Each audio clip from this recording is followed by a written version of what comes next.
Hey everyone, Pete Santilli here. It's Sunday, January 3rd. It's about 9 a.m. I actually had one of our treasured viewers, listeners, and beautiful soul named Christine Ritchie. She actually shared a link to an interview on this website. It's called thrivetimeshow.com. I'm sharing this because it is a great interview. Everyone is just starved for information coming from the likes of people like Sidney Powell, Patrick Byrne, Lynn Wood as well. Here on Thrive Time Show, they did an interview. It was called Fireside Chat with Lynn Wood. This podcast, great interview. As it was put to me, Christine said, you need to check this out. He was pretty relaxed. I'm going to share this. I'm also going to share the links to this website, Thrive Time Show, and this particular podcast. I'm going to upload it to our various channels on YouTube, and even upload it to our podcast network. And by the way, if you actually go to petesantilli.mobi, right here, you can download our podcast to get updates like this. We're sharing, it's kind of like what we call the Bucket Brigade. You find good information, a lot of valuable information in this particular podcast from Len Wood. Very, very enlightening information as he breaks down his commentary on his Twitter feed about the SCOTUS Roberts and all the other things that everyone's real concerned about. He's very, very measured in the way that he speaks, but coming from a defamation attorney, when you start putting out information about a Supreme Court justice, if you can't back it up with information that you believe to be true, you can get sued. So this is why this particular episode is important. So I'm going to share this with you.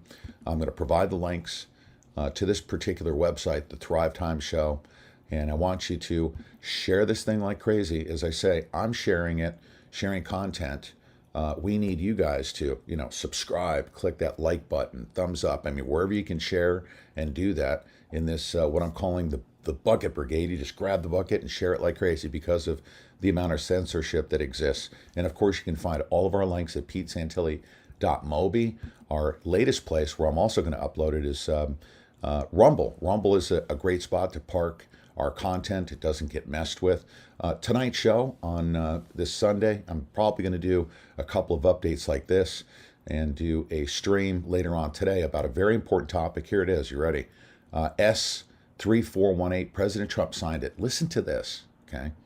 It's called the Storm Act. The Storm Act. I'll break it down, what it means. It has everything to do with funding for, believe it or not, this is not a conspiracy theory. I'll read it to you.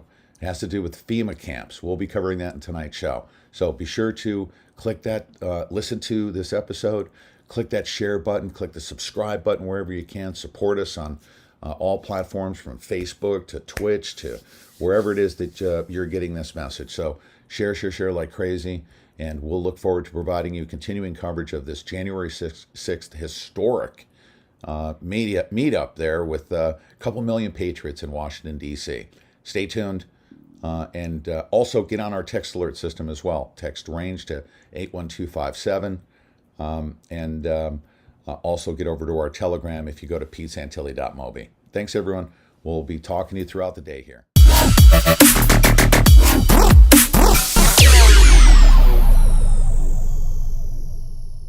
Aaron Antis, before we get into the third fireside chat with the attorney Lynn Wood, I'd like for you to read the definition of the word slander.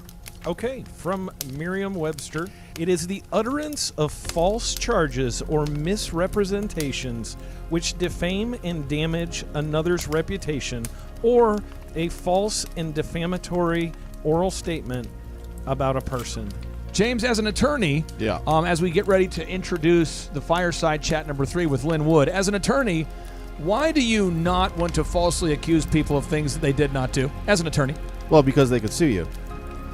So on today's edition of the Thrive Time Show, Lynn Wood wants to share the truth about Supreme Court Justice John Roberts, Vice President Joe Biden, President Barack Obama, the Clintons, Bill Gates, the richest man in the world, the Vice President Mike Pence, Mark Meadows, Pat Cipollone, the counsel for the president, Bush 41, Bush 43, George Soros, and the FBI Director Christopher Wray. James, as an attorney, why must he be correct about these statements he's making about the names on today's show? Well, Clay, truth is a complete defense to defamation.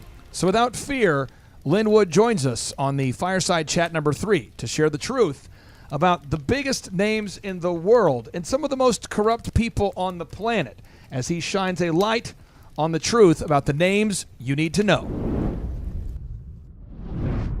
All right, Thrive Nation, on today's show, we are having yet another fireside conversation. We've had thousands of you reach out and say, hey, Clay, could you ask Lynn Wood about this?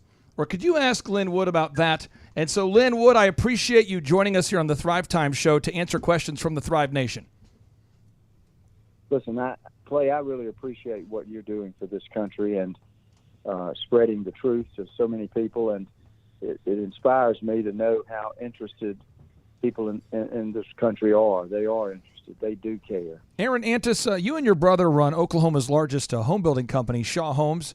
And I think you guys have been very busy running that business. Yeah. And I think when you're busy running a business, being an entrepreneur, it can become very easy to not know a lot of the names on today's list. True. And so when I say the name Pat Cipollone, previous to right now, would you know these names?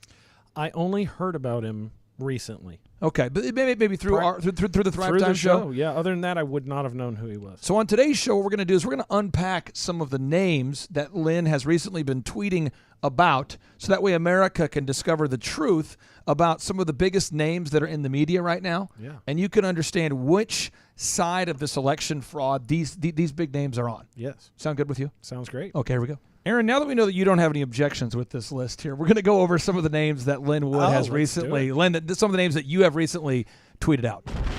It is time to share. It's time to shine red hot light of truth. It's time to shine the red hot light of truth on Chief Justice John Roberts, Justice Stephen Breyer, Joe Biden, Obama, the Clintons, Bill Gates, Vice President Pence, Mark Meadows, Pat Cipollone, George Bush 41 and 43, George Soros, and Cocaine Mitch. Now, that's a lot of people that you're naming, and I know that you probably thought you were going to be retired at this time. Lynn, weren't you planning on to semi-retire this year?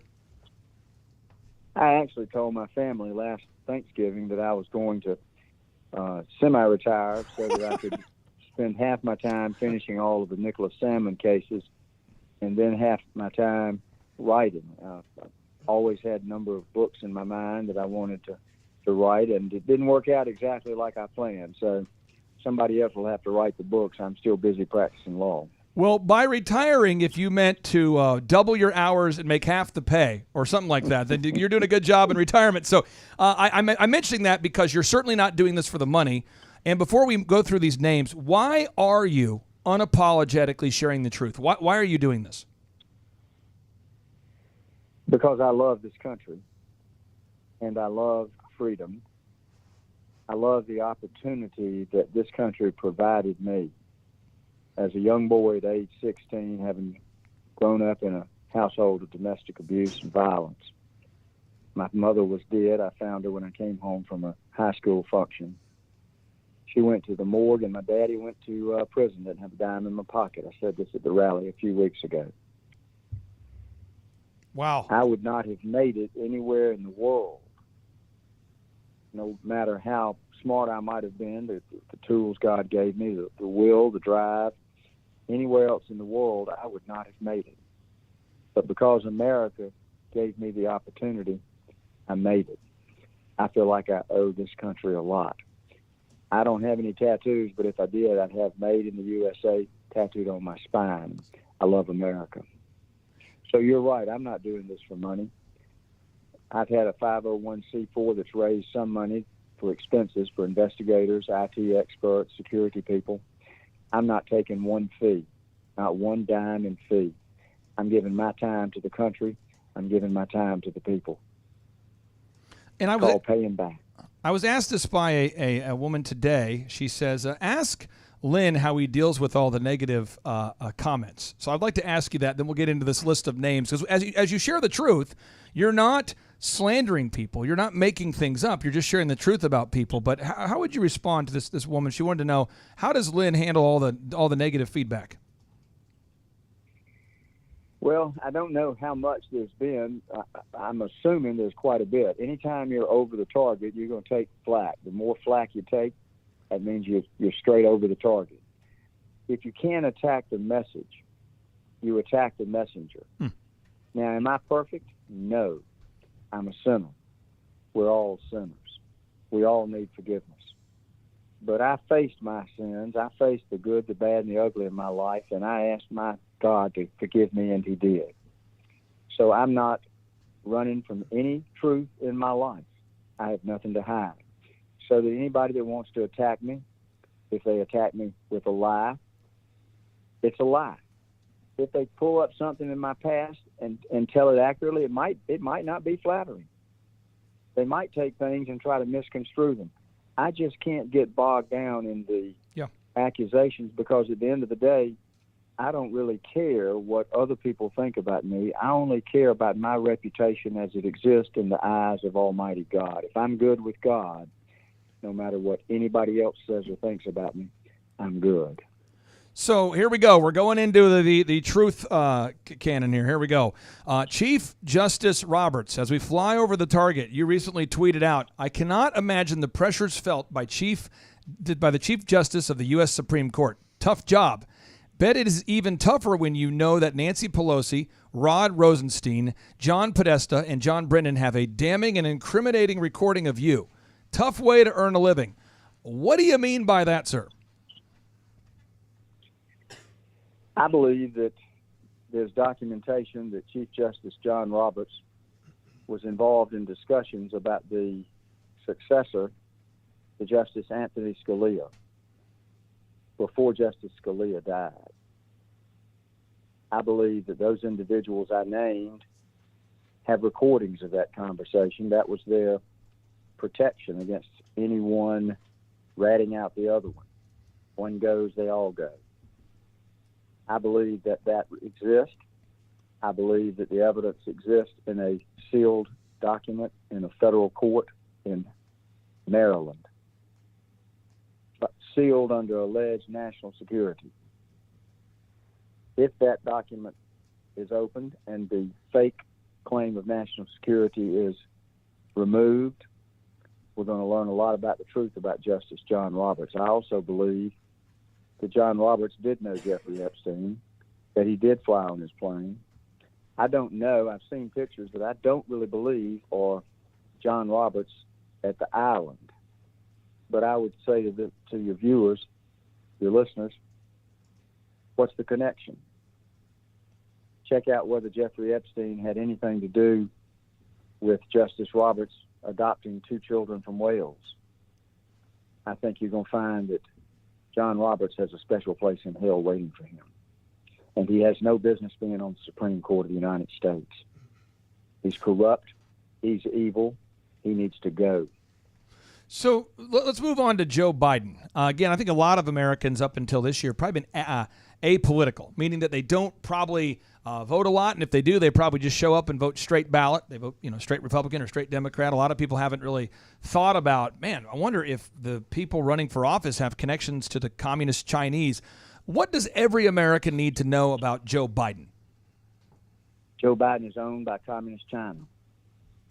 He's taken money from communist China in business deals involving him, his brother, and Hunter. I believe you'll find he also took money from the Ukraine. Joe Biden is corrupt. Joe Biden has got issues beyond corruptness from money. There are times when I learn things about Hunter Biden that are disgusting, but I wonder what his life was like as a child. Joe Biden also has a special place in hell waiting for him. So we move on to he will never be president of the United States of America. I do not believe Almighty God would allow a man like that to ever set foot in the Oval Office.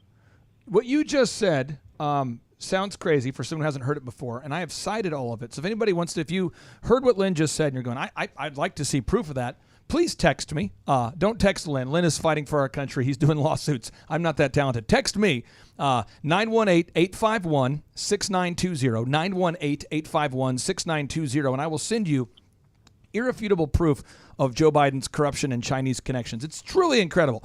And when you see Hunter Biden's connection to the communist Chinese and just all the nefarious things going on, his laptop, gross. Now, President Barack Obama, I hate to use the word president before I say Barack Obama, but he was the president. What does everybody need to know about Barack Obama? Barack Obama hates America. Barack Obama is a communist. Barack Obama wants to run this country again. That's why the puppet of Biden and Harris are the ones they tried to put into office. It would have been actually run by Barack Obama with probably the input from Hillary Clinton. Barack Obama is a criminal. He's a phony. Somebody needs to check in and see how much money Barack Obama is worth. It'll be well over $1 billion. He inherited it from his stepfather, who was a major owner of Halliburton stock. This country is going to be shocked when it learns the truth of the level of corruption and evil that exists and has existed for a number of years, if not decades, in the highest echelons of our government and our so-called business leaders. When you hear me say that communism has taken over this country without firing a shot, I believe it. They did it through ideology. They did it through money, corruption. They did it through extortion, blackmail. You go to China, you go to Russia, they'll take you out, they'll give you some drinks. Next thing you know, you're on videotape with a young woman. From that point on, they own you. China is not the Chinese people. There are millions and millions of Chinese people who are oppressed, who want to find God, who cry out for freedom. The Communist Chinese Party is evil. It's a small group of the Chinese people. It oppresses the masses. It's exactly what that small group of communist leaders in China want to do to the United States of America. I only have to look at Georgia. And I've learned in the past 2 months that Georgia, through its governor and administration officials, we do more business and promote China, communist China, more than we promote the state of Georgia. I believe people in Georgia are going to jail for treason. I believe many people in this country are going to jail for treason. The level of involvement of individuals in this country in trying to steal the election of our president is going to be mind-boggling. And they're all guilty of treason. Now, the word treason, for anybody out there, is not, a lot of times I don't spend a whole lot of time looking up the definition of treason. I'm sure a lot of our listeners don't either. But the word treason means the crime of betraying one's country, especially by attempting to kill the sovereign or to overthrow the government. As an example, the Governor Kemp of Georgia is choosing to use communist-controlled software during your elections. And again, for anybody out there that's not aware of this, when you went in to vote this year, if you were using the Dominion hardware, the Dominion hardware is it's a Canadian company called Dominion, and that hardware company uses Chinese parts on the hardware. All right. Now that company shares office space in Toronto with George Soros. Lynn, do you have my back on that part? Is that part correct? Am I incorrect? Am I getting that wrong about the Dominion hardware company? I got your back on that one. Dominion was made up financially of about 75% of its financial assets are provided by China through a UBS subsidiary. China in communism was involved in the development of the system down in Venezuela. But the Chinese communists used that scheme of stealing an election to attack our country, a cyber attack. This is 2020. We think of being attacked by a foreign enemy with bombs or missiles or guns. That's not 2020.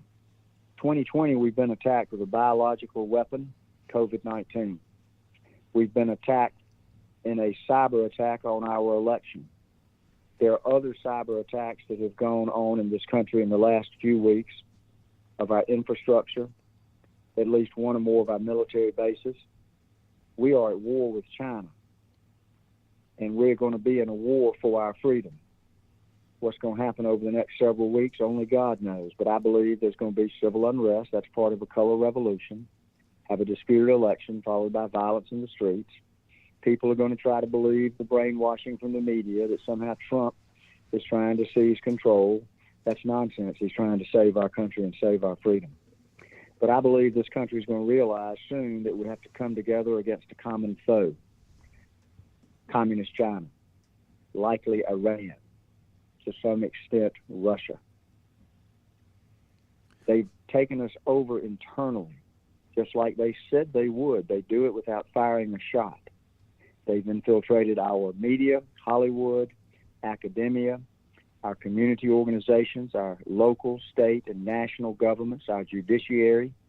We were looking for the last 20 years at the Middle East. We took our eye off the ball. We should have known that communism has never moved off of its goal to take over America. So now it's not so much of how do we keep them out, they're already in.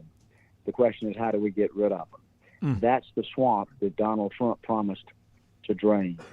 He couldn't call it communism in 2016 because everybody would have said, my goodness, we hadn't heard about communism in 20 years or so. But I believe that Donald Trump was looking to get rid of communism in this country. Well, one way That's why I believe that Donald Trump will be one of the greatest, if not the greatest presidents that ever lived and served this country.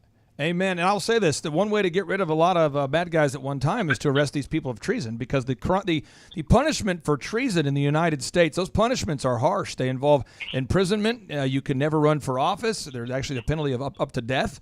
So again, step one, when you went and voted this year, folks, you voted on Canadian-owned Dominion voting machines using Chinese communist parts. Step two, the software is called Sequoia, a.k.a. Smartmatic Sequoia. That company, the software was coded out by communists from Venezuela. Step three, our votes are then stored in Frankfurt, Germany, where they can be switched. And step four, the votes were then counted in Barcelona, Spain, using a feature on the Smartmatic software that allows them to actually change the votes. Those are all indisputable facts. And this isn't a Republican or a Democrat thing here, Lynn. I mean, you're talking about the governor of Georgia, who is a Republican, making this happen. Can you explain the governor of Georgia's role in allowing these communist-owned voting machines and software into his state? He's corrupt. I don't know whether he's a communist by ideology, but he is corrupted by Chinese money. I believe he took money in the Dominion voting machine purchase. It was a $7 million 10-year deal that they bought the machines in 2019. And yet $89 million of that was paid in the first 2 years. That's not a good business deal. And then he also went out and bought, during COVID, masks from China, gowns from China, test kits from China. I believe the evidence will show he bought them at a grossly inflated price when there were other, much more less expensive items available from other countries. Why did he take it from China? Why did he use the Georgia taxpayers' money to pay China? As I've said before, that's like buying bullets from the enemy. I believe he took money through his advisors, probably hidden well in his family. I think he's corrupt by Chinese money. I think that the young boy that died in that alleged car wreck, which looks more like an explosion, I believe personally it was a message to Governor Kemp, who the day before said he was going to do a signature audit and then abandoned it the next day after the young boy died. I think people need to realize that the truth is Communist China is evil. They will threaten you. They will threaten your family if necessary to prove their point. They'll kill people. They have no value on life. What was the young man's relationship, the young man whose vehicle exploded? What was his relationship to Governor Kemp, for folks out there that don't know? He is, as I understand it from all of the reports, he was the boyfriend of Governor Kemp's daughter. He was also a staffer working for Kelly Loeffler. Wow. Now, okay, I've seen pictures of the car. Yeah. It looks like a roadside bombing in Afghanistan. Witnesses said they heard an explosion a mile away. The GBI agent who was initially assigned to the case, a 51-year-old man from Nutter, Georgia, Yep. showed up a few days later having committed suicide. I don't believe in coincidences because I believe that everything is planned by Almighty God.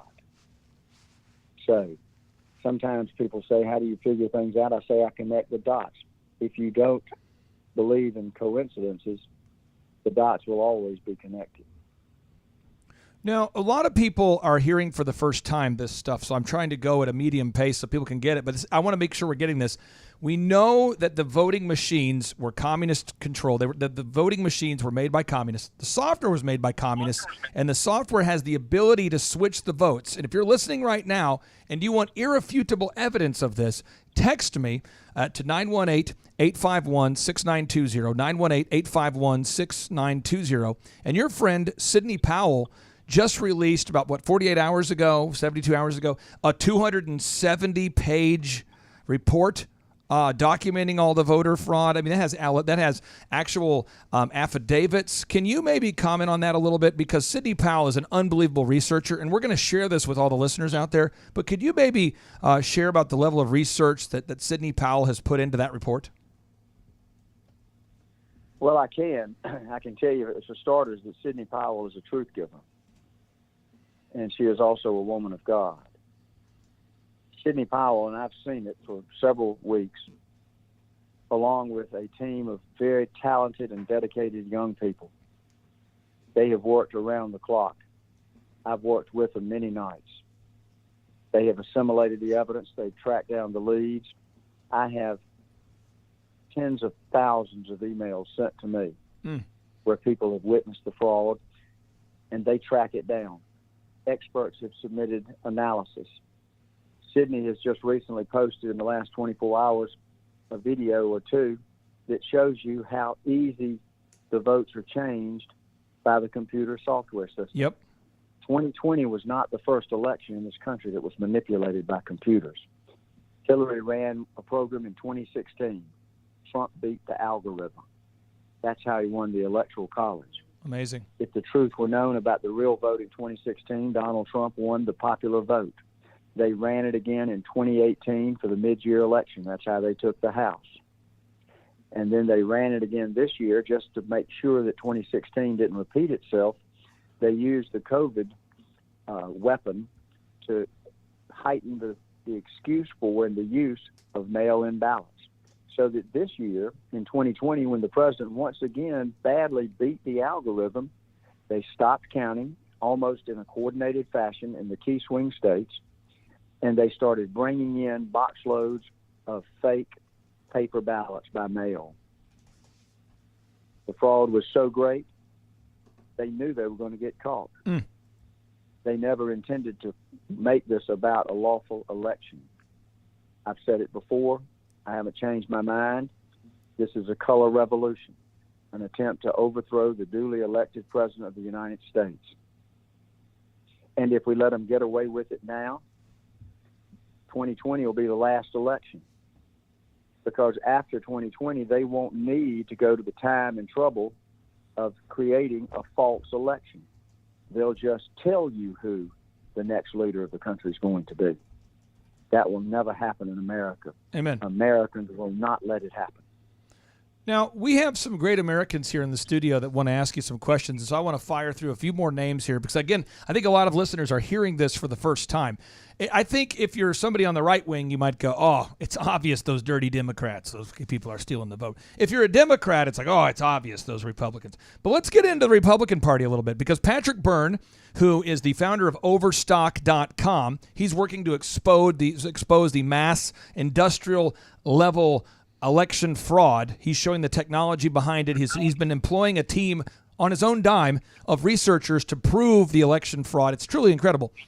And he had a meeting in the White House with the president, and he said after the meeting, they all agreed to not share about what was discussed with the president, because that's just kind of a rule. You don't talk about what you talked about with the president in private. And then Pat Cipollone, this is the president's counsel, a.k.a. kind of a legal advisor, apparently leaked to the media false information about the context of the meeting. And then Mark Meadows, the chief of staff for the president, he apparently refused to give your friend and attorney Sidney Powell access to the White House, essentially cutting her off from the president after the president tasked her. The president asked Sidney Powell to do some things and to assist him. And then Mark Meadows, the chief of staff, passively aggressively wouldn't give her access to the president, wouldn't give her a pass to get into the White House, wouldn't allow her to call the president. And then Pat Cipollone, the counsel for the president, apparently was yelling at the president during the meeting and being super disrespectful of the office and of the president. These are the people that are supposed to be helping the president. What is going on with Mark Meadows and Pat Cipollone? They're not patriots. They're disloyal. They got their own interest. Pat Cipollone loves money. He drives I've heard, a new luxury vehicle every few days to the White House, including a Rolls Royce. Pat Cipollone is corrupted. Mark Meadows is corrupted. They're not patriots. They need to be fired. I believe at the time of his choosing, President Trump will fire them. President Trump is in a situation much like Abraham Lincoln. Lincoln could not trust anyone around him. They were all conspiring against him. In fact, Mary Lincoln, his wife, was even conspiring against him. But Donald Trump has the loyalty of Melania. Yep. She's a close confidant. But unfortunately, it's sad to say that Donald Trump is not a lonely person. He loves God. He knows he's got Jesus with him at all times. But he doesn't have a lot of people he can trust. But he's finding them out. They're exposing themselves to him. Yep. So that I believe in the second administration, he's not going to constantly be fighting the conspiracies of people trying to advance their own agenda and harm him. Amen. I believe he's going to accomplish some incredible things in the second 4 years because he's going to be surrounded by people who are loyal and people that love America. Now, I want to fire through the final few names, and we'll open it up for our team to ask you some questions. The FBI director, Christopher Wray, many people thought he was on our team. But then you tweeted out, time flies when you're busy speaking the truth. Time for lunch break. But first, a few more thoughts. FBI Director Christopher Wray must be fired immediately. Research the law firm connections with Wray, Rod Rosenstein, and Sally Yates. Birds of a feather flock together. What's going on with the FBI Director Christopher Wray?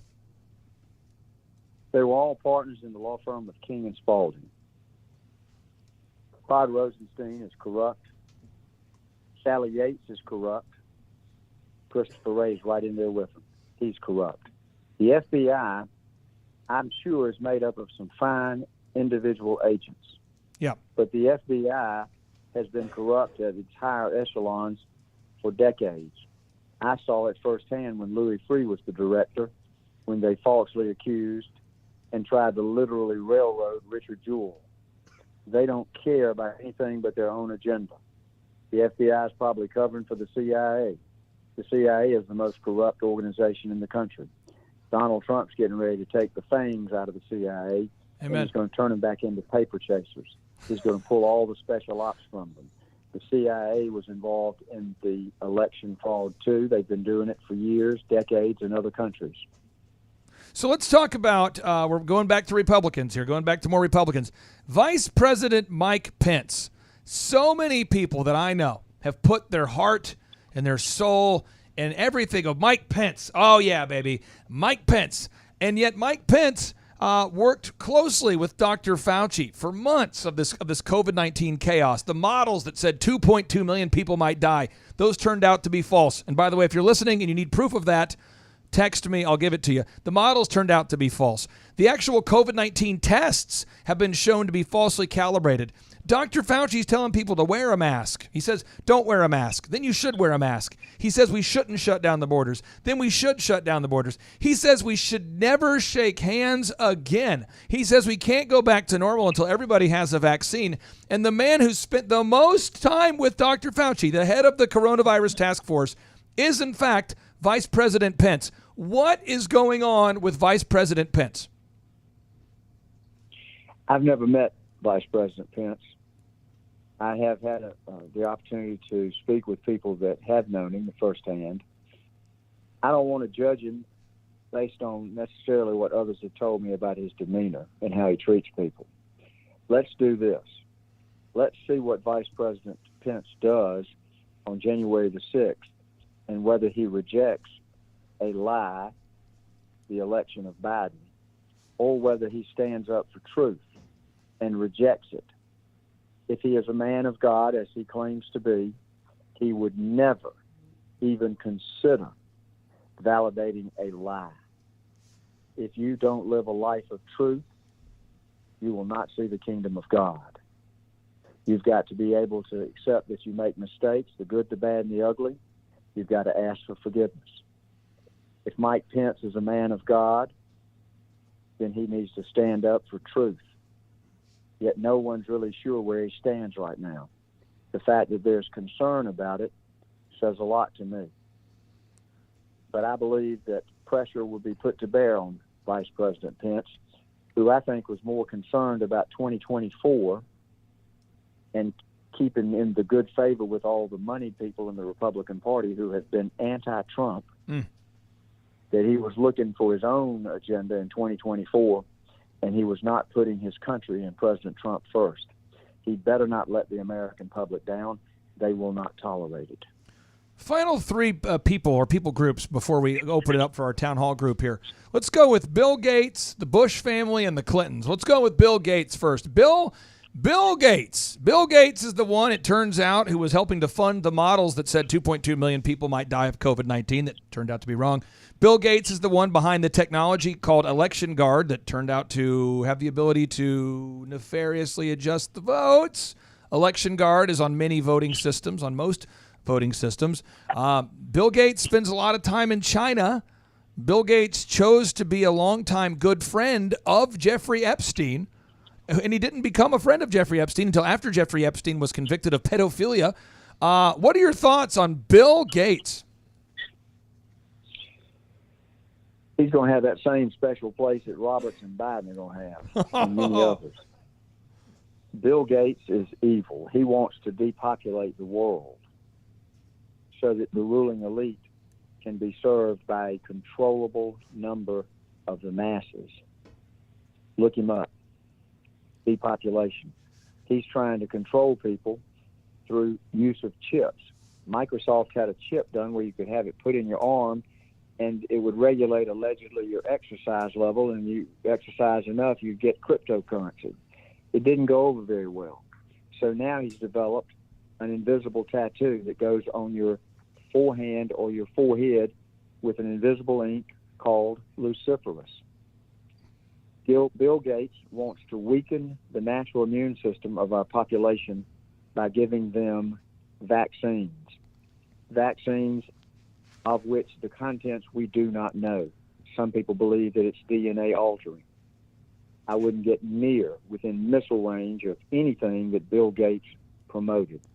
He talks like he's a doctor. He has no medical training. He talks like he's a scientist. He has no medical training. If you look at the history of his family, you're going to find that there's a long lineage of evil in Bill Gates' past. I think Bill Gates ought to be in jail. You know, Bill Gates, a lot of times, Lynn, I know you work on fun projects. I know you enjoy spending time. What kind of dogs do you have, Lynn? You have some pet dogs, right? Well, I have my number one puppy at the moment is Allie. She's a rescue puppy. I've had her a little over 2 years. And recently I rescued 3 puppies that were on the side of the street. People say they found me instead of me finding them. I nicknamed Allie my little god puppy because she's half beagle. She's been lost 3 times, and she found her way home, so she has a plan if she wants to get home. And then she's half Australian Shepherd, so since she had a plan and she was a Shepherd, I nicknamed her my little god puppy. And now I tell the funny story that the three little wise puppies came to see her. So I have 3 other rescue puppies, the Motley Crew, and I love those dogs. Just remember that if you don't take care of the least of us, how are you going to take care of your fellow man? I think the way you treat an animal tells you a lot about what kind of person you are, because without our help, they're helpless. Now, you like to spend time with your dogs, with family. This is what Bill Gates likes to do on his fun time, during his downtime. The Blaze reported here on December 28th, Bill Gates is moving forward with his plan to dim the sun's rays. I mean, I can't make this stuff up. This is real stuff. He's trying to dim the sun's rays. And if you're listening right now, folks, just text me, 918-851-6920, and I will send you irrefutable proof that Bill Gates was working on and has developed a patent with the patent number, the vanity patent number 060606, which is a cryptocurrency that is distributed via body activity, as you mentioned. So if you do these physical activities, you get a cryptocurrency. He chose the number 060606. We've done an entire podcast with Dr. Jim Meehan, Dr. Richard Bartlett, the New York Times bestselling author, back when that used to mean something, Christiane Northrup, exposing the corruption of the vaccine. Final questions, and then we're going to open it up for the town hall here. The Bush family. I mean, so many people thought the Bushes, the George, and George W. and George H.W. And people think the Bushes, and they think of Texas, and they think of barbecue and guns and gold and America. And what do we need to know about the Bush family? George Bush 41 ran a crime family. Clinton ran a crime family. Obama ran a crime family. Hillary runs a crime family, and Biden runs a crime family. We have had literally mafia bosses, to draw an analogy, running criminal enterprises out of the Oval Office. Remember, the world is a lie. God gave the devil dominion over the world. He's the liar of liars. So the world is a lie. What you see is a lie, but the devil's so good he can make you think the lie is the truth. What we saw about the Bush family appeared to be a wholesome, God-fearing, loving family. Looks were deceiving. I believe that at the funeral of George Bush, certain members of that family and other people in our government received a note that said, "I'm sorry, they know everything." Look at the expression on Jeb Bush's face when he saw the note. I have a copy of that video. President Carter didn't get one. He's looking around like, why didn't I get one? Because he wasn't involved. Carter was not in a crime family, and Ronald Reagan was not running a crime family. And Donald Trump loves America, and he's trying to get rid of the criminals. But they tried to paint him. They tried to propagandize and brainwash the American public to hate him.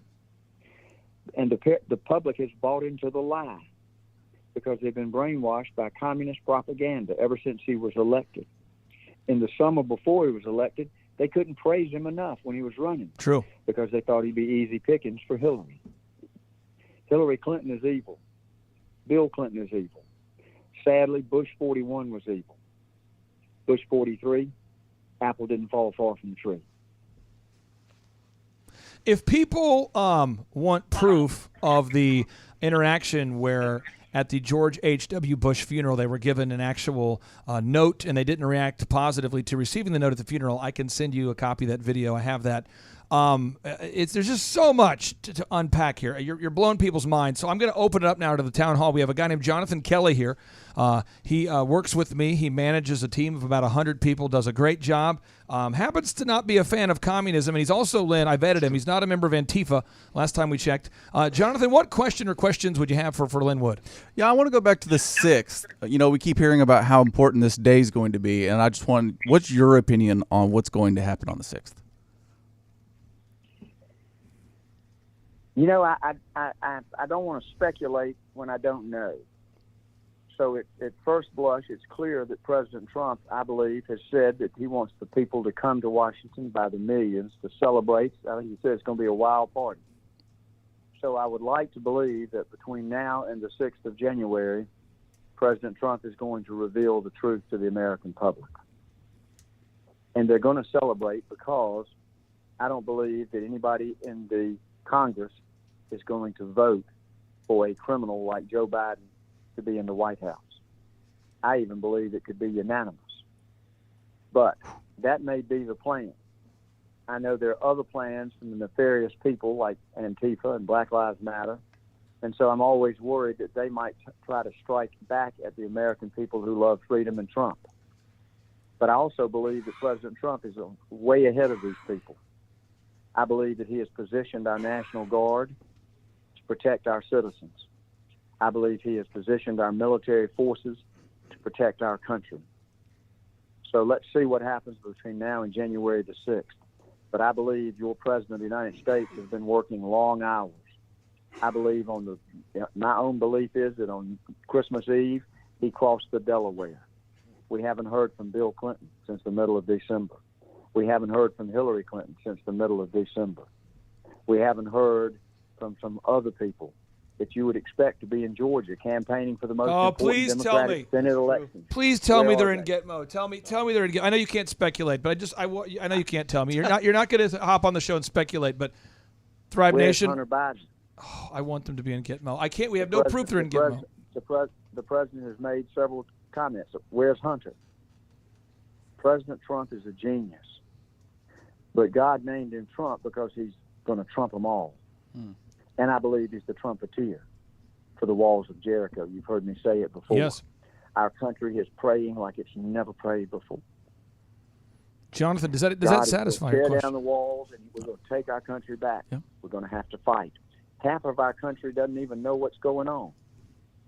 Half of our country thinks Biden won and life's going to be good somehow under a communist. God's going to bring that half to their knees too. He's going to humble this nation. He is angry at what has occurred in this country. He's going to send a message. He's the perfect father. He's going to deliver perfect discipline. Our country is going to return to being a country under God. Like we were started, we will end. Amen. I believe this is the second harvest, and God's getting ready to show this world that he is real. You know, Lynn, we got about 18 minutes left, and I think we have about 407 questions we want to ask here. So, John, if you didn't get the satisfaction that you need because you're having direct access, John is probably the most curious, impatient, hey, let's win this thing kind of guy, and I want to make sure he can ask you the questions. We'll go with Aaron Antis. Aaron runs the largest home building company in Oklahoma. Lynn, I didn't research that like you would do before having him on the show, but I believe I can say it could just be speculation. You are also not a member of Antifa. Is that correct? That is correct. Okay, so now we got that out of the way. Aaron, what question do you have for the attorney, Lynn Wood? Well, first of all, you posted earlier today, FBI and ATF say the Nashville bomber acted alone. Wow. He did a great female voice impersonation on the evacuation warning. Pretty sophisticated lone bomber. So, and you said, we the people are being played again. Ask questions, demand answers.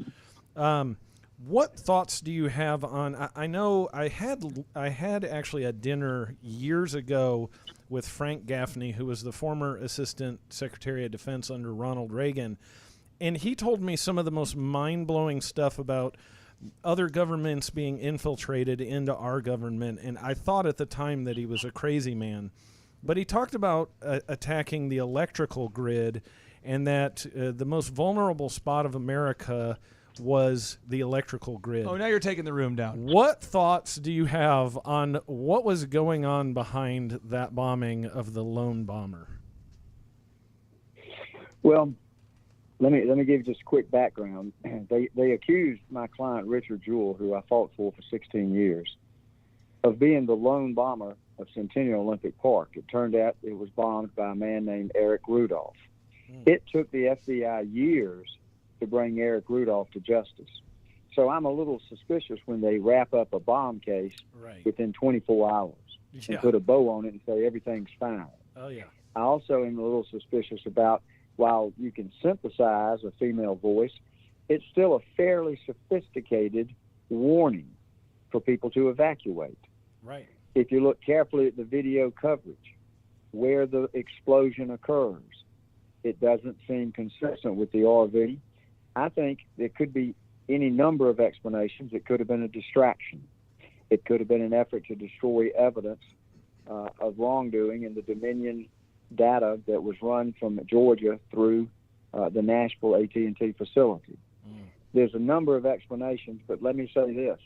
I wouldn't trust a word from the FBI at this point in time until we get the corruption out of the FBI. Yeah, amen. Now, I watched... So what I try to do with people is I try to raise questions. Yeah.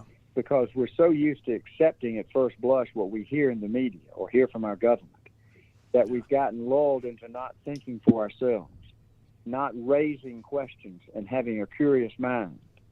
So maybe my questions don't have the right answers, but they're the right questions, and there need to be more asked by more people so that we can think for ourselves and we can discover the truth without being spoon-fed someone else's version of the truth, which may very well be propaganda. Now, we have a guy here in the studio, Lynn, who's been known for office propaganda. You know, he's always trying to, run around, mixing things up. He's kind of a funny guy. He's a jokester. There's this Clay Stairs guy. He's a former school teacher. He's the former head of the teachers union, actually, turned business consultant. Clay Stairs, what question would you have for Lynn Wood? Lynn, it's so good to talk with you again. I hope things are going well and your family had a great Christmas. Hey, here's a question for you. You just talked about Trump defanging the CIA. What does that look like? How does Trump defang the CIA? What can we be looking for to say, defanging? Defanging has commenced. Well, I think if you look, the reports are that Gina Haspel was not invited to the last security briefing in the White House. Amen. Why not? If you go back historically to John F. Kennedy, who inherited a CIA operation for the Bay of Pigs to overthrow Fidel Castro, and he went ahead and gave his approval for it with some reluctance. Part of the deal was that they would bring in U.S. air cover. When it actually was undertaken, it was a disaster. So much so when they called in Kennedy for air cover, he refused to give it. He didn't want the United States to be openly associated with such a failed, botched operation. He said afterwards, it's a quote, "I'm going to splinter the CIA into 1,000 pieces and cast it to the wind." Shortly thereafter, they splintered his head into thousands of pieces. On his desk, unsigned, before he died, was memorandum, I believe, number 45, where he was going to take all special operations out of the CIA, put them under the Department of Defense, and convert the CIA into what it should be, a paper chaser. No president after Kennedy had the courage to do it because the CIA had too much power, too much of a threat. Donald Trump signed that memorandum. Oh, yes. Yes. Now, folks, I want to give the listeners out there some encouragement here before we go into our next question here. President Donald J. Trump put Christopher Miller to be the Secretary of Defense. Lynn Wood, for people that don't know these names, why is it significant that you have Christopher, that you have a new head of a new person acting as our Secretary of Defense, and that he is a true patriot? Why is that significant? Well, one, it's significant because President Trump has had to get out of government at high levels people that are not patriots. Christopher Miller is a patriot. He is also an expert in cyber terrorism. He's the right man to be acting Director of Defense, Secretary of Defense, at a time when our country is in a war involving cyber terrorism. It's powerful. Now, so also, I believe we got the right person in the right spot. I believe President Trump has been moving quietly, but he's been moving effectively and forcefully to get people in place to make sure that this country is not going to be subverted by the people who were here to do us in. That's why you're going to see a lot of heads rolled. Treason is treason. A few weeks ago, the Department of Justice affirmed the power of the government to execute by firing squad. That's a fact. That's a fact. Everybody should look that up right now. Look that up. Lynn, can you repeat that one more time? Because what you said is just a fact. And the people that were involved in treason by letting themselves be sucked into for money, participating with a foreign entity and interfering with our election of our president, they better be mindful of the penalty of treason. Maybe they need to start coming out and getting clean and cutting the deal. It is unbelievable. Again, I want to make sure, folks, we know this. I will put a link on the show notes today that the new rules that have come out allow us to use firing squads. This was as of November 27th. The U.S. now has allowed the government to use firing squads to there's a lot. If you look behind the scenes and you see the things that aren't being reported by the mainstream, these are powerful things that are happening. Our next guest here, he is in the hair industry, just like one of my companies is. His name is Daniel Walker. Daniel, what question would you have for Lynn Wood? And make sure you eat that mic, because I know you're a tall man, so you might have to come on down to that mic there. Hi, Lynn. I'm a newcomer to this whole movement, and I really became aware of you at the Georgia rally. And my question is, does this thing you just spoke about, treason, does it apply to the mainstream media and the conglomerates that force the 100 million people behind Trump to have no voice or to go through alternative channels? Does the mainstream media get held accountable in this? Yes. And under the executive order that President Trump signed in 2018, he has the power to seize the assets of the media. He has the power to seize the assets in this country of China. Yes.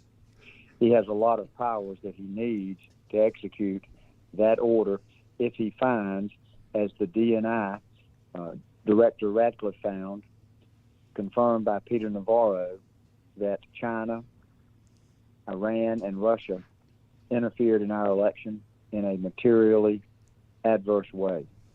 So whatever the president decides to do, he's got the lawful power to do it. He runs this country. He's our chief executive. His sworn obligation is to uphold and execute the laws of this country faithfully. He's not allowed to maneuver around the law like too many presidents and too many government officials have been doing for years. Yep. Donald Trump is going to enforce the law in this country. Heads are going to roll. Heads that should have rolled a long time ago. Now, February 12th. I have total confidence in Donald Trump. I've never wavered for 1 minute. Yep. I believe he knew they were going to try to steal the election. I believe he caught them red-handed. Now, just for the listeners out there that aren't familiar with this, okay, you can type this into Google and find it yourself. The executive order is called the Executive Order on Imposing Certain Sanctions in the Event of Foreign Interference in the United States Election. And it allows the president to seize the assets, in layman's terms, seize the assets, take the stuff of any organization or any individual found to be committing election fraud. And that was issued on September 12th, 2018. Also on November 9th, 2020, this year, Christopher Miller was put in as the Secretary of Defense. That doesn't seem to me to be the actions of somebody looking to wrap it up here. So I'm very encouraged. Does that answer your question, sir? Do you feel good about that? It does. It does. Okay, we're going to go to my wife next. Yes. Hey, Clay, could I make one other point? Yes, sir. Before we move to the next caller?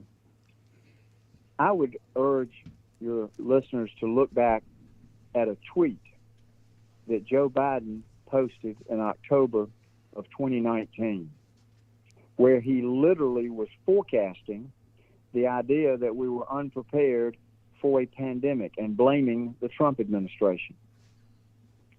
If Joe Biden knew that they were going to attack us with COVID, Joe Biden is a traitor. And Joe Biden should never be allowed anywhere near Washington, D.C. I'd take him outside in front of a firing squad. We lost 200,000 plus Americans to COVID. People have lost their jobs.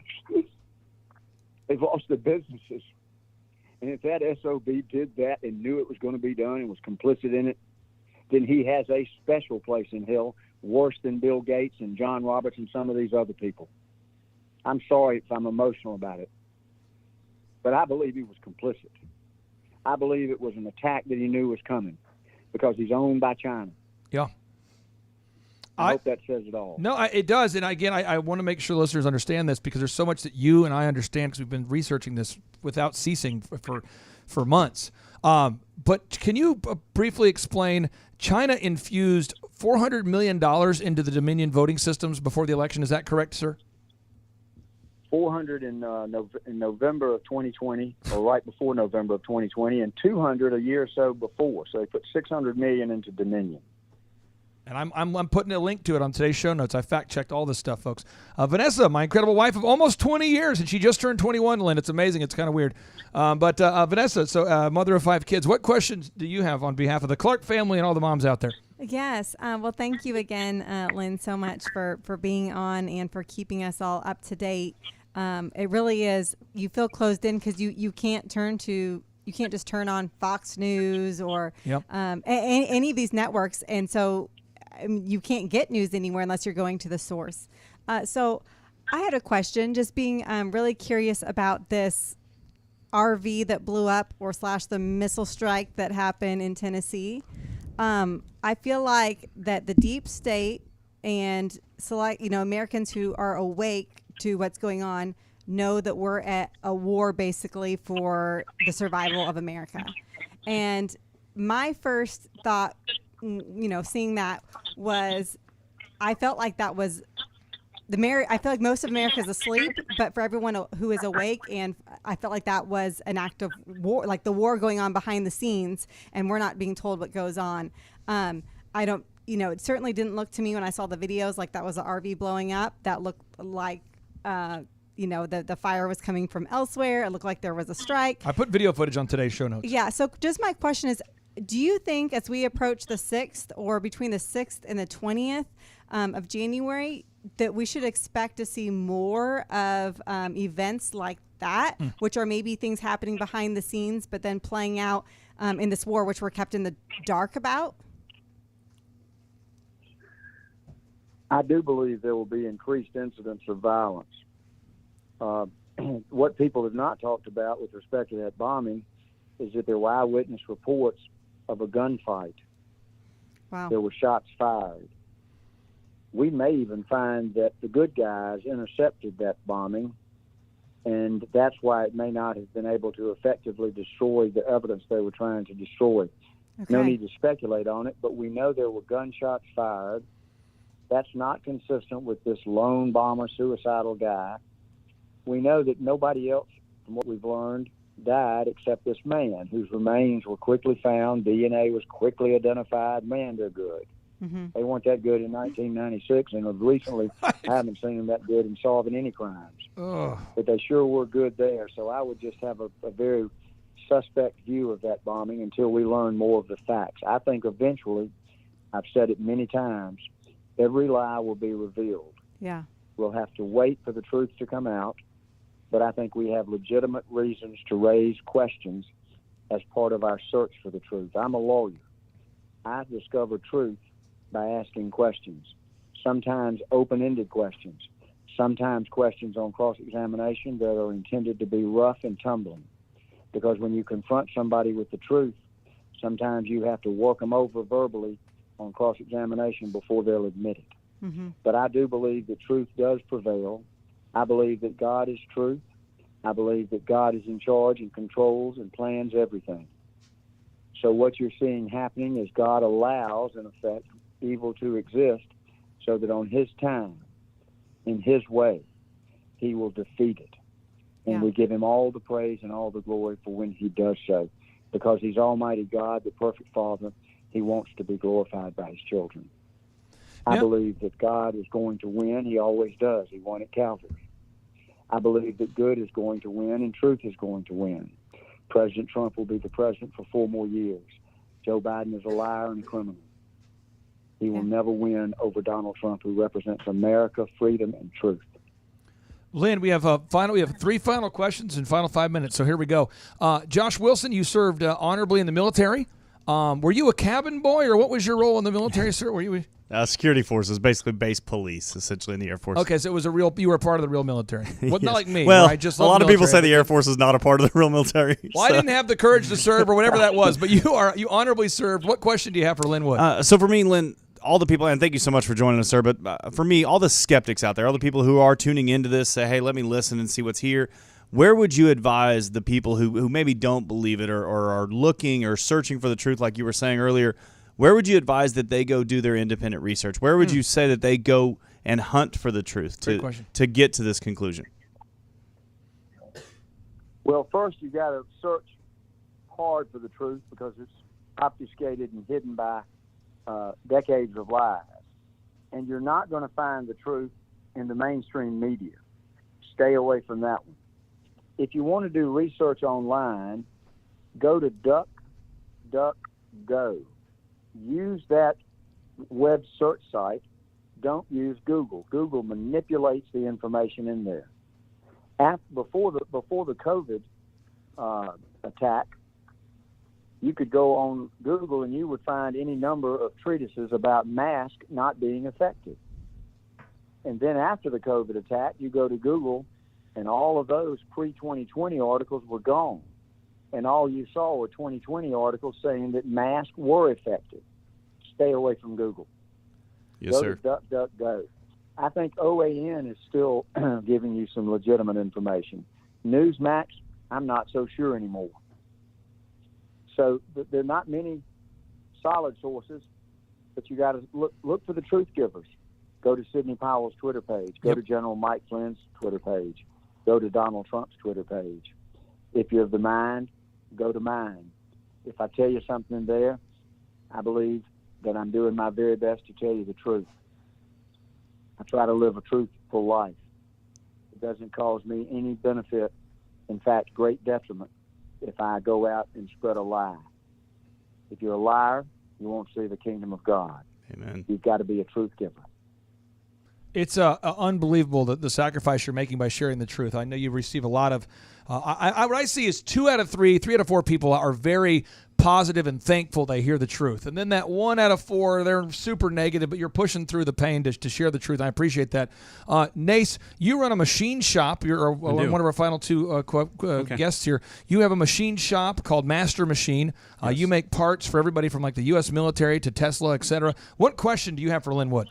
Well, first of all, with a group of guys like you guys, you have a notable quotable. Your network is your net worth. And so a lot of my questions have been already answered. So the last question I'm going to go with is, assuming the rest starts happening, even at local levels, how will we fit those roles, and how will we hold elections again? Well, I think that the one date that is in concrete in our Constitution is January the 20th. Any other date, including January the 6th, can be changed if circumstances require it. So I believe that between now and January the 20th, hopefully on the 6th, we're going to elect, pursuant to our Constitution, Donald Trump as our president. I believe that in a great number of states, they're going to have to nullify the election of November the 3rd, and they're going to have new down-ballot elections, because the election of November 3rd was contaminated with fraud. You don't know if the people they claim to win or they made a runoff, you're not sure whether or not they really were the person to be in the runoff. So the entire election, from the down-ballot standpoint, if there's evidence of fraud, it needs to be redone. We've got time to do it. There's no reason why those elections could not occur in January. I think we ought to use paper ballots. I think we ought to have hand-counted votes. Whenever you link yourself into a computer system that's not supposed to be linked to the internet, but Dominion was, you are opening yourself up to computer fraud. It doesn't take, sometimes they say a grammar school student can hack a computer system. Computers are not safe. They don't have integrity. We've got to go back and do things more simply in this world. There's nothing wrong with a paper ballot and people taking the time by hand to count the votes. Then you know you've got an honest election. So far, if you took the time we've spent and the tens of millions, if not hundreds of millions of dollars litigating and fighting over this election, it sure would have been cheaper and simpler and had integrity if we simply voted by paper ballot and counted them by hand. I agree with that. Well said, well said. Now, Joe Antis, you and your brother, you guys run Shaw Homes together. I'm not sure if you're the more talented of the brothers. I'm not sure if you're I think you are you're definitely the better looking of the Antis brothers. And I'm only saying that because you're on the mic. But what question would you have for Lynn Wood? Hi, Lynn. So I've heard you speak a number of times, and I'm sitting here today, and I'm just kind of wondering, what would it be like in your shoes, battling for our nation like you are? So no pressure at all, but either you guys win or we're all screwed. No, I'm just kidding. But in all seriousness, I can only imagine what it must be like, fighting for a cause that's essentially our freedom and our lives as we know it. And so I guess the only thing I can equate it to is, it's like defending yourself in court and you got the death sentence on the line. And so I guess, I think about the passion in your voice and the effort, that you've put in is so apparent. And I guess the question I have is, can you tell us a little bit about what it's like being on the front line like you are? And I almost wonder, is it scary, or is it more one of those things of like, you're on the right side, so it's easy as heck to just fight like with everything you have? Well, I think the greatest fear people have that don't know God is the fear of death. If you know God, you know you have eternal life. If you don't fear death, you don't fear any man or any event. You're fearless. I'm fearless. Yeah. I said months ago on Twitter, and I said it at the rally, that to the cause of freedom, to my fellow Americans, I pledge my life, my honor, I pledge my life, my honor, and my and my fortune. Not that my fortune was that great, but I know that I've been threatened. I know they're very serious, high-ranking people would love to kill me. I know that my honor has been attacked because I've had a number of false accusations made against me. Yeah. I know that I haven't been out making money to live in the last few months. I've been trying to spend my time working on what I believe is the cause of freedom for this country. I believe every one of the Americans that are patriots will pledge their lives, their fortunes, and their sacred honor. Our forefathers did it in 1776. And many of them lost their lives, and many of them lost their fortunes. But they gave us freedom for generations. We have an obligation to those people. Yep. An obligation to the people that have died over the decades to fight for freedom. We have an obligation to fight for it now. So no price is too high. Yes, sir. Sir, I salute you and I thank you. So, James, you're a God fellow. bless you. James, you're a fellow attorney. I'll give you the That's final right. question, then we'll let Lynn get back to doing what he's doing. And again, every time he's on this show, we call these a fireside chat, and there's just millions of people that tell us, thank you, Lynn. So, Lynn, thank you for sacrificing your time, and we hope that we reach millions and millions of more with this show. So if you're listening right now, share this show with at least 25 people, okay? Wake people up. Share it with 25 people. Do your part. James, what's your question? Yeah, and Lynn, I also echo the gratitude that everybody in this room is expressing to you today. My question, Clay has a recording, a piece, a song, and it's entitled "Pick a Side." Pick a side, and I interpret that to mean, pick truth, pick freedom, or pick the opposite of that. Are you noticing, like on, in your interactions with folks that maybe haven't chosen a side yet, that they are picking a side, they're not picking a side, or they're just equivocating and waiting to be led somewhere? I sense a rising tide in support of freedom. Amen. All right. A rising tide in support of truth. I also sense a rising anger as more and more Americans are becoming aware of what has been done to them and their country and the threats that it imposes on our life, our liberty, and our pursuit of happiness. I think that people are waking up, and I think as time goes by, there'll be more information and there'll be more people waking up. You see, the people that tried to take us over and erase our history, Yep. like these people now that want to change our military bases, names, and things. They want to tear down our statues. They don't want us to remember our history, but I will tell those people that it is that history that will defeat them. Mm-hmm. Because America always rises up, makes the sacrifice, does what it takes to maintain freedom for itself and freedom for people around the world. America is the shining light to the world. People look to America to maintain the hope for freedom, freedom of speech, freedom of religion. Yep. I do not believe that God is going to turn the light out on America, because if he did, he would be turning out the light of hope for the world. I think when this is over, America's light will shine greater than it has shone in many, many years, and will once again be that shining city on the hill that holds out the hope for peace and freedom for the world. Lynn, thank you so much for joining us today. And if you're out there, again, folks, share this show with 25 people. Get into action mode. Share the truth. And if you can join us in Washington, D.C. on January 6th, many patriots are getting involved. If you can't get out to Washington, D.C. on January 6th, go show your support at your local state capitol. Lynn, if people want to support you financially in terms of, I know you have 24/7 security, there's a lot of expenses related to doing all this litigation you're doing. Where can people donate, sir, if they want to support you? I know you're not taking a dime, you're not making money. You certainly aren't asking me to promote this, but where can people donate to support you? You could go online to www.fightback.law, L-A-W. That's a 501c4 that I established back in the summer with the goal of being a long-term advocate group for protection of our constitutional rights. And so that foundation is helping fund some of the expenses for the people that they're trying to do with the workforce that we need done. Great. But let me say one last thing. Yes. I don't look for praise from the masses, so to speak. I don't seek and never have recognition. I'm doing what I'm doing for the people that or part of a country that has done for me. And I'm happy to do it. I don't mind taking on the risk. And I believe there are many, many, many other Americans that feel the same way. So when I say there could be trouble in this country, be fearless.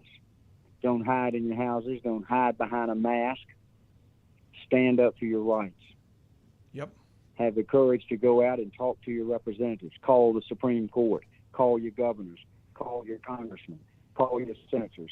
Show up at the state capitals, if not the Washington, D.C. capital, and let your voices be heard. The power in this country belongs to we the people. We derive it from Almighty God. It doesn't belong to government. Government works for the people. They only are allowed to do what we allow them to do. We've been brainwashed into thinking that the government controls us. That's nonsense. We control the government. We the people. Speak up. Folks, a final call to action here. Again, 1, come join us on January 6th in Washington, D.C. The president has asked the Patriots to come join him January 6th in Washington, D.C. 2, go to Fight Back Law. Check it out there. See what Lynn has to say. If you feel the desire to donate, he's not asking. I'm just saying it. Security is expensive to protect this man. Option 3, or do all 3. Share this show with 25 friends. Open up your smartphone right now while you're still thinking about it.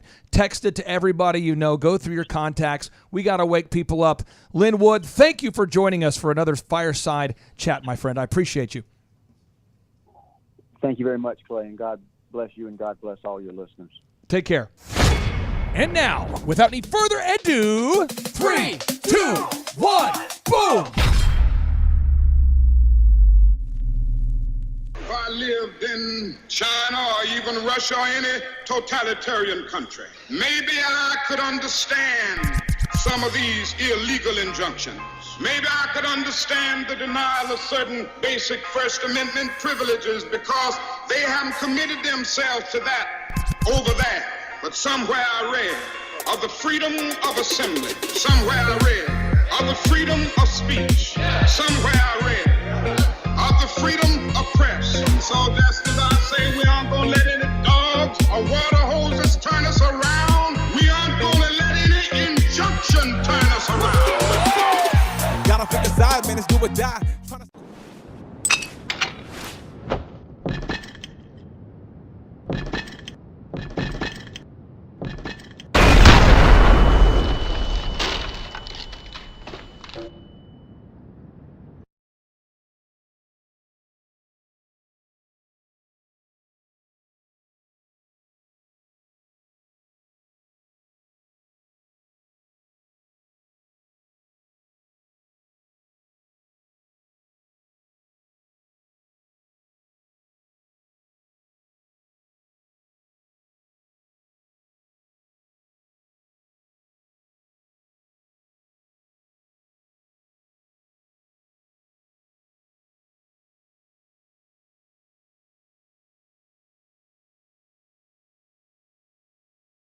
Secure our borders with technology, personnel, physical barriers if necessary. Was now a controversial idea? It's absurd.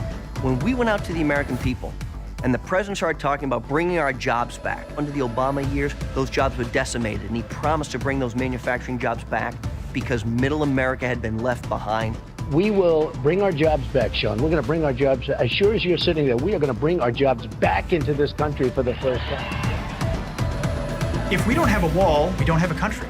And if you don't have a border, you will have a perpetual problem exploited by the worst of the worst, by MS-13, by drug runners, by sex traffickers, by violent gangs.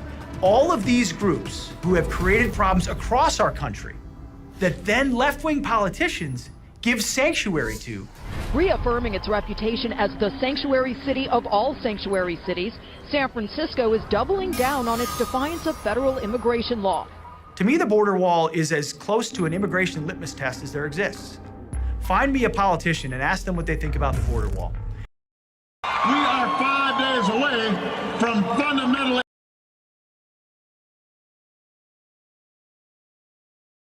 Oh shit, he bleeds. Yo.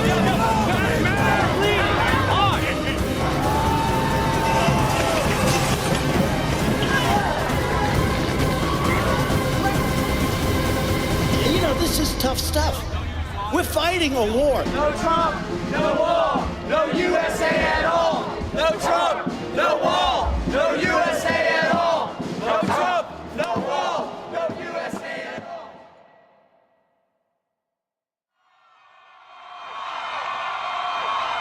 We are 5 days away from fundamentally transforming the United States of America.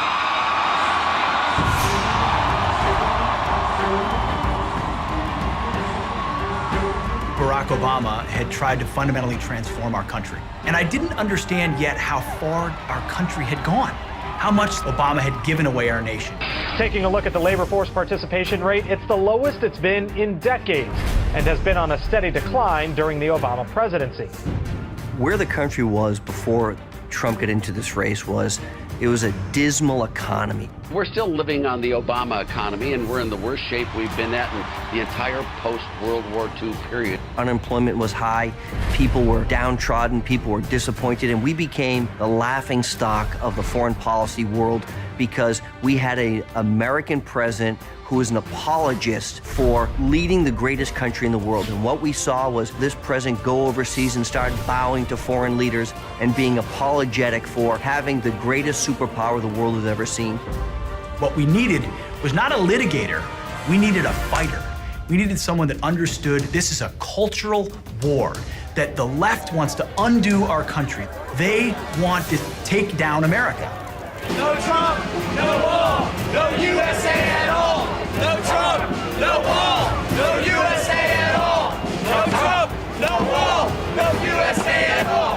No Trump, no wall, no USA at all. Donald Trump said, not on my watch. Now is the time to fight, and Donald Trump was the man to do it.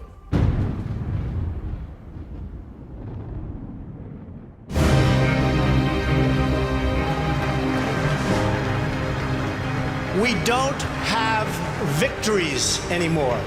We used to have victories, but we don't have them. When was the last time anybody saw us beating China? When did we beat Japan at anything? When do we beat Mexico at the border? They're laughing at us, at our stupidity. The U.S. has become a dumping ground for everybody else's problems. The world right now is going, whites are black, Trump's running for president, like, does gravity still work? You're not going to be president, all right? Folks, Donald Trump is not a serious person.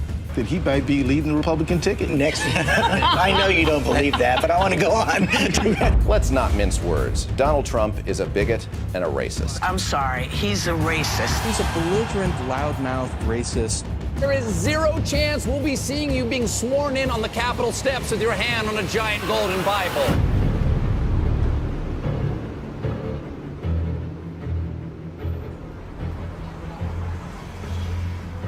The very first thing I noticed about Donald Trump was when he came down the escalator and he said, "I'm rich." I'm really rich. I'll show you that in a second. And by the way, I'm not even saying that in a braggadocio. That's the kind of mindset, that's the kind of thinking you need for this country. I'm very, very, very, very, very rich, and I want to show you how to get rich with me. I am officially running for President of the United States, and we are going to make our country great again.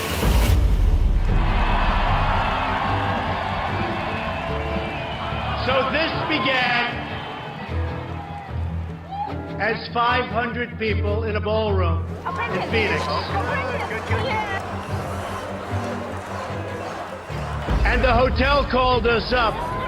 And they said, please don't do it here. We're going to be swamped. It's going to destroy the building. And we will make America great again. It's been amazing. And outside, sadly, we have thousands of people that can't get in. So you know real estate. You know real estate. We're going to do it. I love you all. Thank you very much, everybody. Thank you. I love you. Thank you. We're going to do it.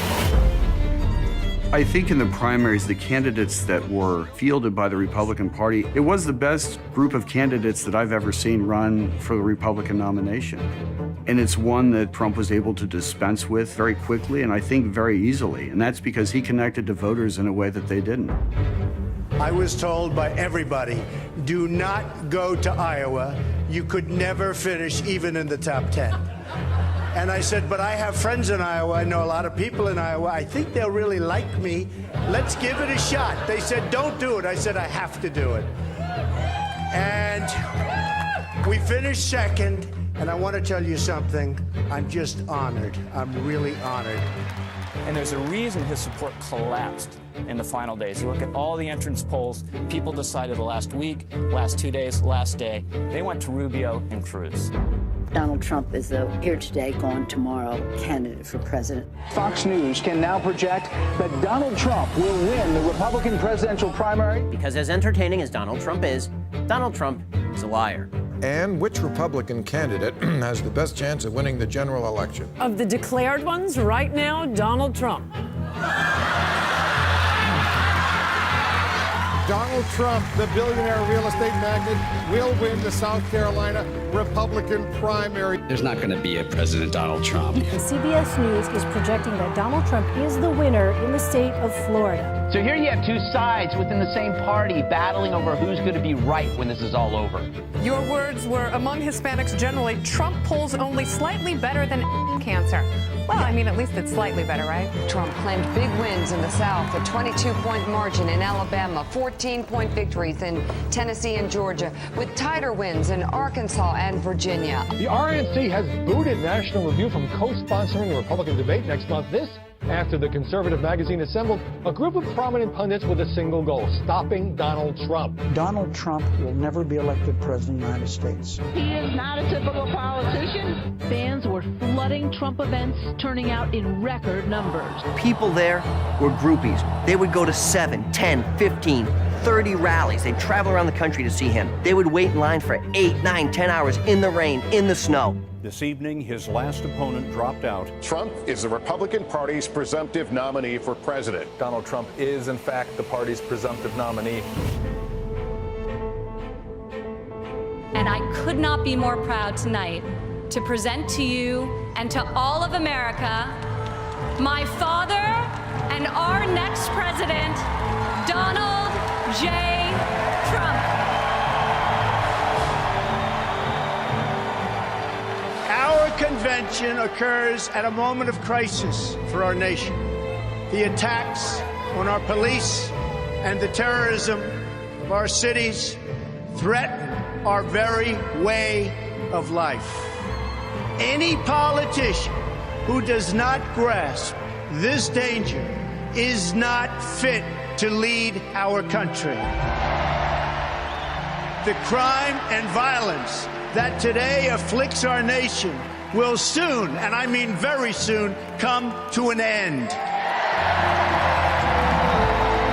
Beginning on January 20th of 2017, safety will be restored. What about our economy? Again, I will tell you the plain facts that have been edited out of your nightly news and your morning newspaper. Nearly 4 in 10 African American children are living in poverty, while 58% of African American youth are now not employed. 2 million more Latinos are in poverty today than when President Obama took his oath of office less than 8 years ago. Another 14 million people have left the workforce entirely. The most important difference between our plan and that of our opponent is that our plan will put America first. Americanism, not globalism, will be our credo. The American people will come first once again. Big business, elite media, and major donors are lining up to behind the campaign of my opponent because they know she will keep our rigged system in place. My message is that things have to change, and they have to change right now.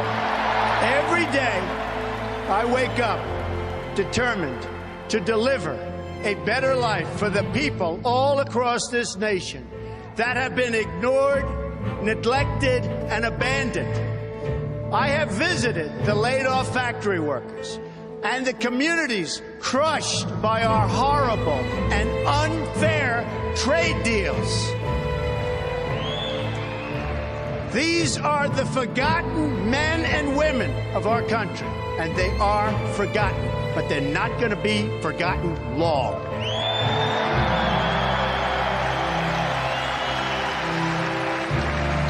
These are people who work hard, but no longer have a voice. I am your voice. Unlike the massive crowd at the Trump rally, only 600 people showed up for Hillary Clinton's rally last night in Iowa. I knew things were changing because I would see the rallies in Ohio and Michigan and Pennsylvania. It's supposed to be a blue wall. I thought Donald Trump was one of the first politicians in a while who looked at voters and saw them as real people in concrete situations, people with real everyday problems, and who saw them as his fellow Americans. He kind of looked at them as part of a national family. That's Donald Trump reminding the people of where it used to be a better country, where we had manufacturing, where guys who worked in steel mills and coal plants were heroes of our country. And now under the Obama years, those jobs were decimated, and he promised to bring those manufacturing jobs back because middle America had been left behind. Today, on a very complicated and very difficult subject, you will get the truth. The fundamental problem with the immigration system in our country is that it serves the needs of wealthy donors, political activists, and powerful politicians. Let me tell you who it does not serve. It does not serve you, the American people. Doesn't serve you. Illegal immigration costs our country more than $113 billion a year. Most illegal immigrants are lower-skilled workers with less education who compete directly against vulnerable American workers. Only the out-of-touch media elites think the biggest problem facing American society today is that there are 11 million illegal immigrants who don't have legal status.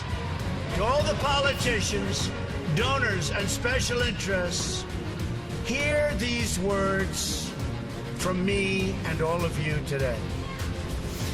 There is only one core issue in the immigration debate, and that issue is the well-being of the American people. Build the wall. Build the wall. They will.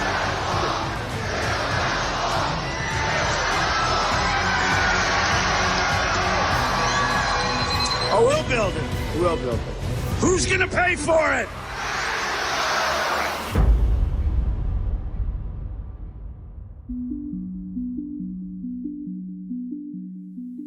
You can put half of Trump supporters into what I call the basket of deplorables. Right?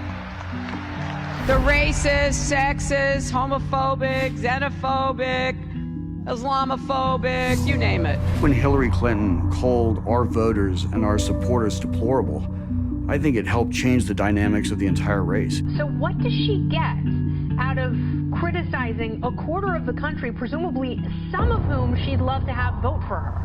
We have the support of cops and soldiers, carpenters and welders, the young and the old, and millions of working-class families who just want a better future and a good job.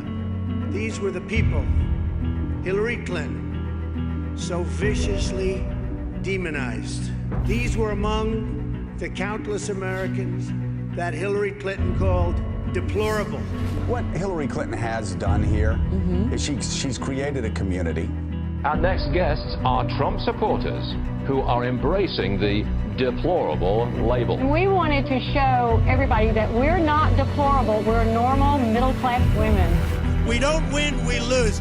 We are going to start winning again. We're going to win with everything. We're going to win so much, you are going to get so sick and tired of winning.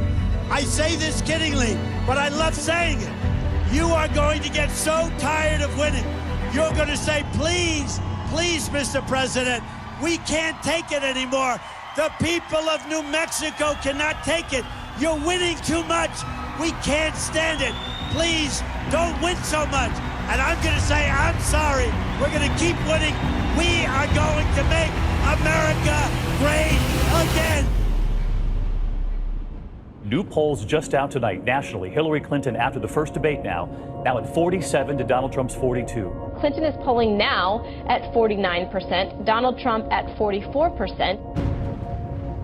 There comes a moment in every great endeavor when success or failure is determined by the decisions you make under duress at a seminal moment. Donald Trump's moment came in October. Billy Bush weekend was probably the most difficult weekend of the campaign. What was taking place at Trump Tower was the staff there was attempting to manage the president and come up with a solution. Some people told the president to get out of the race, and he was going to go down and have the biggest defeat in our history. But what I knew about Donald Trump was you never back down, you double down. That 2005 Access Hollywood tape wasn't just lewd remarks. Trump was literally explaining a time-tested strategy for sexual assault. The swing voters have been these college-educated white women who went for Mitt Romney by 6 points, and in our last poll, went for Hillary Clinton by 25 points.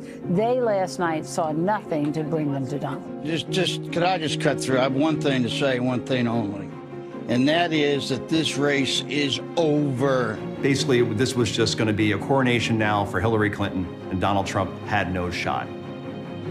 An estimated 20,000 people turned out last night at a football stadium in Mobile, Alabama.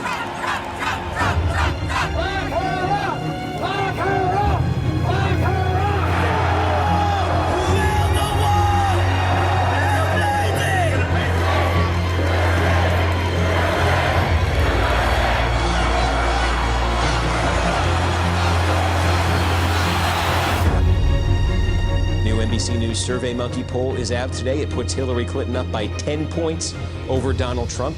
The first exit polls come out, and the margin is so bad that there's basically not enough votes left to go and make it up. We're going to lose everything. And in CNN, you can feel the jubilation that the reporters are having. You know what we haven't had in a presidential election in a long time? A real landslide. And I don't want to oversell this here, but at least right now, in this moment, we're seeing an interesting possibility in this presidential race. It was funny because when I saw Florida come in and they refused to call it for Donald Trump, I knew at that moment that CNN didn't want to call it because it would be the end of it all. The result of the election hasn't been officially declared yet, so go ahead. I knew at that moment that the president had won.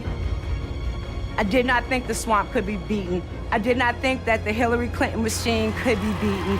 I did not think that Donald Trump would beat them. The biggest surprise of the night.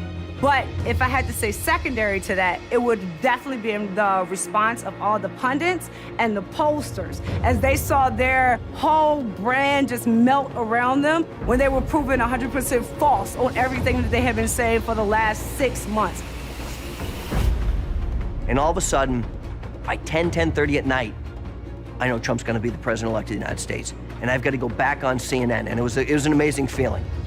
You've won, so act like you've won. I think Donald Trump is going to go on tonight. I think he's waiting for Hillary Clinton to call him and concede this race. And then he's going to make a very gracious speech which says, I want to be the president for the entire United States. I want to bring everyone together. I don't think it's outrageous for him to wait. No candidate in modern American politics has ever run a wire-to-wire first-place campaign. We went in first place, and we never looked back. We are going to make this decision now. The Fox News decision desk has called Pennsylvania for Donald Trump This means that Donald Trump will be the 45th president of the United States.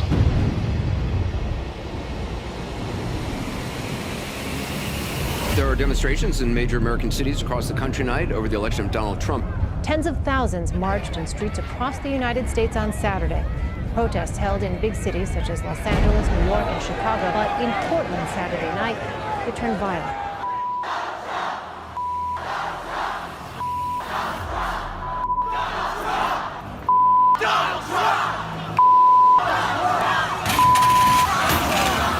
People filling the streets in America's cities, protesting President-elect Donald Trump. Crowds set fires, blocked freeways, and gathered at Trump's buildings all across the country. You're awake, by the way. You're not having a terrible, terrible dream. Also, you're not dead and you haven't gone to hell. This is your life now. This is our election now. This is us. This is our country. It's real.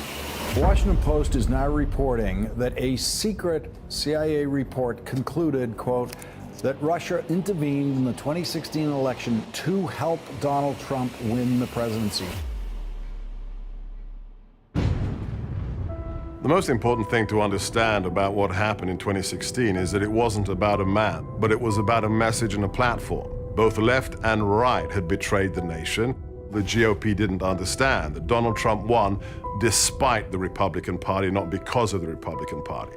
When he took this country over on January 20th, 2017, we were in real trouble, and we still are. I attended the inauguration with my wife, was going to become a citizen just a month later.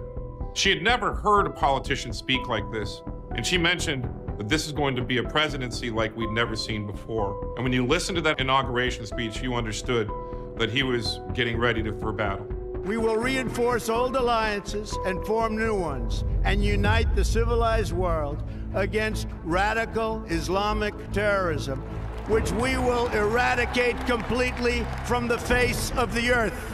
And after that speech, we got a preview of exactly what the media was going to do in terms of coverage of Donald Trump, in calling it dark, in evoking Nazism, in saying all the most horrible things that you can say about an inauguration speech. When he said today, America first, it was not just the racial, the Hitlerian background to it. This American carnage stops right here and stops right now. The media can't resist it. Why could they always not resist comparing folks to Nazi Germany or Hitler?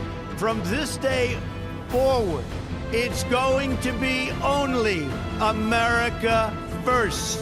America first. We want to hear that message of America first. However, it carries with it overtones from the 1930s when an anti-Semitic movement saying we don't want to get involved in Europe's war. It's the Jews' fault in Germany. The words themselves carry very ugly echoes in our history. Finally, we must think big and dream even bigger. In America, we understand that a nation is only living as long as it is striving. We will no longer accept politicians who are all talk and no action, constantly complaining, but never doing anything about it. The time for empty talk is over. Now arrives the hour of action.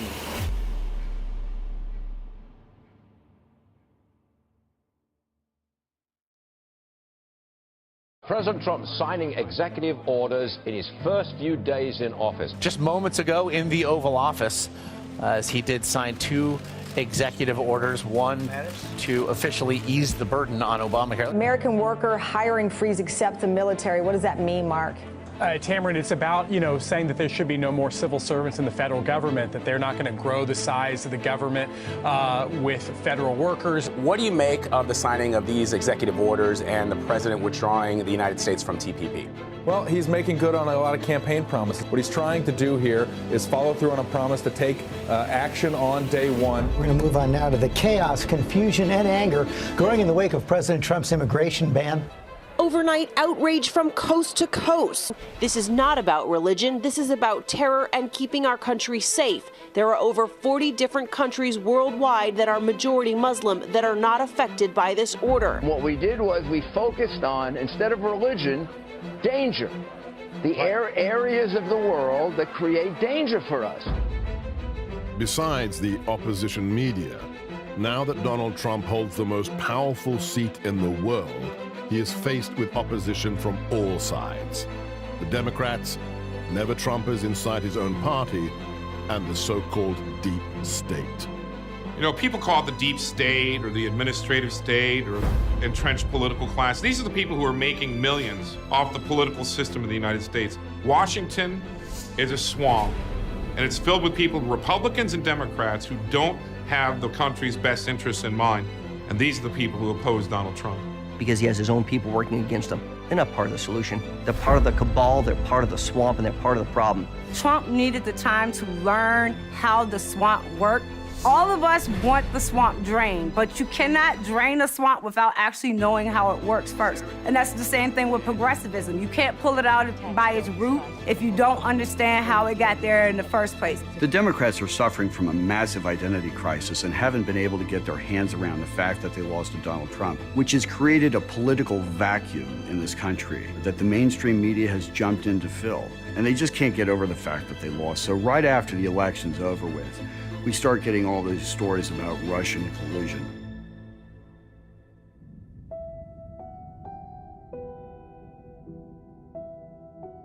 We can't really see anything of collusion. We are at a point where many people in the American public see this investigation for what it is, a way to take down a president, and if it isn't collusion, they'll pivot to something else that has nothing to do with collusion, and the blind partisans, and particularly people in the media, will just run with that narrative.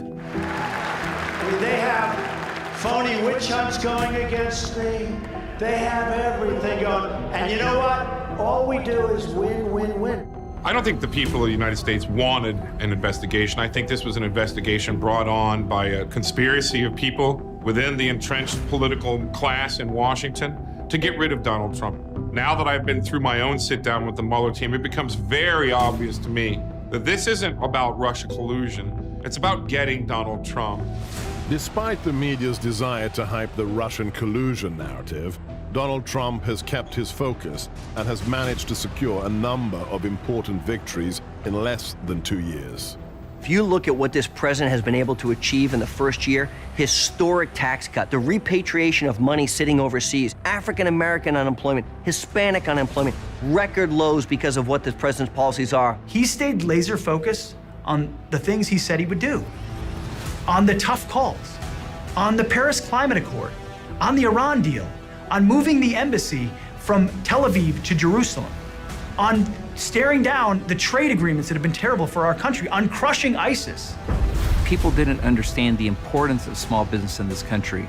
For 30 some odd years, nobody had really addressed the needs of these small business owners. Here we had an opportunity to make that change, and these small business owners needed that help to be able to actually make a change for their own businesses as well. Since the election, we have created 2.4 million new jobs. And something I'm very proud of, African-American unemployment stands at the lowest rate ever recorded.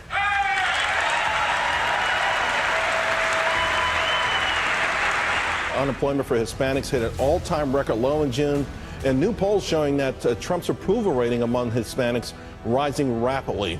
Not only because of the tax cuts, but because of the deregulation that he has forced through the stroke of his pen. He has removed the government boot off a small business's neck. We've seen big companies and small companies alike who are saying, because of the policies of this administration the first year and a half, we're growing our business. Our economy is moving in the right direction.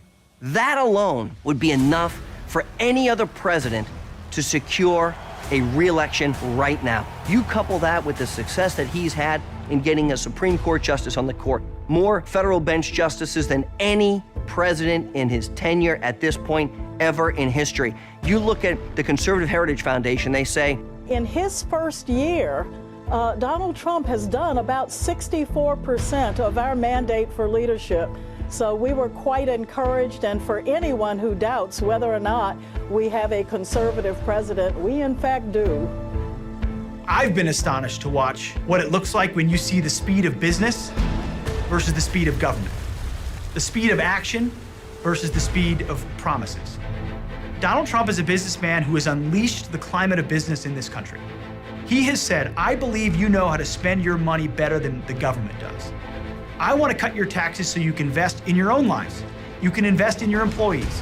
You can invest in your business. I'm going to reduce regulations so that small business that doesn't have an army of accountants and lawyers and litigators and lobbyists, they're on a level playing field with those big guys that play very well and cozy inside the rigged system. But Donald Trump understands he wants equality of opportunity, not equality of outcome. We can unleash the engines of capitalism. He has unleashed the miracle of free market economics because as a businessman, he understands that that's how you unleash the promise of America.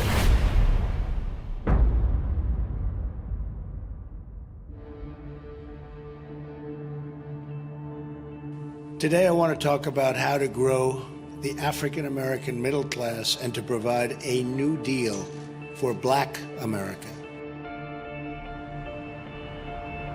We are now seeing unemployment rates that are below 4%. And in fact, if you even look more specifically at unemployment rates amongst Latinos and amongst Blacks, it is now at historic record levels in terms of lows. This is unbelievable. This administration, frankly, has done more for the Hispanic community, for the Black community, than probably most other administrations have in the past. Well, at the beginning of the Obama years, especially within the Black community, we were all excited that America had proven that it was able to get past this racist background. And we were excited about being able to elect the first Black president. We thought for sure he would do things specifically to help the intrinsic and intransigent problems within the Black community, the high unemployment rate, the Black-on-Black crime. Shooting violence has gotten so bad in Chicago that gunfights are breaking out now at existing crime scenes. And even with police in close proximity. We got shots fired over here. And then as he got settled into office, the cloud of disappointment began to settle in within the Black community. Members of the Black Caucus could not get a meeting with the first Black president, never addressed the Black unemployment rate, and that's when the bottom fell out of our support for President Obama. And one of the things, though, unfortunately, under the Obama administration, truly people believed that the American dream was dead. What the Black community is looking for is a reason to change their habits, and I think that's part of the reason that President Donald Trump came onto the scene. Entrepreneurship. That's the bedrock, that's the gateway drug into the Black community, is through our entrepreneurs. And if we make sure we have a vibrant entrepreneurship class within the Black community, that's going to go a long ways to solving a lot of the turmoil you see in the inner cities, number one. Then number two, education. Because if you have a good education and you're optimistic and hopeful, now you go to school, get education, whether it's college or vocational, then you have a flourishing entrepreneurs class that has a job waiting for you. They need you because their businesses are growing so fast. But now what we're hearing again, that optimism is sky high. People are investing back in their businesses because they believe that the American dream is now achievable once again. That deal is grounded in 3 promises: safe communities, great education, and high-paying jobs. And the moment you reach out to them and you start taking them seriously as businessmen, you're gonna see actual conservatism come into the picture, actual ideas come into the picture. I will also propose tax holidays for inner-city investment, a new tax incentive to get foreign companies to relocate in blighted American neighborhoods, and they will do that. It will be worthwhile. It's called incentive. They will do it. Uprooting progressivism and getting it out of our country so we're not on the brink of democratic socialism. I will produce, and I will get others to produce, and we know for a fact it doesn't work with the Democrats. There's a lot at stake at this moment right now, and if Donald Trump chooses capitalism and chooses that fight at this moment, I think you change the entire trajectory of this country for what progressives have done the last 100 years.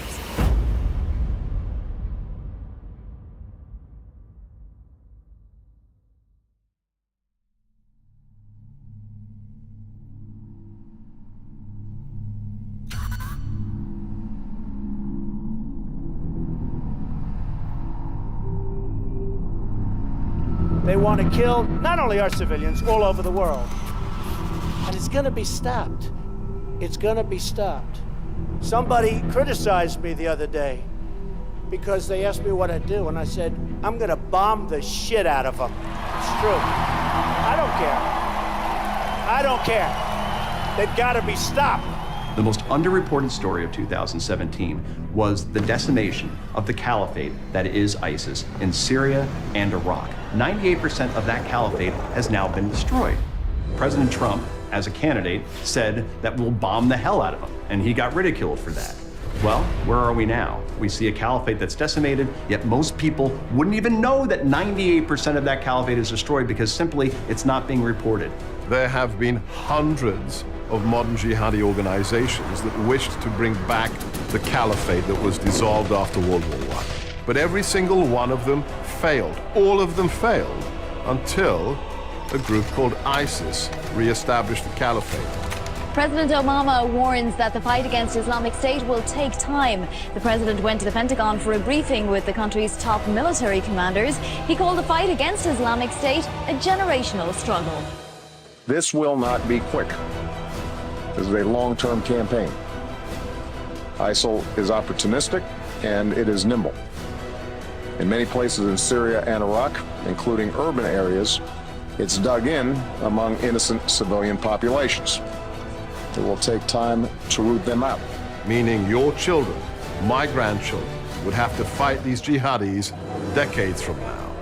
Donald J. Trump and his administration, with the focus on the physical caliphate, compressed Obama's generational war into the span of 4 months until the caliphate was no more. We've made tremendous strides, obviously, in Syria with ISIS. We've taken back virtually all of the caliphate, all of the land. Same thing in Iraq, and we're making tremendous strides. It's sort of the unwritten story right now. President Trump praising the news that ISIS has lost 98% of the territory it once held, with half of those victories coming since he took office. Just last year, ISIS controlled an area in Iraq and Syria the size of Ohio. Look at that on the map. Take a good look at it. And now we're going to show you what exists today. This is the remaining strongholds that are there, a small area along the border. So, big accomplishment. I'll never forget seeing the black flag of ISIS fly over Fallujah, Ramadi, Samarra, other towns that Americans had fought to liberate. And when we saw that, the images were jarring, but the response was infantile. Barack Obama called them the JV team. In January, President Obama told the New Yorker magazine's David Remnick that ISIS, which was then still considered a part of al-Qaeda fighting in Syria, was like a JV basketball team. We're not here to play games. We're not here to build schools. We're not here to hand out soccer balls. We're here to put a rifle round between the eyes of ISIS, to drop a Moab on their face and make sure they never come back to this earth. And here we are now, and the ISIS caliphate has been destroyed. That's the kind of leadership I want, is a commander-in-chief laser focused on destroying the enemy. Where are the front page headlines? Where are the deep dive stories about the lives that were saved? Where's the talk of the courage of Iraqis, of Kurds, of Syrians, of Americans, putting their life on the line so that ISIS dirtbags can be put into the dirt? Of course, those stories aren't told, because those stories would amplify the success of a commander-in-chief that this media hates.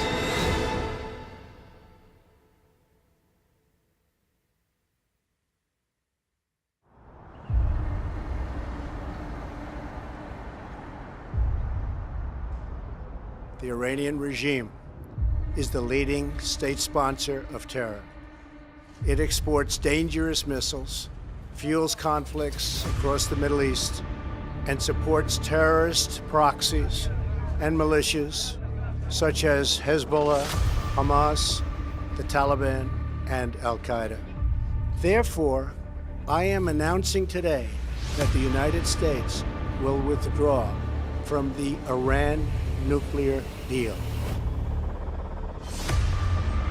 The Iran deal is another example of the president making a promise. He said that this is the worst deal in history, that we're going to get out. Barack Obama was more than foolish. He was reckless, ideologically reckless in America's security in pursuing that deal. They were foolish enough to think that if we gave the Iranians billions of dollars of pallets of cash, the Ayatollahs over there, the radical Islamists, would give up their nuclear weapons, stop their ambitions to chant death to America and wipe Israel off the map. Except everything we've seen since we signed that horrific deal is they've only funded their military operations more. They've only exported more Islamic terrorism in the region. They've only sought to expand their influence, undermine America, and undermine Israel in the process. And thank God, we have a president who stepped up and said, that's not a deal worth making, let alone a deal worth keeping. America will not be held hostage to nuclear blackmail. We will not allow American cities to be threatened with destruction. And we will not allow a regime that chants death to America to gain access to the most deadly weapons on earth. Today's action sends a critical message. The United States no longer makes empty threats. When I make promises, I keep them. The new provocation from North Korea, what could be the most dangerous yet, a new missile launched being called a breakthrough, a successful test of an intercontinental ballistic missile, possibly capable of reaching Alaska. North Korea's official statement celebrating the launch, promising to root out what they see as the U.S. threat. If you remember August of 2017, we were on the verge of World War III. North Korea was lobbing missiles over Japan, was threatening Guam, had nuclear capabilities, and the president said that Kim Jong-un and the North Korean people will be met with a fire and fury like the world has never seen. The United States has great strength and patience, but if it is forced to defend itself or its allies, we will have no choice but to totally destroy North Korea. The media was apocalyptic, said you can't speak to North Korean leaders like that. You can't use that sort of language. You're going to get us into a war. And instead, it was a language, it turns out, that Kim Jong-un actually understood. And he began to acquiesce, and he began to stop testing missiles. North Korea will not find security and respect through threats and illegal weapons. We will work with our friends and allies to stand up to this behavior, and we will redouble our efforts toward a more robust international non-proliferation regime that all countries have responsibilities to meet. They accelerated toward a nuclear bomb under the Obama administration because they saw it as their opportunity. Ironically, that's the number one issue Barack Obama said he was handing to Donald Trump to solve on the world stage. And what has President Trump done? He's forged a path to solve it. But he didn't play by the consensus games of Washington, D.C. Never once did intelligentsia crowd say, you know what you should do? You should tell Kim Jong-un fire and fury is coming his way. You should tell Kim Jong-un he's going to get a bloody nose if he tries it again. You should ramp up troop deployments, ramp up military exercises, maximize the pressure, utilize China to put pressure on North Korea. And here we are. We're getting actual action on the Korean Peninsula. And now we have all sides talking, and people are talking about Donald Trump, of all people, winning a Nobel Peace Prize. Republican Congressman Luke Messer launching an effort to nominate President Trump for a Nobel Peace Prize.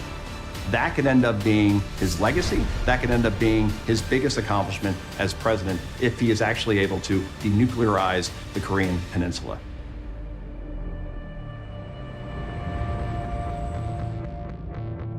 In the Kate Steinle murder case, the illegal immigrant Garcia Zarate, who killed Kate Steinle on that pier in San Francisco, was acquitted just a short time ago of murder and manslaughter charges.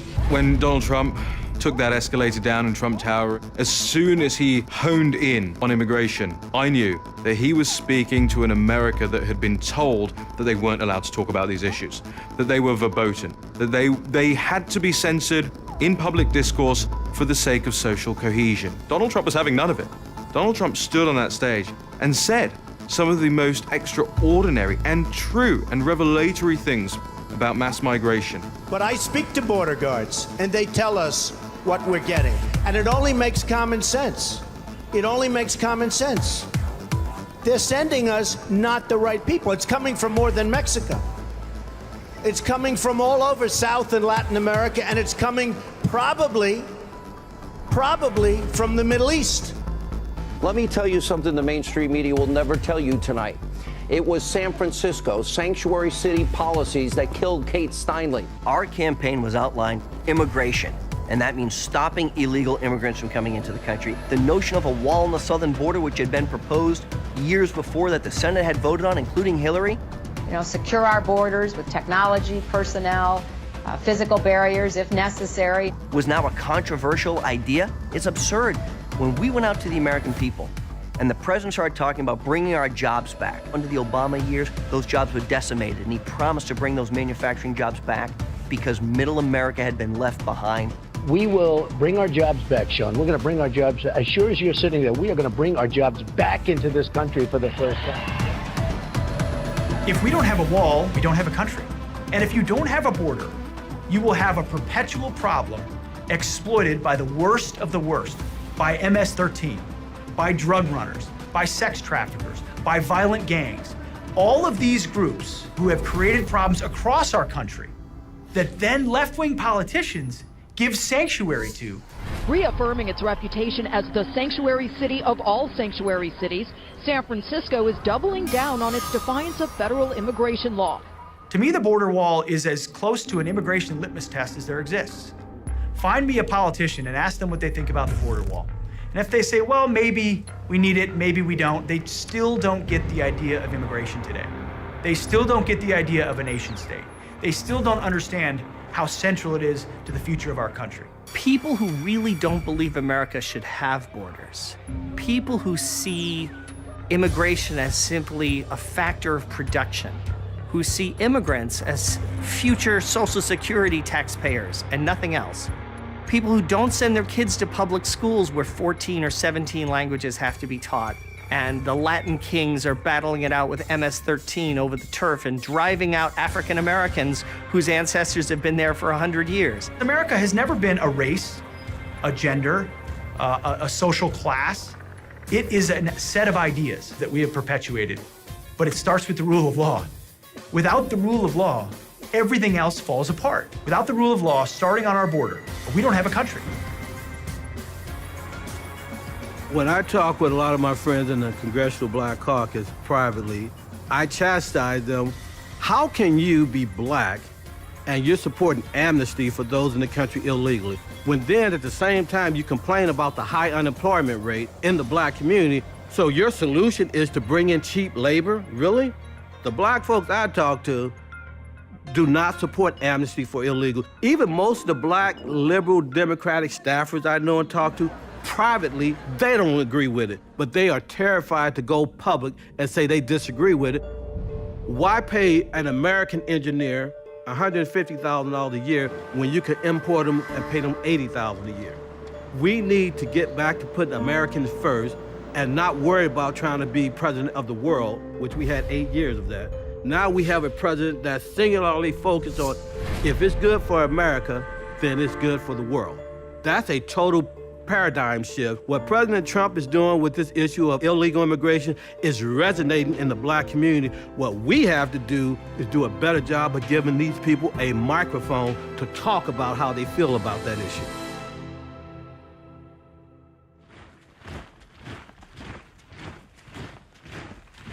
I don't believe there's a bigger geopolitical issue that threatens American security directly than the rise of China. America is the most powerful nation the world has ever seen, on every metric. Nevertheless, there is one nation that has both the desire and the potential to displace us. They see their culture as better than anybody else's, and they see the last 100 years as an anomaly, as a humiliation by the West.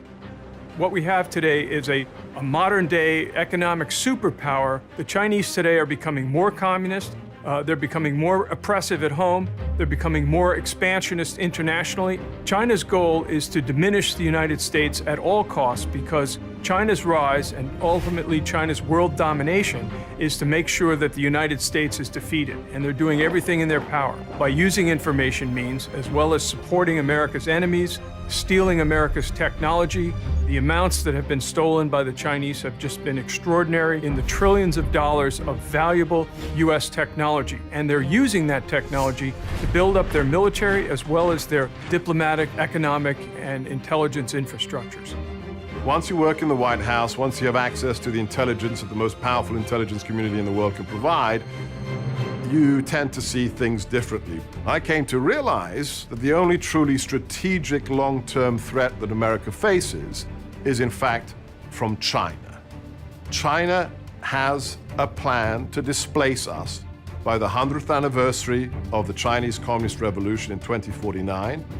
2049 is 100th anniversary of Chinese People's Republic of China. In the 2021, they want territory integrity, which means they want Taiwan, they want South China Sea. And then in 2049, they want to overtake United States. The flashpoints between the United States and China are clearly in the Pacific. The South China Sea, which sees $5 trillion in trade annually, has been militarized and literally taken over by the Chinese in a covert operation to build small islets throughout the sea and begin militarizing them with missiles. Any of these three flashpoints could erupt into a regional conflict unless the United States takes major action to push back against this Chinese hegemonism.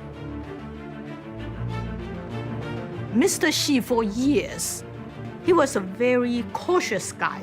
He understood how to climb up in China. To climb up in the communist ladder, you have to be harmless. People are not afraid of you. You're not in anybody's way. But when he got to power, now he's showing his true color. We see him using Mao's language. We see him raise issues like what Mao raised. Xi Jinping comes from a veteran family. Both his parents are communist high-ranking leaders. He grew up in that environment. So when he comes to power, he has a mission to defend, to restore, revive the Communist Party, make it become a stronger, glorify the Communist Party. China is definitely a totalitarian regime because it's control everything. China is control everybody's thinking, everybody's social behavior, and everybody's speech, and not a single regime in the history can have such a total control over its people. The totalitarian machine, the whole country is a police state. They have developed a strategy, the One Belt, One Road strategy, and they've developed a doctrine called unrestricted warfare to undermine us in indirect ways, specifically economic warfare and political warfare and the development of military technologies that leapfrog over conventional military technology development. It's actually a stalking horse for the Chinese ideology of Chinese communism, socialism with Chinese characteristics. They're building up countries around the world, and with that comes the Chinese economic model as well as the Chinese authoritarian and communist system. And the United States, again, is at a loss to try and counter this. China basically has no oil, and therefore they're heavily dependent on Middle Eastern oil, so they're looking for ways to control the oil coming out of the Persian Gulf and the Middle East and make sure that they can secure that. I think President Trump perhaps is one of the smartest presidents we have. And his engagement with China, I think as a businessman, first he understands personal relationship. He made President Xi said one thing, is that the United States of America have 1,000 reasons to be friendly to each other, have 0 reason not to be friendly. Actually, we have plenty of reason to be not friendly. But President Trump established a personal relationship. In the Chinese politics, if you have a personal relationship, you can always, have some leeway. On the other hand, if you don't stand firm for your national interests, they despise you. So actually, President Trump won a lot of respect from the Chinese leaders and Chinese people. We've lost 70,000 factories since China joined the World Trade Organization, and you've seen that, you've heard about it. 70,000. The World Trade Organization, another one of our disasters. But this election, The American people voted to end the theft of American prosperity. They voted to bring back their jobs and to bring back their dreams into our country. That's why I'm here today. In just a few moments, I will be signing a Buy American and Hire American executive order. You haven't heard about that in a long time in this country. With this action, we are sending a powerful signal to the world. We're going to defend our workers, protect our jobs, and finally, put America first. Donald Trump was one of the first politicians to recognize the threat from China. He broke with the business community and that he wasn't going to go along with business as usual by ignoring China's aggression in the South China Sea and other areas, ignoring China's human rights abuses. Donald Trump has made a sea change in the U.S. approach to China. He's made China the top threat, along with Russia. He has made protecting American economic security one of the highest priorities. Again, this trade and interaction in the past was based on the false notion that trading with China would have a moderating influence on its behavior, and President Trump was the first to recognize that this has totally failed and that a much tougher approach is needed. We're going to be fulfilling another campaign promise by taking firm steps to ensure that we protect the intellectual property of American companies and, very importantly, of American workers. No, mark my words, if the 21st century is not an American century, the 21st century will not be a free century. And I'll tell you this, the Chinese, the communists, believe the future is theirs, that their economy and its central planning is the future, that their military will eventually overtake America's, and they do not believe that our will is strong enough to confront them. They believe America is a declining power, that free peoples and capitalism inevitably implodes, and that central planning and dictatorship and communism is the way of the people. If we do not stare down China, not just on trade, but on their military ambitions, the 21st century could be a Chinese century, and that means it sure is not a free one.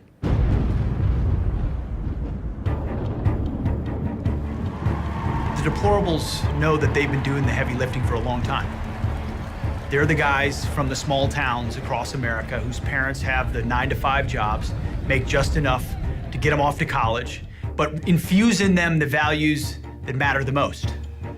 Love your country, be willing to fight for things greater than yourself, earn a paycheck because there's dignity in work, and raise a family that perpetuates that into the next generation that loves America. So the deplorables said, the way I give to my country is to give the way the previous generation did. In November, we have so much actually at stake, so much to lose. The Democrats, they actually are saying, vote for us and we will raise your taxes. What can you do but raise taxes? You're used to hearing the Democrats say, vote for us, we'll give you free stuff here and free stuff there. Our small business owners right now, their optimism is sky high because they believe that these are the tax cuts that they're going to be facing in the future. But I'll tell you now that we're hearing a little bit of concern now because they're asking the question, what happens if they go away? You raised the issue of taxes. Trump raised that issue. Let's talk about it. What's too high for the top personal rate? It's not about a number. That's what negotiations are all about. What rate? Yes, we are going to end these. We'll come up with that rate, but it'll be a damn lot higher than it is right now. This is Armageddon. Is 50% obviously too high? Look, there was a time in a very prosperous America where the top marginal rate was well above 50%. Previously, you'd been asked if a 90% marginal rate is certainly too high, and you said no. So how high are you willing to go? Not one Democrat voted to cut taxes. Not one. And just as I promised the American people from this podium 11 months ago, we enacted the biggest tax cuts and reforms in American history. The November 2018 elections are absolutely critical to see this president's agenda continue to move forward. This election, if it is an election about the success that our country is facing, Donald Trump wins and the Republicans keep and expand their majorities both in the Senate and the House. If this is a localized election where the Democratic candidates are running away from Nancy Pelosi and the leadership of the Democratic Party, then the Democrats are going to do very well. We have come up with a lot of solutions, but we have Democrats that don't want to approve anything because that's probably, they think, bad for the election that's coming up. What Democrats are very good at doing is they go into their districts, they campaign and say one thing, they come to Washington, D.C., and they do the exact opposite. That's what is on trial. That is what we are talking about for the November election. Donald Trump is definitely on the ballot in every race across the country. You're either with an agenda, a reform agenda of Washington that is with the people to make government smaller and more effective and to return more money to the pockets of the American taxpayer, or you're with those in the Beltway that want to grow government, grow the size of its regulation, and to keep imposing itself on our lives. Tell me what the Democrats are running on. What's their platform relative to the black community? Just think about the impact of voting Democrat and having several prominent black liberals chairing major committees. If you don't think elections matter, all I say is when you wake up this morning, think of Chairman Maxine Waters chairing the Financial Services Committee. That should scare you to vote Republican right there. I don't think there's been a midterm election this important in my lifetime because the Democrats want to take us back to taxes and to the regulatory state and largely the politicization of everything, okay? One of the reasons the economy is doing well now is because the president is getting the boot of government off the necks of business people and farmers and people that make things, grow things, and build things. And the government released its gross domestic product report for the second quarter this morning. It showed the U.S. economy grew 4.1% from April through June. That's the best showing since 2014. The Democratic Party of America have wasted the first year and a half of the Trump presidency attacking him on nonsensical issues because they think, firstly, they control the media. They think, secondly, they control the culture. And so their ideas will pervade, their ideas will filter down necessarily no matter what. They don't rule the roost. They have no answers. So they resorted to racist and xenophobe and all these other things. The Democrats have nothing to run on in November. What platform do they have? Are they going to vote on let's bring ISIS back? Let's get rid of the 5 million job bonuses that have been created by the tax reform? Shall we not build the wall? They can't run on this. The 2016 election was a peaceful political revolution, and it was historic. I have a whole list of accomplishments that the group behind me have done in terms of this administration and this Congress, but you've heard it before.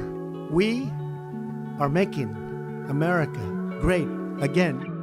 But 2018 is even more important than the election of the president. The whole Make America Great Again agenda relies upon 7 more years of this administration being able to bring us back to where we should be.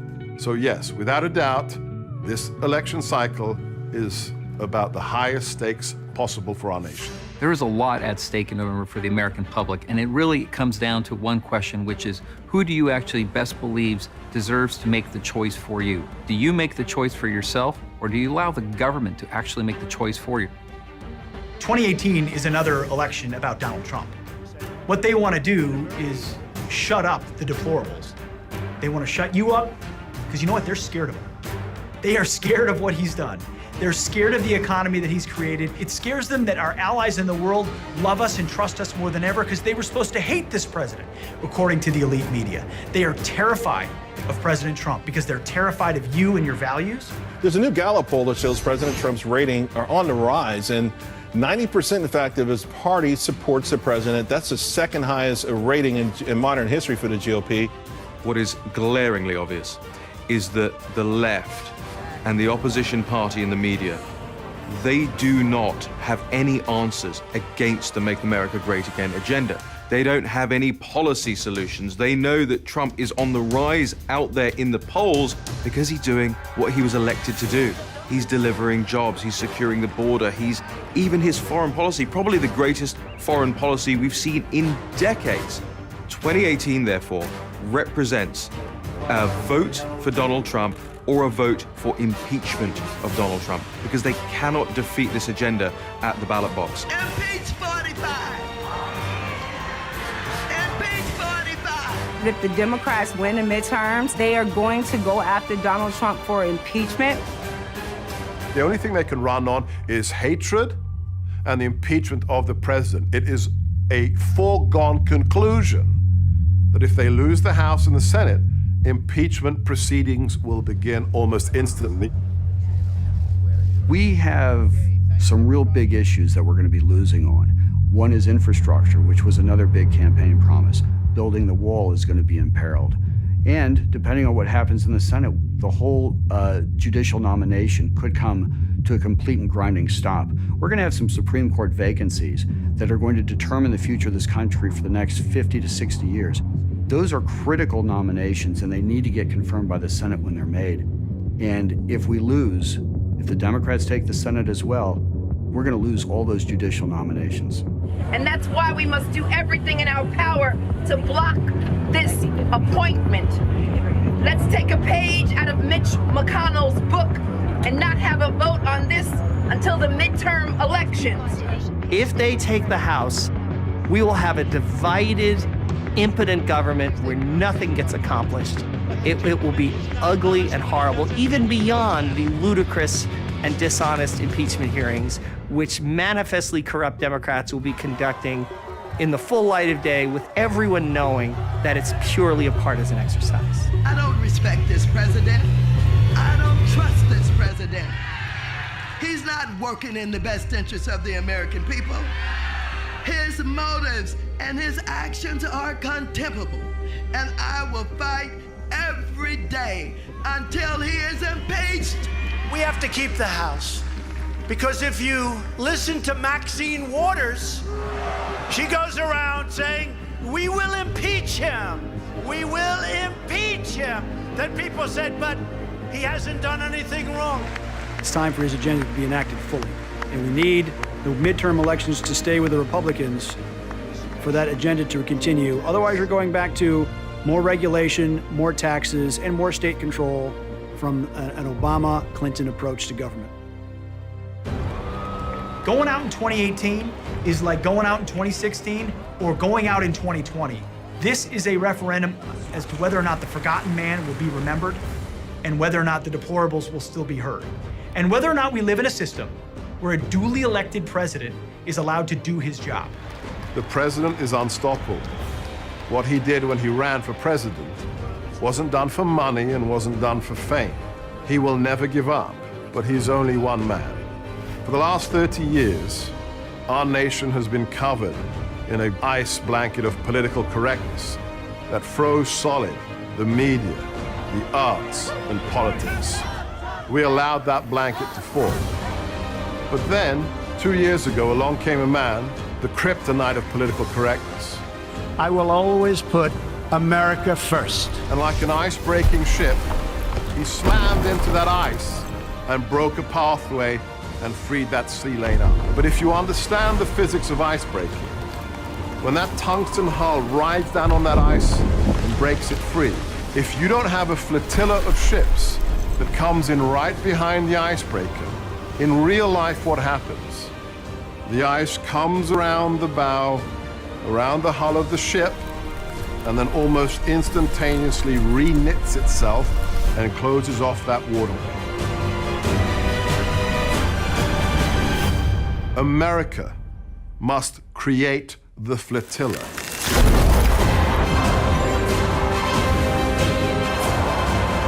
Every single person who is proud of what has been achieved must come to be part of that flotilla and to be what the military calls a force multiplier for the president. The stakes of the next election are even bigger than the one that changed the face of the nation.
let's just start with the backstory. The Steve Bannon kid, the brawler, your brother said, right? In what way? Well, I mean, it was our neighborhood became it was kind of white working class, lower middle class, old internal suburb of a old city, Richmond. So it was inside the city limits, very close to downtown, and it became predominantly black in the '60s. And my parents, wouldn't leave. That was our neighborhood. So it was a pretty, it was a fairly tough.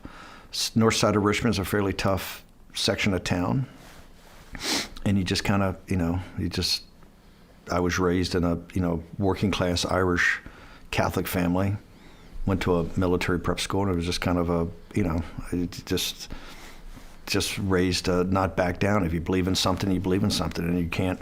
If you show any weakness in a neighborhood, it's quite Darwinian as a young person, right? If you show weakness, you're going to just get picked on and bullied and all that. So you just learn from the playgrounds, and you learn from the schools and the sports. There was no big organized little league or anything like that. Everything was kind of inner city baseball leagues or basketball leagues, etc. You just learn you got to stand up for yourself, and you got to fight. And if you fight, people give you some space. And if you don't fight, it's just you're it's not a great life. So it was just and it wasn't any big deal. It was kind of like breathing air.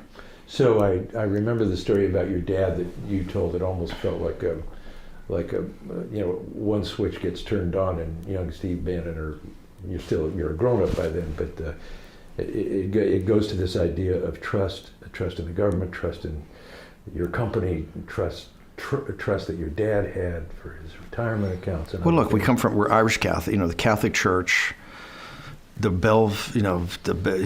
My grandfather and father, I think the only two guys in the history of the Bell system to be both 50-year employees. My grandfather worked there 50 years as a lineman and a PBX guy, and my dad was 50 years, started in the sewer pulling cable and worked for 50 years. So as a father and son, worked 50 years for the phone company. So you had these big institutions. I was fortunate enough to be raised in a great time in America, right? The 50s and 60s, but you believed in these big institutions, the Catholic Church, the phone company, and these were permanent fixtures in your life, and it's kind of that stability.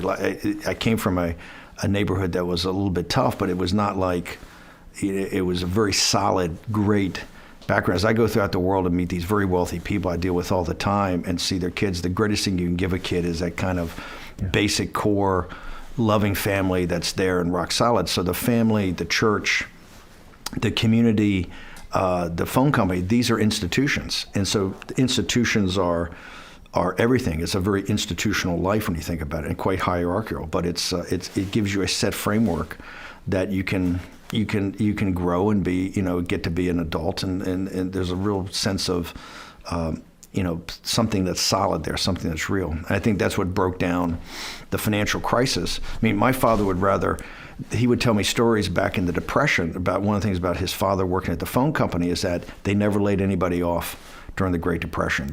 My dad was born in 1921, and as a very young person, he remembers all the neighborhood fathers got let go. His dad still had a job. The phone company didn't let anybody go. He also told stories about the borrowing against, they had like 1 or 2 shares of stock, which was everything.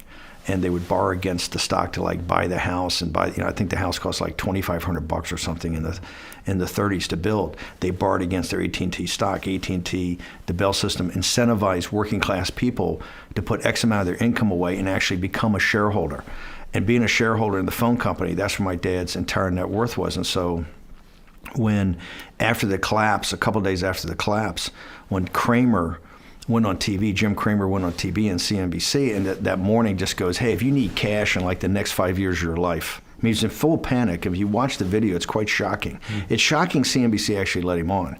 But he's sitting there going, if you need cash in the next 5 years, you just got to sell everything and go to cash, because we don't know where the bottom of this is. And 2 days later, I remember I'd been at Goldman Sachs, and not like my dad asked me my opinion, a couple of days later, he sold all of his AT&T. He would have sold his stock in a Catholic church before he sold his stock in AT&T. And he sold his stock. that struck me as that this is a crisis of the institutions of our country, right? This is a massive, we now have a institutional crisis when guys like Marty Bannon, who the country's kind of this kind of steady Eddie guy, whose whole thing is to raise a family, to be there for the family, to be there for his community. These are the kind of building blocks that civic society is built upon.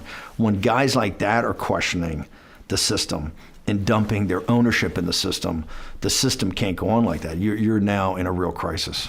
It felt to me when we were watching, we made a number of films about it, and one of the things that happened in the cascade, because we make political films, we were thinking about, let's talk about Sarah Palin, for example, somebody who could identify in some way what that was, what that fear and that anger was, probably in your dad and lots of dads and moms all over the country. Well, it's one of the reasons I came back. I was living in Shanghai. I was actually living in Shanghai at the time. I was living in the French concession, spending most of my time there. I had a massively multiplayer video game company that had a big Asian presence in Hong Kong, Kowloon, South Korea, and in China. So I was living there. Came back because I thought there were some financial problems. I was going to sell real estate, but then my sister pointed me to this woman, Sarah Palin, had just been named. Was going to be the vice president. I actually went to the Republican convention as just with a filmmaking guy, the guy that produced the Passion of the Christ, Steve McAvity, and went to the Republican and saw something unique in Palin and saw her go around. People forget when the financial crisis, when Lehman was put into bankruptcy, which was put into bankruptcy, I think on the morning of September 15th in London, right? And then it cascaded down. The smartest guys in the room didn't realize that the commercial paper market, the global commercial paper market, which is the way that every company in the world gets its working capital to kind of make payroll and to pay for the lights going on and for the janitors and for everything that's paid. The GE, the biggest companies in the world, the commercial paper market, every day you're selling commercial paper to provide working capital. When that froze up on the morning of the 15th, the whole system froze up. On that date, Sarah Palin and John McCain, I think, were up 1 point in the Gallup poll on Barack Obama. People forget, Palin came with such force out of that thing for the first 2 weeks before she started to be kind of destroyed. They were on fire. It was in that sequence of events that week, I think, talks about the corruption of our institutions, and I think it talks about how the elites are comfortable with decline. Remember, on that Thursday morning, Monday goes into bankruptcy. By Thursday, there's a crisis that nobody knows what's going on. In this commercial paper market, the whole way that the whole entire global system is financed is now frozen up. And that's when you have Bernanke and Hank Paulson, who are not alarmists, particularly not Bernanke. And he's an expert. Remember, he's an expert in the Great Depression. That's his claim to fame. That's where his PhD is in.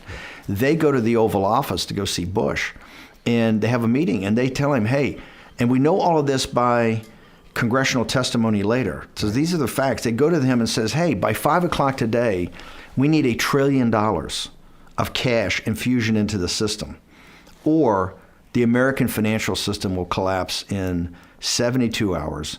The world financial system will collapse 48 hours after that, and we will have global anarchy and chaos. And Bush goes, that's interesting, but the White House counsel said, we kind of checked the Constitution. I don't really have authority to do that. You got to go over to Capitol Hill. It's kind of their problem.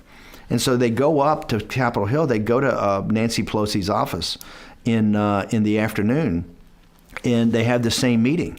In fact, they got to keep their BlackBerries outside. It's so confidential, and they talk in there about they need this cash infusion. That's when Hank Paulson gets on his knees to Nancy Pelosi and makes some sort of pitch to her. The country's in literally what the Germans and the Japanese military and the Soviets, what nobody could ever do to us. Osama bin Laden. Nobody. We've now done to ourselves. We have literally caused a financial crisis that will bring down the entire system in 72 hours. The biggest revolutionaries that have gone after the United States could never dream of what we had done to ourselves. And so that began a cascade of, and here's the thing, nobody has ever been held accountable for it. Nobody's ever taken responsibility for it. And it just that's why, that we have never recovered. Well, we've never recovered from that catastrophe. Somebody's been held accountable, which is probably why we have Donald Trump sitting in the White House now. It's conceivable to me, and you and I can talk about it, what happens politically among the group that become the deplorables to Hillary Clinton, the forgotten to Donald Trump. The bang that went off on November 9th of 2016 at 2:30 in the morning was lit in the Oval Office on September 18th of 2008. It was lit right in that room. Now, because it was lit, that fuse, that long fuse that has this populist explosion, exploded later. But every financial crisis, I think, in at least modern history, is always followed by some sort of populist. Right now, sometimes that devolves into fascism and other things, but every time there's a financial collapse of this, and remember, this is the biggest financial collapse in the country's history. This is bigger than the Great Depression. This is bigger than the one in the 1870s that caused such a big problem. This is bigger than the one that caused the Federal Reserve in the early 20th century. This is the biggest financial collapse in American history. And this was one that was not done just by simple Ponzi schemes. This was done by an organized, thought-through effort of the financial and corporate elites that knew it was going. Remember, the scams pulled off here are absolutely outrageous. And so that's why you had this immense collapse. You had so many of the elites making so much money. Then when it collapsed, they wanted the taxpayers, the whole thing of the $1 trillion. The Federal Reserve didn't call all the financial institutions together and the corporations say, hey, boys, we got a problem, right? This is a problem, and we need to pass the hat. You got to cough up some cash. Yeah. That $1 trillion was from Marty Bannon. The hit print, right? The hit print, the hit print, but the guy's going to pay for it is the little guy. Yeah. We live in neo-feudalism. This is not capitalism. This is where you have a underclass, right? A lumpen proletariat almost that's taken care of by the state. You have the very wealthy, and you have this kind of neo-feudalist working class and middle class in the middle that pays for everything. And the guys at the top, we've socialized the risk, that $1 trillion of infusion, right? Remember, the balance sheet of the Federal Reserve on the morning of September 18th, 2008, when they're in the Oval Office talking, is $880 billion. The balance sheet of the Federal Reserve on January 17th or January 20th of 2017, when Donald Trump raises his hand, is $4.5 trillion. The most progressive president in the history of our country, President Obama, saved the wealthy. And here's how they did it. They just turned on the taps of liquidity. We call it, the technical term is quantitative easing. Right. The not technical term is called bailing out the people who are guilty. Okay? So essentially, if you owned anything, you had the greatest 10-year run in history. Wait. Yeah. Let's move to the TARP vote and whether you think, so now all of that is happening. You have to do TARP, the first one you have to do. Yeah. You know why? Your fiduciary, when a guy like Bernanke walks in and says, I need $1 trillion, right? You don't have time to debate. History's going to look at you. And he says, the American financial system is going to collapse in 72 hours, and the world financial system 2 days after that. You have global anarchy. There's not a person on earth. I don't hear these libertarians and all these, free market, let capitalism take place. Right. No. When they come in and ask for the first $1 trillion in an emergency, I believe you have to say, okay, we got to do it. I don't know what went on here, but if you're telling me this is going to save me and at least get down the road, I'll do it. But remember, that's the first $1 trillion. We kept on for another $3.5 trillion. $3.5 trillion. This is just bailing out the people that caused the problems. Got to think about it for a second. Goldman Sachs didn't lose any equity. None of the partners really missed any bonus payments. None of GE still in business. AIG, it all still exists. All the donors.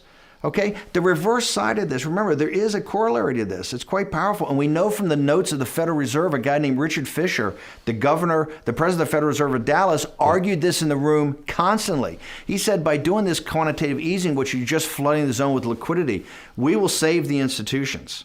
And we will save anybody that's a big real estate holder or a hedge fund or bank. But he said, there's a huge reverse here. Number one, savings accounts, you're going to go to zero interest rates. Savings accounts are going to go to zero. So 5,000 years of the Western tradition back to the Marty Bannons, which is be a good householder. Get a wife, get a mortgage, get some kids, and you save your money.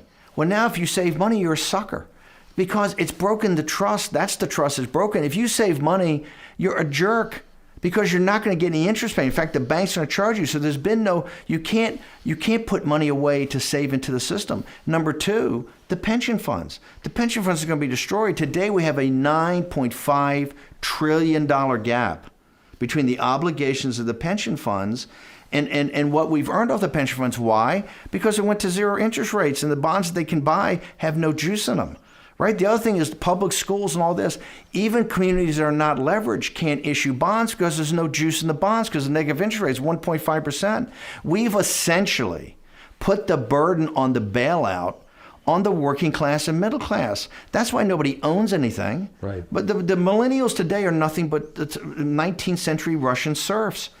They're better fed, they're better clothed, they're in better shape, they have more information than anybody in the world at any point in time. But they don't own anything.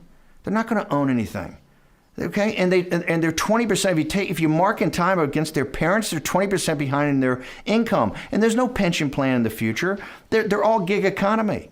We've literally destroyed the middle class in this country. Okay. And both political parties. By the way, this is not about Republicans and Democrats. Right. This is the way the system works, and this is the way the system comes together to protect itself and to move itself forward. Okay? And so because nobody understands even the rudimentaries of finance, right? And they keep the public kind of economically illiterate, right? This allows to go on, and now we're in that crisis.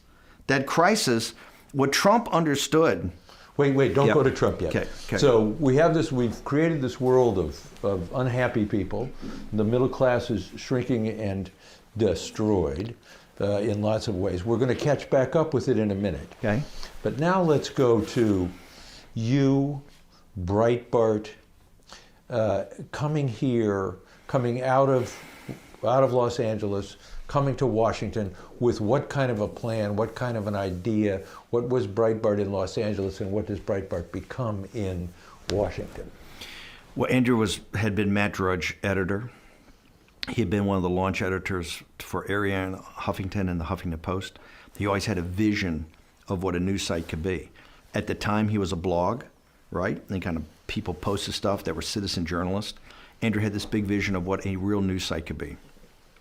We were the blog kind of for the Tea Party. This Tea Party energy, right after the financial collapse in the spring of the next year. In fact, Rick Santelli had this rant, this very famous rant that took place when the first TARP thing was being talked about. And he was basically saying, hey, all the working class people are paying for this, right? That rant initiated these group of kind of disparate people to have a meeting and basically have people come out on April 15th on tax day, April 15th of 2009. That was the beginning of the Tea Party. And Andrew saw very quickly, as I saw, that there was this real populist power in this. This was something totally different. This was not standard Republican Party. This was a whole new deal. And so we started covering that, and Breitbart kind of became the blog site for that. Andrew wanted to do a new site. We were able to raise some money. And in 2011, we closed on the money, and we decided that the center of gravity of our political coverage had to be in Washington, D.C., and we released this house right in back of the Supreme Court, and we called it the Breitbart Embassy. And the reason was we were an embassy in a foreign capital, right? Because everybody told us, we were lectured by guys saying, you're not going to have any access, you're going to have to play the game to get access. And we kind of said, hey, we're going to just kick down doors. Yeah. How about this? We're going to be totally different. And so we called this place the Embassy for the simple reason that we thought we were in an embassy in a foreign capital, that this was owned and run by the permanent political class. And so a handful of people like Peter Schweitzer and others, Matt Boyle and Andrew, we started this news site. Now, unfortunately, Andrew died tragically, 4 days before the site was to be launched. He was working 20 hours a day to build the site, to perfect it. He was quite a visionary when it came to new media and how people accessed information.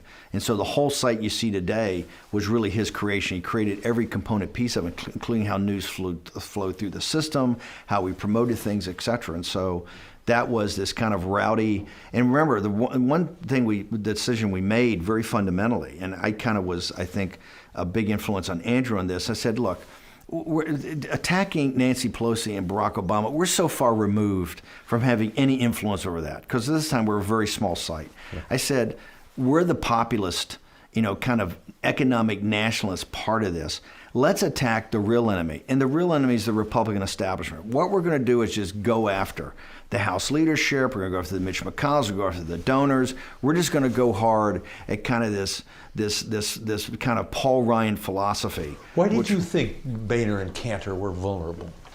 Because they were vulnerable, because there's a huge disconnect. Remember, the one thing is Democrats they have lined up, they have actually, at least here recently, donors in their base kind of line up. The Republican Party is totally dysfunctional. It's essentially a working class party. The votes all come from working class or low and middle class people predominantly, right? And it doesn't represent their interests. This book written by a guy called, What's the Matter with Kansas, where he kind of walks through how the donor class, the singers and the Kochs, these kind of libertarians, have this entirely different concept, this kind of Austrian school of economics concept that the political apparatchiks, remember the consultant class, the political class around it, and the donors all line up perfectly. Unfortunately, you've got a working class party that, for instance, trade, mass illegal immigration, which the Chamber of Commerce pushes all the time, and more legal immigration and the trade are just two sides of the same coin, right? The two sides of the same coin, it's suppression of workers' wages. Okay, mass illegal immigration is to flood the zone against predominantly black and Hispanic working class so that you've got unlimited labor pool and you can keep wages down for higher margins. The immigration and the H-1B visas are the same thing in the tech area, that you don't have to hire American citizens. I can do it with these visas to increase margins.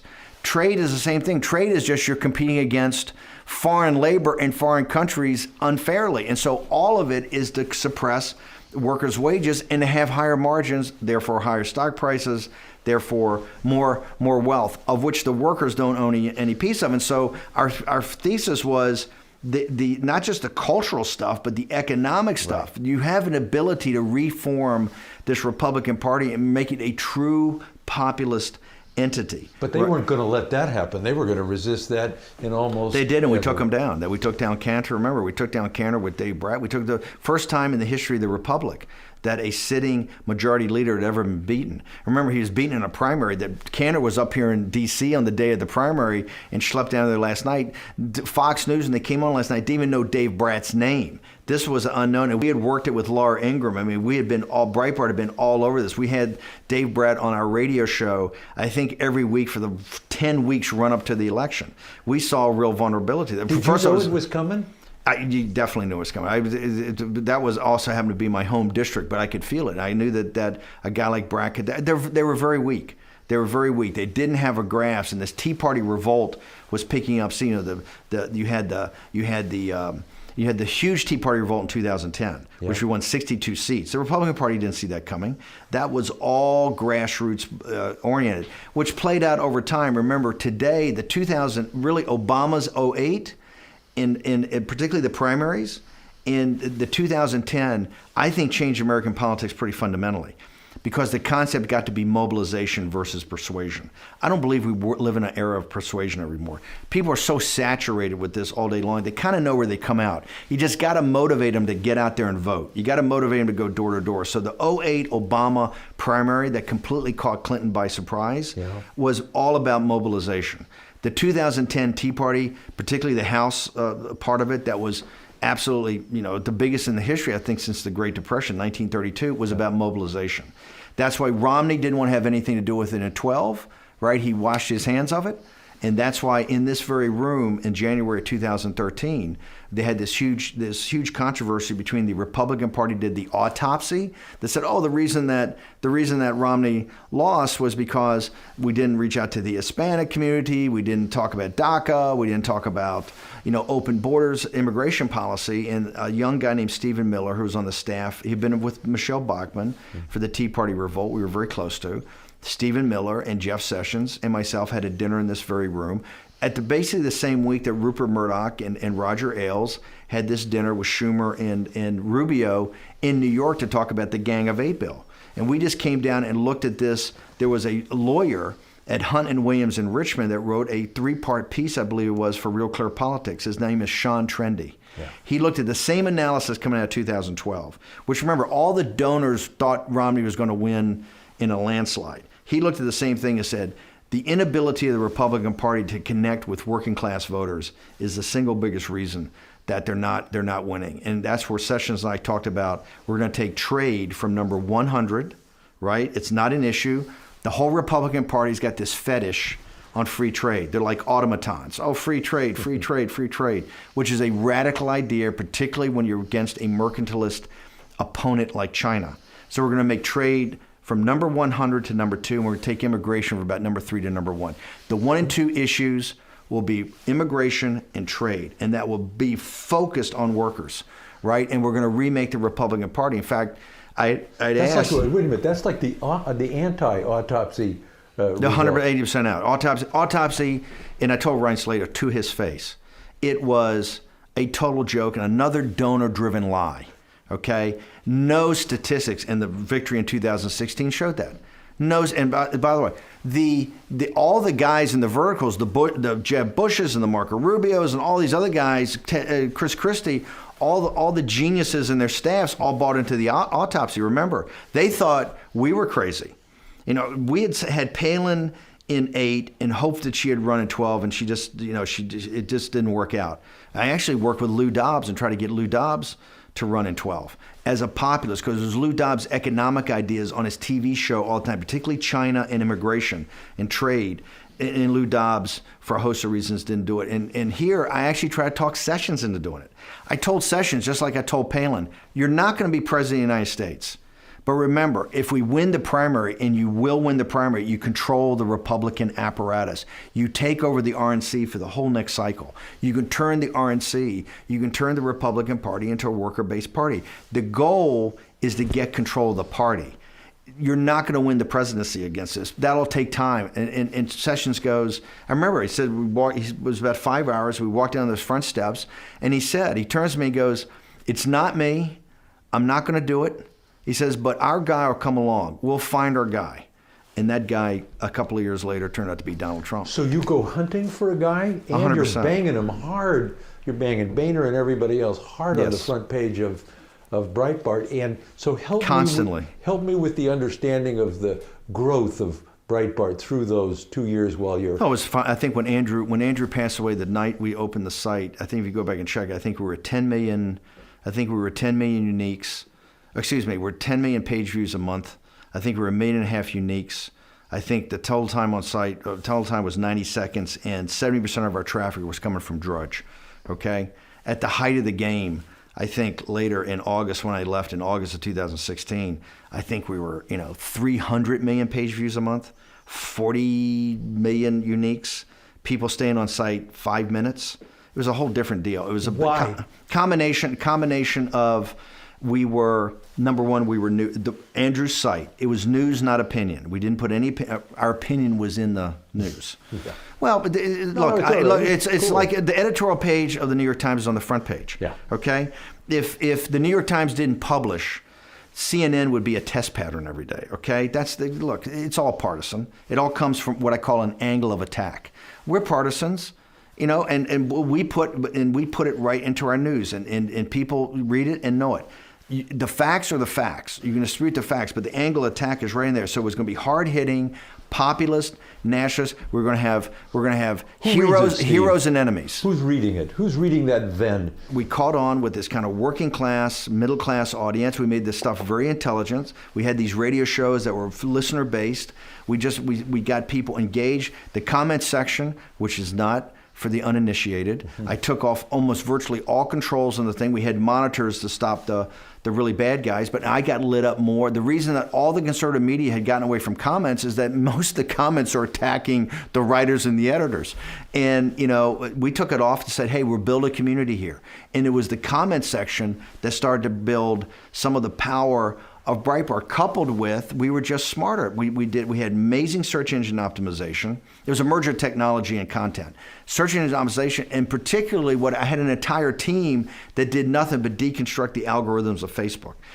Without Facebook, Breitbart could have never gotten to the size it got. You saw the Harvard study where we were the most powerful news organization in the 2016. That was all by design. We literally focused on being able to deliver a punch, okay? And we did it just like the guys at Harvard did. We did it by understanding Facebook, understanding search engine optimization, maximizing the technology part of it, and also comments to build community, to have people have ownership in this, right? Well, and also understanding that there was a division in America, and half the division didn't have a voice. This whole thing on division too. It's the taproot of democracy. What you want is engagement. Okay. The left was doing it with talking points memo and everything. That you want engagement. We just had in 2018 a midterm election. 113 million people voted. Democracy in America has never been more robust. And one of the reasons it's robust is you've got these sites like Breitbart, and on the left you got Talking Points Memo and the Huffington Post that have people engaged. They have people buying in. They have people passionate about this.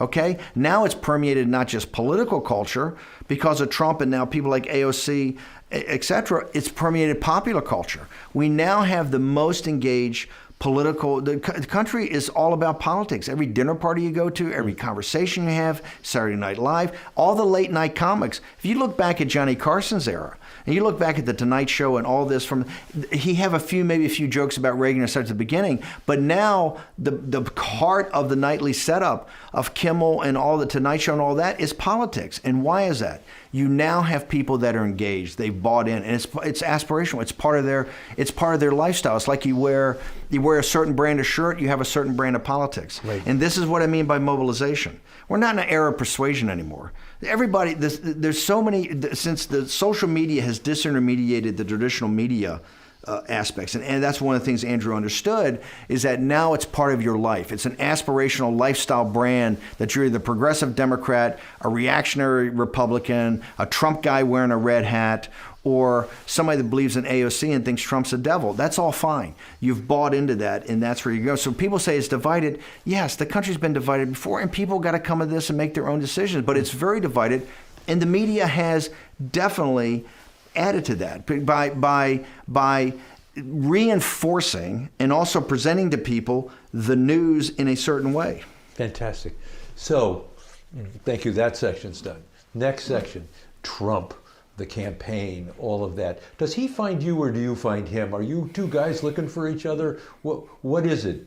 What happens between the two of you? Well, he comes. You know, I in 2010, I'm making these films for Dave Bossie, Citizens United. I just made Generation Zero, which is about the financial collapse, and that's where I kind of made my chops in the conservative media area. We were on Fox. That film is about this new generation that's not going to own anything, right? So I made that film in 2009. So I'm making films. I'm making 3 films for the 2010 midterm, all about, and I'm editing for Bossie, and Bossie calls me up and says, "What are you doing tomorrow?" And I said, "What do you mean what I'm doing? I'm at your studio editing these 3 films, and we got to get out in 4 weeks." Yeah. He says, "Well, can you go to New York?" I go, "No, I can't." He says, "Well, you got to go with me. I'm going to see Donald Trump." And I go, "Well, look, I don't need to see Donald Trump. I don't know Donald Trump. I don't care to know Donald Trump." He goes, "Well, you got to come with me because he's thinking of running for president." And I said, "Of what country?" And so I get on the train and we're talking. We go up there on Amtrak, and I said, "I'm there for one reason. I'm the Tea Party populist guy. I'm supposed to explain to him," because Dave's a traditional limited government conservative. Right. He loves the Tea Party, but he doesn't quite get what this whole thing's about. So he's going to walk through the whole thing of a primary and all the technical stuff. I'm going to add the juice. So we go there. And it's amazing. We sit in the same conference room that 6 years later, the Billy Bush weekend and all this stuff is going to play out. The exact same spot. In fact, Trump and I sit kind of in the same location where the final decision on not doing the TV shows about Billy Bush weekend, which is really what saved his candidacy. What's your first read of the guy? What's his aspect? What did you think? Well, I was not looking, I had no interest in the meeting because I'd never watched the show. I just remembered him as a guy that was bankrupt all the time and a guy Goldman Sachs would never finance, so he's not in my radar scope, just a promoter. I get in there and I was number one, blown away by his presence. People like Palin and Obama and these people, there's something about their charisma and something about their ability to own a room. Trump walks in and he owns a room. There's a presence about the guy that I was not, because I didn't take him very seriously. We sit down, it's a 2-hour meeting. He doesn't know a lot because he's not supposed to. It's not that he's not, it's all about politics and very specific. And he doesn't know any policy, which he shouldn't. He's a real estate guy and a TV guy. He doesn't know any policy. Dave's walking through this. But what struck me, I talk about populism, and I say, I give him the history of populism, Andrew Jackson, William Jennings Bryan, bring him up to date with Ross Perot and everything like that. And he turns to me and he goes, "That's what I am." And I go, "What?" He goes, "A popularist." I go, no, it's populist. And he goes, yes, I got it, popularist. And I go, no, it's populist. And after I said it the second time, Bossy gives me the kick under the table. He says populist, I let it go. And then he turns on about China. And we get into this conversation about China. And we talk about trade, we talk about non-trade barriers, talk about the South China Sea, we talk about currency manipulation. Of a 2-hour meeting, the China thing is 20 or 30 minutes long. It's the one thing he knows. And I realize he's regurgitating my guy Lou Dobbs. But I'm telling you, it's the one thing he's engaged and he's got well-formed opinions. So we leave the meeting. Bossy says, I'm on the train on the way back. Bossy said, "What you think?" And I'm sitting there going, I've been thinking about it. His thing on popularist, I was wrong and he was right. And he goes, "What do you mean?" He says, "You wouldn't let off on that. That's why I kicked you." And I said, "Yeah, I was trying to give him the standard thing." He thinks of things differently. He is a popularist. He's not a populist. He thinks about things from himself. And I said, "That's pretty amazing. He was actually right and I was wrong." And Bossy goes, "Yeah, I could tell that." And then he says, "What else? What about this China thing? You guys went on China forever." I go, "Dave, here's the amazing thing. I can't, in Washington, D.C., outside maybe some nudge at a think tank, have the conversation I just had with this guy in China. Nobody will talk about non-trade barriers. Nobody would talk about currency manipulation. They couldn't pick South China Sea. He talks about the South China Sea." I said, "It's amazing to me. He actually has what I think is one of the biggest threats, if not the biggest threat we got coming. He understands China better than anybody in the city. And that is going to be," and he says, "What do you think?" I said, "No chance this guy will run. It will never happen. He'll never run for president." But so you sort of park him. I just kind of dismiss it. Yeah. And later, Bossy gave him 2 things to do. I said, "You got to have 2 asks of this guy leaving." And Bossy did. He said, "Number 1, you've got to give in the maximum, the $2,500, you got to give to every congressman and every senator who's running and make them come to Trump Tower, look you in the eye, shake your hand. It's not a marker, but you're getting into the system." So and I think that came to $500,000 something. The second is you got to write a policy book. And so I would tease Dave. And Dave says, "What do you think?" I said, "There's no chance he writes any checks. 0. And I said, "Number 2, he'll never write a policy book. Forget it." Why did you know that about him? About the I know guys like Trump. I just see Trump. He's not right. You're writing him a check. He's not writing you a check. It's not going to happen, right? Unless he's got some sort of problem in a city about a casino, you're not getting a check, okay? Right. Not for some congressman from Kansas. His mind doesn't think like that. You tell that. So I would keep teasing Bossy, and eventually I said, "How's that $500,000? How many of those meetings you had? How many hands did you shake in Trump Tower?" Right? And eventually, Dave calls me up. He wrote a $250,000 check, I think, to Karl Rove's general fund, like 3 weeks to go, and bitched and moaned about it the whole time. Now, here's the interesting thing. The guy who's a managing editor for me, Winton Hall, is one of the great ghostwriters out there. Once a year, we give him permission to ghostwrite a book.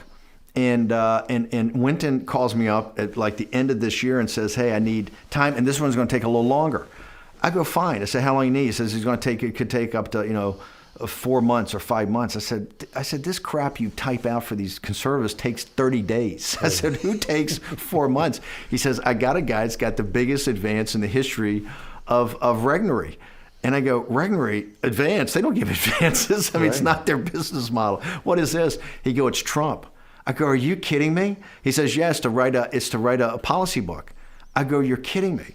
And that book, I think the subtitle is "Make America Great Again." That book, if you read it and look at the 2016, this book came out, I believe, in 2011. And it's an amazing book. Winton Hall's a fantastic writer. He said Trump was so engaged in this book. This book has many of the foundational issues that Trump ran on later. So it's quite amazing. But Trump, there was some element of him that always looked at Obama and thought he could take Obama on. But I think he was smart enough to realize he would have gotten crushed going after Obama. So he was smart enough to kind of wave off on it. But the seeds of his interest was enough to start taking meetings, and Dave gave him a very detailed presentation on, don't worry about the general election. You worry about the election that's in front of you. Worry about winning the Republican nomination. Dave had a quite detailed map of that, so you could tell it was serious. And then later on is what happened is Bossie starts putting on these cattle calls very early on in the system. So Trump showed up at CPAC. He gave a great speech. And then the first one I remember, I think was in late 2013 or early 2014. It was in New Hampshire. Yeah. And I go up, and they had a cattle call. It was Rand Paul, it was Newt Gingrich, it was Ted Cruz. You had all the kind of conservatives around with the media all over Cruz and all over Rand Paul. They were the hot things. I think Walker was there too, I think. And Trump spoke. And what I would do when these guys would speak, I would sit off to the side and just watch the audience. And Trump gave a totally non-traditional Republican speech. He talked about trade. He talked about immigration. He talked about, and not in political speak. Every other guy came up there. I don't care if it's Rand Paul or Mike Lee or Newt Gingrich or Ted Cruz, all of them. They all speak in a political vernacular. Yeah. Now, these were grassroots leaders, Tea Party and the people you have to convince in New Hampshire to work for you. Trump comes up, totally off script, just stream of consciousness. I think he had a speech, never even looked at it. Stream of consciousness. These people are leaning forward. People are clapping. He's getting standing ovations. And I'm sitting there going, this is amazing. So we were doing our radio show, and Trump was going to come and do an interview with us. We got Sam Number to give us an interview. So I'm sitting there going, look, this guy's on fire, right? And you could tell in the room, he was kind of owning the room. And Jeremy Peters is my buddy from the New York Times. We interviewed Jeremy. Jeremy's beat, he had covered Andrew for years. Jeremy's beat at the Times is to cover the crazy grassroots of the Republican Party, right? Yeah. So we interviewed him, and I'm sitting there with Jeremy, and I go, hey, Jeremy, I got Trump coming up next. If you're good, I'll get you 5 minutes for Trump so you can interview him. Jeremy looks at me and goes, Steve, if my editor found out that I even talked to Donald Trump, I'd be fired. And I go, why? And he says, he's not a candidate. This is just show. Publicity stunt. This is a publicity stunt. This is a marketing stunt. Right. And so, and by the way, CNBC, MSNBC, they're all up there. The only interview he had all day was Breitbart Radio and then Breitbart News. Nobody would even consider him, and he owned the room. And then I started noticing as he would go to these things, he was owning these rooms. I mean, you could tell in these grassroots things that Bossie kept putting on. My sense was, and you go back and look at it, you guys hadn't really decided yet. There was Cruz, there was this, there was that, it's going to be somebody else. And Trump was never getting the oxygen that I would have expected. We would give him fair coverage, right? But we had, remember, because look, it's like this whole thing with the alt-right, right? To build a massive news site, it's like sedimentary rock. You need different layers of it. So we would have the, Christian conservatives. We would have the libertarians, the Rand Paul guys. We would have the limited government conservatives, the Ted Cruz guys. We would have the gay Republican Lincoln, club guys. The alt-right started as, before it got taken over by these kind of white nationalists, when we originally got involved with it, these were the guys that said, hey, all this conservatism is all, there's no fight in it. We want an alternative that actually fights, right? It was kind of these memes. So my point is there's probably 20 groups. Of that, we tried to cover everybody, see what's going to come out. Honestly, if you go back and look at the coverage, probably Ted Cruz is the guy that, in fact, Ted Cruz deems to give Breitbart, when he goes to Liberty and announces his candidacy, at Liberty University in that massive rally with 15,000 students, only Breitbart's backstage. He invites us to the family quarters. We do his wife, interview his wife. We then have all this private time with Ted Cruz because we're like the Cruz site because part of the sedimentary rock is limited government, heritage organization, conservatism, right? This whole populist nationalist part of it is a significant part, but it's not the overwhelming thing. We're getting more and more populist every day. Trump comes up, and really the key moment is coming down the escalator. When Trump, at the top of the escalator, if you go back and look at the polling, I think Trump was in 7th place, right? At the bottom of the escalator, in the speech, and particularly when the media bites, and I'm sitting there watching, we have 5 people up at Trump Tower. We have Boyle leading an entire team. We got wall-to-wall coverage. And in the speech, when he starts going on to not just the immigration part and trade, which nobody's ever talked about, but when he starts doing the over-the-top stuff, and I said, you watch, they're going to bite hard, and they're going to bite hard and blow this up. I'm sitting there watching this thing on TV. When he starts talking about the Mexican rapists and everything like that, I go, oh my God. I said, he's just buried everything. They're going to go nuts. CNN is literally going to broadcast 24 hours a day. He goes to Iowa, I think that night, it's all they talk about. He goes from number 7, he's at 1 and never looks back. The next day polling, Trump's gone to 1. In fact, I think it's the next day, the day after, Don Lemon has him on for the most classic Trump interview in human history. Lemon's sitting there hammering him. You got to show us some facts. You got to show us some facts. And Trump, it's a phone interview. Trump goes, Don, somebody's doing the raping, right? It's just so, but it was the mainstream media that catapulted Trump from, because remember, when people at the top of the escalator, nobody still thought, even though he had filed his financial report, right?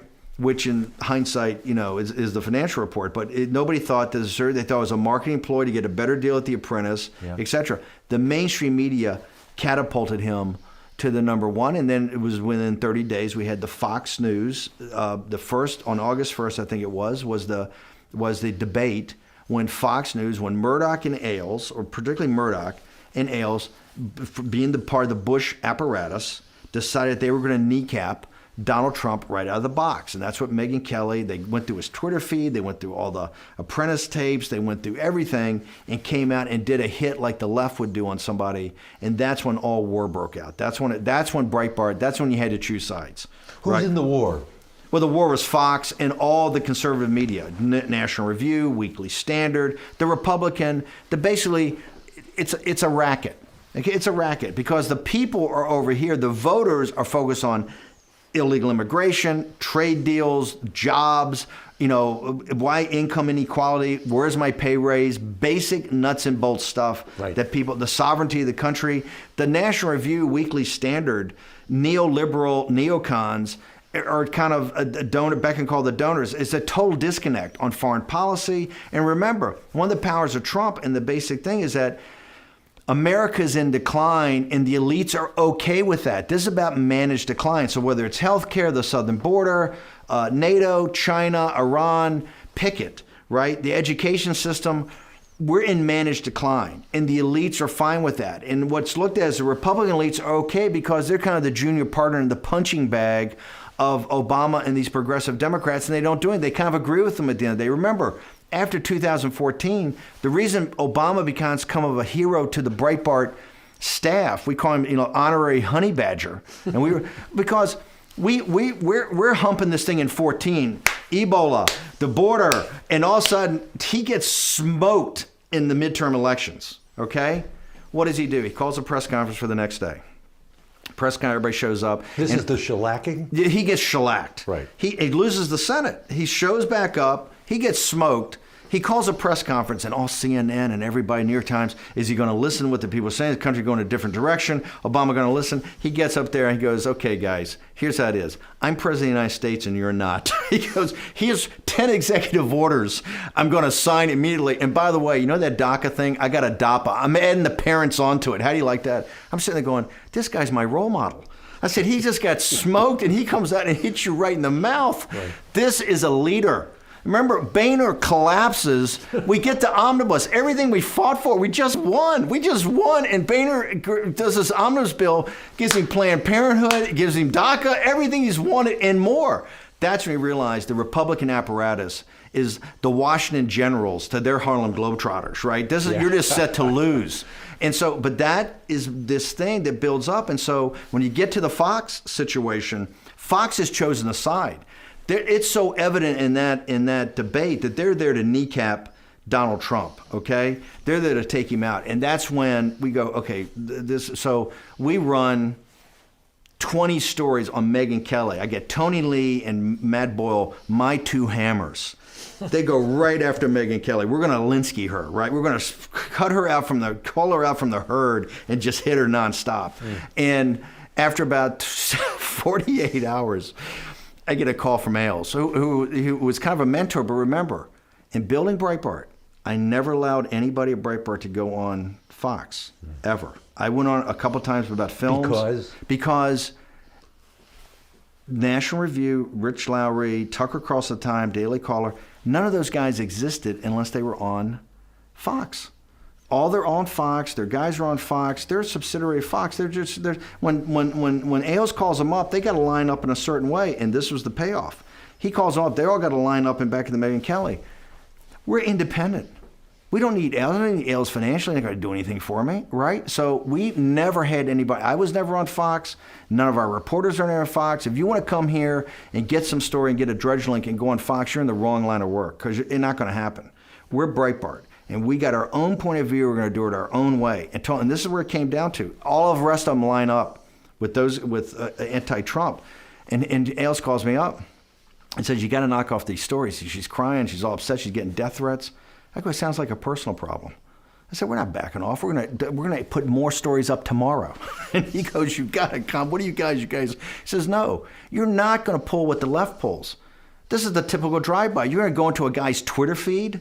You're going to go into 14 years of a show, and this is what you're going to come up with is Rosie O'Donnell." It doesn't roll like that, okay? We're all in now, okay? And if you don't like it, that's your problem. Because I don't owe you anything. You have no bearing whatsoever on how we do. What were the stakes for you, Steve, at that moment?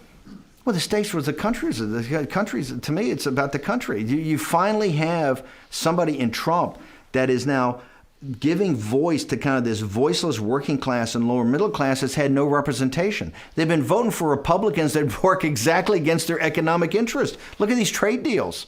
You know, you have all this theory of free markets. These free markets against a mercantilist power is destroying the manufacturing base of the country, right? You have these guys that are Chamber of Commerce that, look, the state of Texas is controlled by Republicans. You know, you have Republicans, why can't you shut down the border? The reason is they want the labor. The Republican Party donors want the cheap labor. That's the point. So you finally have a guy that's speaking in a non-political vernacular, and you can tell is connecting with people already in the rallies. I said, this is our guy. He's a very imperfect instrument, but he's an armor-piercing shell, okay? And here's the other thing. They're scared to death.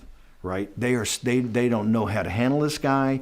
And remember, he's against this Republican primary. There's 16. This is the flower of a generation of $1 billion put in by the Kochs, put in by the Singers, put in by the donors, the Heritage, AEI, every vertical. You got Bush. You got, for the libertarians, you got Rand Paul. For the neocons, you got Marco Rubio. For the big government conservatives, you got Chris Christie. You've got Ben Carson. You look across the board, these 16 in every vertical, it's the best we've ever had. It's a hell of a field. And you got Trump.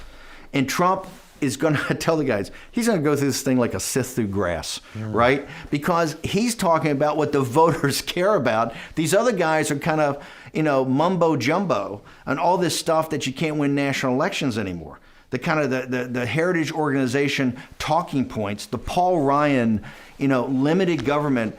It's fine in concept. You can't win places like Wisconsin and Michigan and the big heartland states in this country to win national elections. You showed that with Romney. Romney and Paul Ryan. Paul Ryan got smoked by 9 points in Wisconsin. Okay, here's a guy that could actually get Reagan Democrats, could actually get low propensity voters. You could see it line up at that time. So we went to Fox and ourselves went to war. And I have tremendous respect for Roger Ailes. He just sees the world differently. They think Trump's a disaster and is going to blow up the whole thing. And remember, Roger worked for the Bushes. This is a totally Bush mindset, right. Okay? The Bush neoliberal global economics, neocon foreign policy, which is the elites that are leading us in decline. Trump is a total rejection of that. And they're not into the rejection business. They're not into disruption.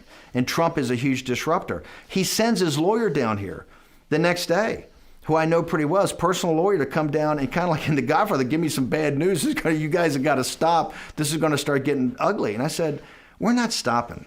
I said, we're all in. We're a populist nationalist site, okay? And this guy is the populist nationalist candidate. We're going to do the news. We'll do it straight. But we're not, and we're going after Megyn Kelly, okay? Because she's bad news. I told Ailes in the second phone call, I said, look, you've created a monster. Don't think that monster's not going to turn on you one day. I said, she's out of control, right? And we're going to take her on. And so we kept pounding every day of anti-Megyn Kelly articles. And of course, if you look at the comments section, these things are getting 10 and 15,000, 20,000 comments. The whole Trump, all the Pepes, all these Trump guys were pounding in here, and it caused a problem. But it started to stay with Fox. I think started to get the joke that this guy's eventually going to be, going to be a real guy. And so throughout the fall and winter, it was this intense kind of battle. But we had his back the entire way. So let's talk about the Access Hollywood moment back in that conference room, sitting there. Tell me what you said to Trump. Tell me what you thought when you heard it. Take me, in there. So we finally had Trump very engaged in. Let's say this: when I got there in August, debate prep was not exactly top of his list. Trump as a student would be your roommate. He's what I call a game day player. He's not a guy that's going to every lecture, getting the books, the textbooks, and reading the notes, okay? Right. He comes in the night before with a pot of coffee, learns what he's got to learn, goes in and gets whatever grade he gets, right? I know that guy. So Trump is very engaged because this is the second debate, and it's the one that's going to be in the round. This is one he's not going to be anchored to a podium. He can get out and kind of, you can see the chemistry and stuff like that. So this is the one, and we're actually doing real prep. And that day we're up in the 26th floor conference room, and it's Friday afternoon about 2 o'clock, and I'm sitting there going, this is, we're closing, we're still losing, but we've closed, we're like 12 points down or 10 or 16, whatever thing you take in mid-August, we were way down. We've been closing it ever since, and so we're competitive. And all of a sudden Hope Hicks shows up outside the glass thing, and she's giving me the signal. And so I step out, I go out and I read this thing. She's got this transcript. And she's like about to cry. She goes, "Oh, this is terrible." I go, "What is this?" She goes, "Oh, they got some videotapes or audio." But I look at it and I read it. The first time I read it through, it doesn't look that bad to me. And I said, "What are you so upset about? What is this?" And I said, "The Washington Post is going to publish a story in an hour." And I go, "What's so bad about it?" And she goes, "Well, look at it." She says, "I'm gonna grab him by the pussy." And I go, "Oh, maybe I haven't focused on that." So look down and go, "Oh, okay." So I called Don McGahn, who's our legal guy. Yeah. And so Don McGahn's going to call the Washington Post legal department. I'm going to call like the editor. And I call the reporter. I don't want to talk to you. I give me your boss. I'm the big shot. Give me your boss. Right. And I go and I said, "Look, here's the thing. You got this thing right here. Give it to us. We'll authenticate it. We'll do our thing and authenticate it, and we'll make sure we'll come back to you. And it may take a couple of days, but by Tuesday, we'll be back to you and we'll authenticate if this is really Trump and it hasn't been modified or anything." You want to get beyond the debate. Thank you. And I said, "We'll authenticate. I'm like this big shot. We'll authenticate it and we'll do all this." He goes, "Hey, look, dude." He says, it's 3:50. This thing's going up in 9 minutes. It'll authenticate itself." Boom, that thing hits, and we're sitting in the conference room. And on video, I didn't quite realize it was audio and video. In video, it's pretty powerful. So everything shuts down. Pretty powerful. Locker room talk. Yeah. And so the rest of the day, we got to figure out. Now, I got a little something. Understanding this is the time that he's going to have Hillary Clinton on a stage with him and Bill Clinton in the audience. What I had done is that months before, with a guy named Aaron Klein at Breitbart, it was about filming and getting the actual women that Bill Clinton had sexually assaulted. And even in that, we had a special guest, the young woman who Hillary Clinton had, the rape victim that Hillary Clinton defended, the rapist. We had them all, and we were supposed to get them up on Fox during that week. Fox? On Sean Hannity, like I'd done this movie, A Hope in the Change, about Democrats who voted for Obama or not. We'd do an audience show, and he was going to have all the people up there. We're going to show all the videos, have them cry on stage, boom. And for some reason, and I'm not saying that it's Fox senior management, that thought maybe Hillary's going to win, and so they didn't want to get this kind of down in the mud. On Wednesday, we were told, early in the week, we were told it's not going to happen. And so Aaron kept filming them at the Watergate Hotel in Washington, D.C. And so as soon as I saw that, this is now, I think, 3 or 4 o'clock on Friday afternoon, I called Aaron and I said, check and see if they're available to come to St. Louis, right? And he checked, said they'd love to come to St. Louis. I go, fine. Aaron was going to put these things up on the Breitbart site, the filmed interviews of these people, because Fox wouldn't do it, and Drudge was going to link to it. It was going to be up Sunday morning, and somehow it'd get him there. So I got a little thing in my back pocket I'm not telling anybody about. We go in there, and it's kind of a disaster. We're trying to figure out what's going on, and we're being inundated now by the Republican Party. So the first thing we do is, okay, Trump's going to answer this, and we're going to do a video, right? To have him answer, at least buy us some time. Right. That's the thing they call the hostage video, right? We finally get it done, I think, at midnight. It is a fiasco. We have tough time technically. He has to read it off a screen. He's editing the thing. And I actually, when we look back on it, I actually think it's a work of art. Let's say this, the general journalistic community did not agree with me at the time. They're going like, who put Trump in this little box, right, with a fake New York City background in a hostage video? But I think it does. So that gets us through Friday. Next day, we're going to have a high command meeting. Wait a minute, on Friday, Ryan and all, is that when Ryan runs and lots of other guys run They're away? starting to run, but they don't run to Saturday morning. You're getting, but listen, I can tell the dam's about to break, right? We're getting inundated, nonstop calls, and poor Reince is sitting there. In fact, Reince says, hey, I'm not going to stay for the shooting of the video. Let me get back to D.C. and calm things down. Right. And I go, fine. And I said, but, we got to be back up here tomorrow because tomorrow's going to be Dien Bien Phu, right? We're going to be under siege. So we set a meeting for 11 o'clock in the morning. And by that morning, it's starting to, we're getting guys, Connie Rice, everybody's, they're punching out of the ticket. They're off this thing, out. And Reince is, I call him, he's on the train, fine. We get there, it's about 10 minutes to 11, I think it is. No Reince. And we're going to have the meeting up in Trump Tower, okay? And this is how serious it is. Jared and Ivanka, who are very observant, Jewish, observant Jewish people who really take the Sabbath very seriously, and all the campaign have never taken off. They actually, that night, are around for the shooting of the video, and according with their religious beliefs, but they actually do everything and come back up the next day. Everybody, so the whole high command is going to be there. And there's no Reince. And, I get Reince in front, I go, where are you?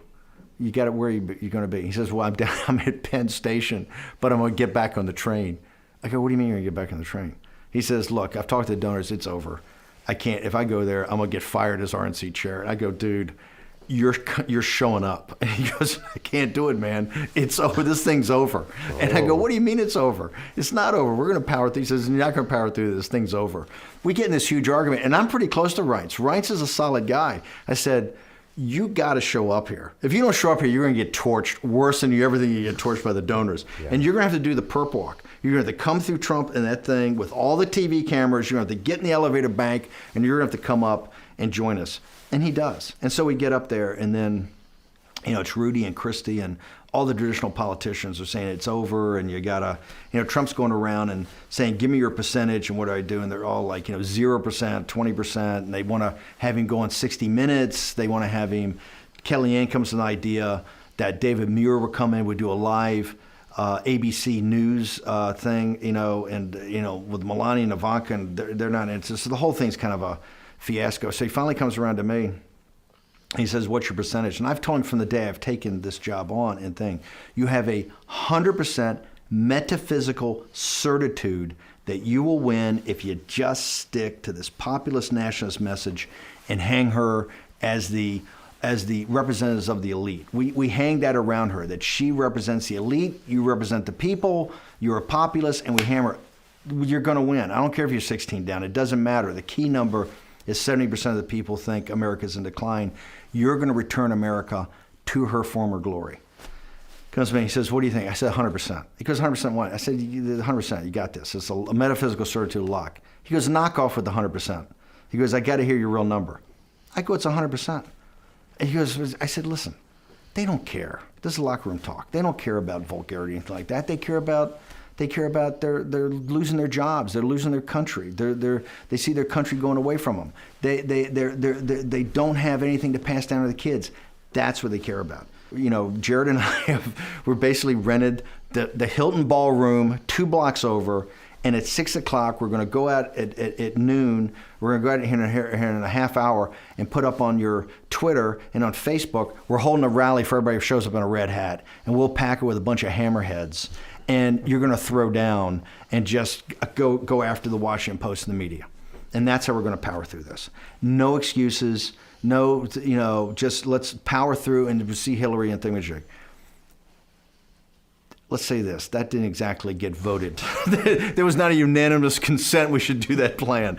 And we decided the compromise. The compromise is David Muir and ABC. So David Muir is like out in the Hamptons. They're going to helicopter in. ABC gets the whole crew over, 6 o'clock. We take a break and go down to the infamous 25th floor conference room where we've had all the big events in my life with Trump. We're there. Yep. Trump is going to take an hour, get sorted, come down, and Christy and Rudy are going to write his preamble that he's going to be able to say on ABC. This is 6 o'clock on Saturday night, live to the nation. It'll be the biggest show in history since MASH, right? Donald Trump addressing the Billy Bush tape. Right. And I'm sitting at the end of the thing with Stephen Miller and watching this. I'm sitting there going, it's over. If we do this, it's over. There's just nobody, you can't pull this off. So I'm sitting there thinking, what do we got to do here? And he gets there, and Chrissy and these guys, it's not even typed. I think it's handwritten by Chrissy. He puts it over, and Trump comes out, and Trump's in a bad mood. The time we left him alone up in the tower had not been quality time, okay? In what way? I just don't know, but he's not in a good mood. Yeah. He's in a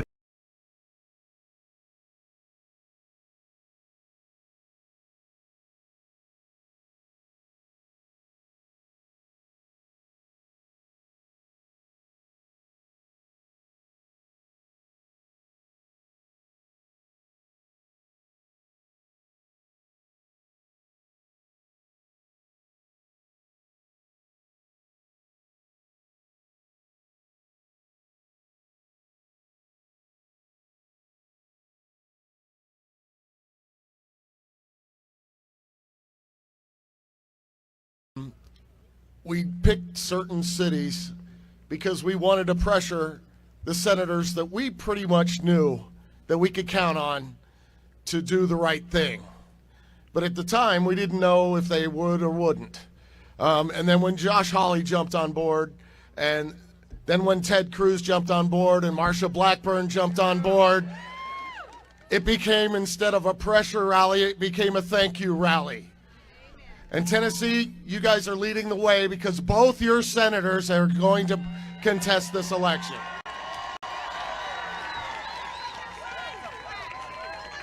Hold up those signs and flags. Yeah.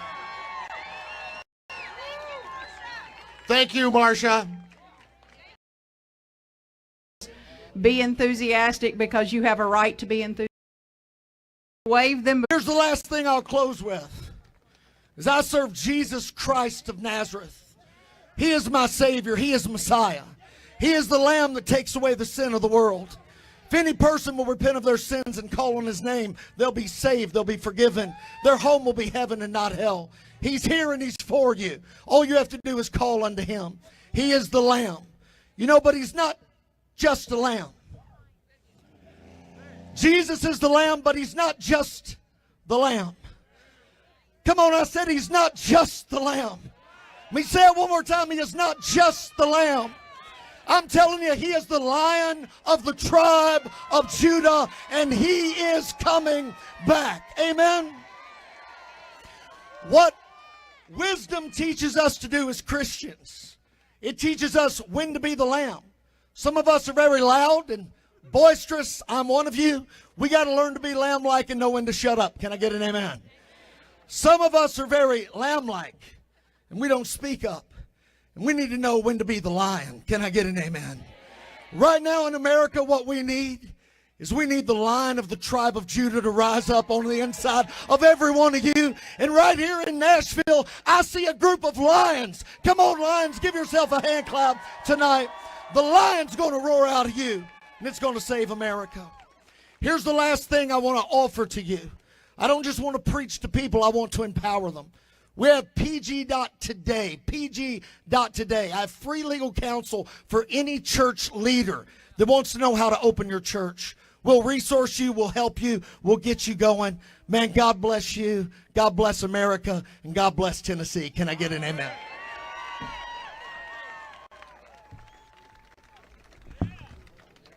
So here's the thing about doing all these Tea Party Express tours and bombing all over the country for all these months. One of the cores to my messages is that the people who will come stand out in the cold, who will come to rallies like this one, these are the people you can count on if things get hard. If your family gets sick, these are the people who will bring you soup, right? One of the things I always encourage people to do is to look around you and try to make a new friend today. Trade phone numbers, send a text to somebody you don't know today, because that will create things that we can't even imagine. The power that is held within this crowd is something special, and I've lived it over and over and over again. And one of the times, right, we did all these Tea Party tours. I met this guy early on. At first, we didn't get along at all, right? We clashed a whole bunch because we were part of counter Tea Party groups, right? He was with one Tea Party group, I was with another, so we didn't necessarily get along right away. But we endeavored to stay in touch with each other. And we did, and for a long time, we talked. And then I got in some trouble, and he happens to be a lawyer, and, you know, I could call him up, he'd help me out a little bit. He recently he recently beat cancer, and I'm so proud of him. He's really has become one of my dear friends. He's one of you. His name is Judson Phillips, and I'm so proud to call him a friend.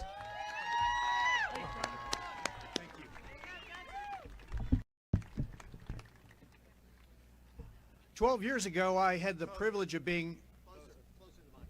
Y'all really want me to get closer?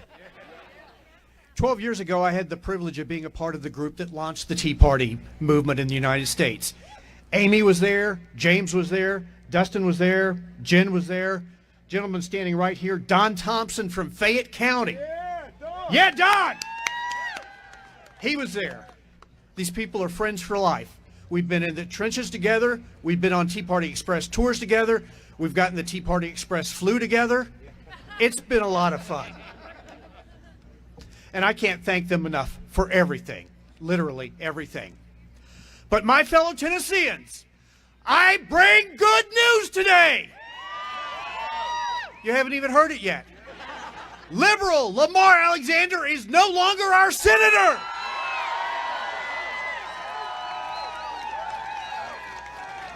Instead, we have two remarkable senators, my friend Marsha Blackburn and now Bill Hagerty. They are both standing for President Trump. And unless things have changed since earlier this morning, Tennessee is the only state that has both of its senators standing with President Trump.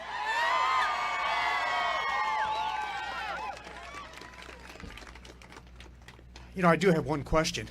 Where's that damn global warming when we really need it? You know, to be serious for a moment, you all remember the words of Benjamin Franklin, a republic if you can keep it? That's right. In the last year, we've not kept it. We've seen a massive and brazen attempt to steal the presidential election. Over the last year, under the guise of health, we have seen a massive erosion of our rights. Our First Amendment rights to assemble peaceably, to assemble for the purposes of religion, they're gone. Bureaucrats are telling us we can't get together. They're shutting down our businesses. They're telling us what we can and cannot say online. They're telling us what we can say and think, period. Now, I don't know how many of y'all know this, but in New York State, they're now proposing a law that is expected to be passed by the legislature in January that says some health bureaucrat can decide that you are a public threat and they can quarantine you against your will. This is fascist America. You know, our founding fathers gave us two of the greatest documents of liberty that were ever written, the Declaration of Independence and our Constitution. We can either keep them or let them go. I say we keep them. Our founding fathers pledged their lives, their sacred honor, and their fortune in the cause of liberty. What are you committing to? Tell me what you are committing to today, and then commit to this country, and let's keep America great.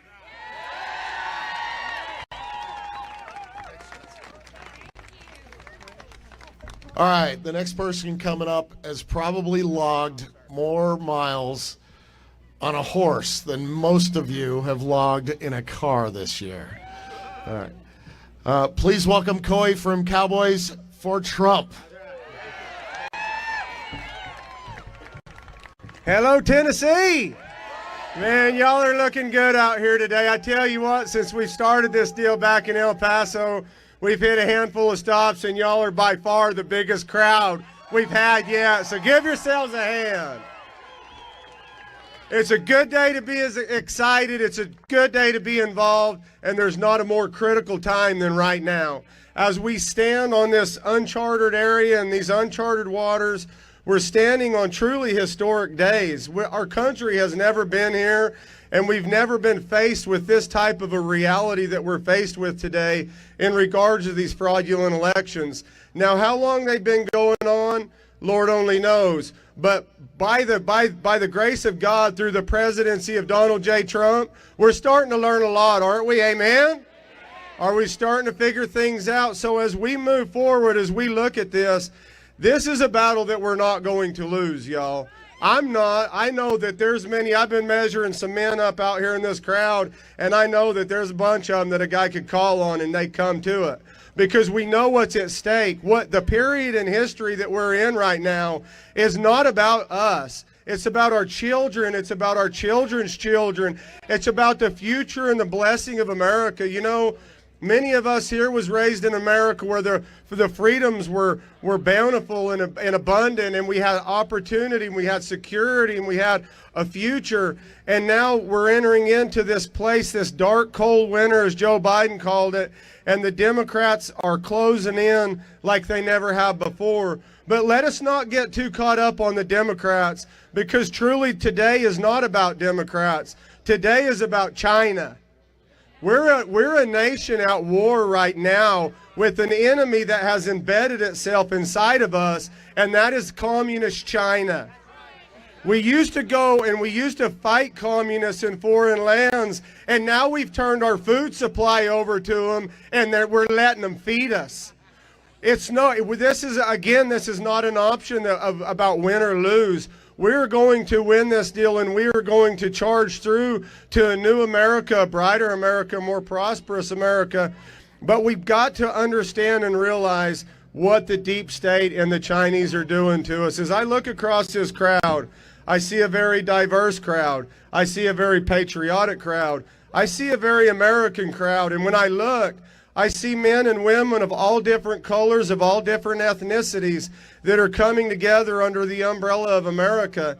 And that's what we pray spills over into our country, is to embrace America, don't swallow the bait that they feed us to try to pit each other against each other.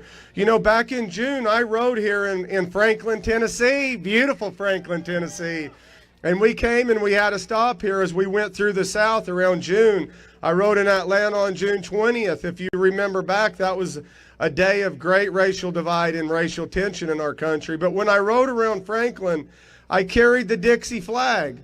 You know, I'm from New Mexico. I grew up watching the Dukes of Hazzard and listening to Charlie Daniels, and every time I did, I associated that beautiful Dixie flag with the South. And so whenever I came, I prayed about it, and I stepped on my horse with that Dixie flag, and I carried it around a few of these town centers. And whenever I did, it broke my heart, because I could have just as well been burning a cross right down here in the middle of town. The way people reacted to me flying a flag that you people used to fly with such great pride, because it represented the pride of the South. And I was screamed at that I was a racist, or that I was standing on the edge of racism. And as I stand before you today, the only reason why I was able to fly that flag is because I am not a racist. That's not why I was flying it. I was flying it to celebrate our country, celebrate it in the South, and I also flew it because the same people that have demonized that flag are trying to demonize this one right here. If we lose this election, everything is on the line.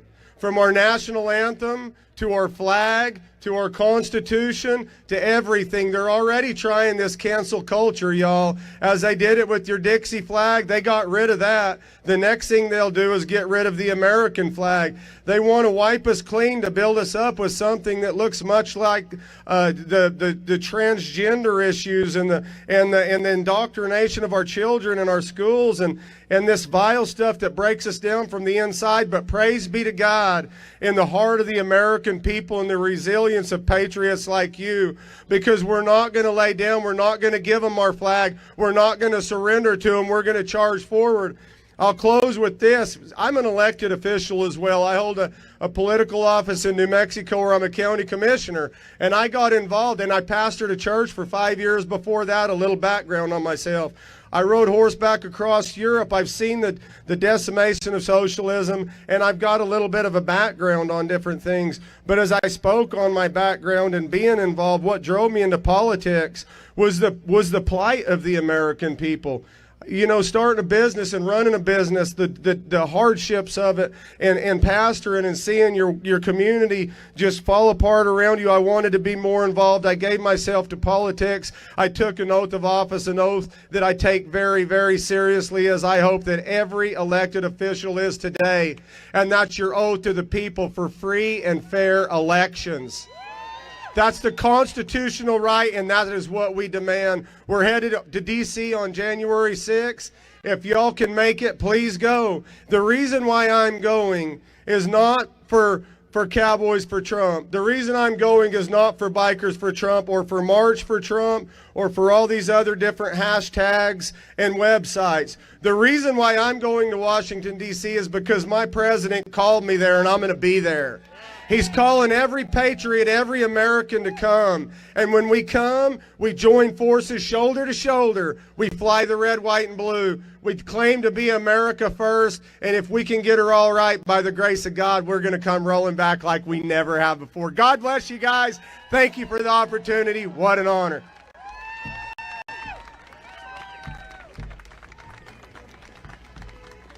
All right, now I got into politics, and I really almost didn't want to get into politics. I, had another job, and I just got really tired of yelling at my television. And so I decided to do something about it. The next guy I think feels the same way. He got tired of being mad at the politicians that represent us, we the people. And you might want to look around.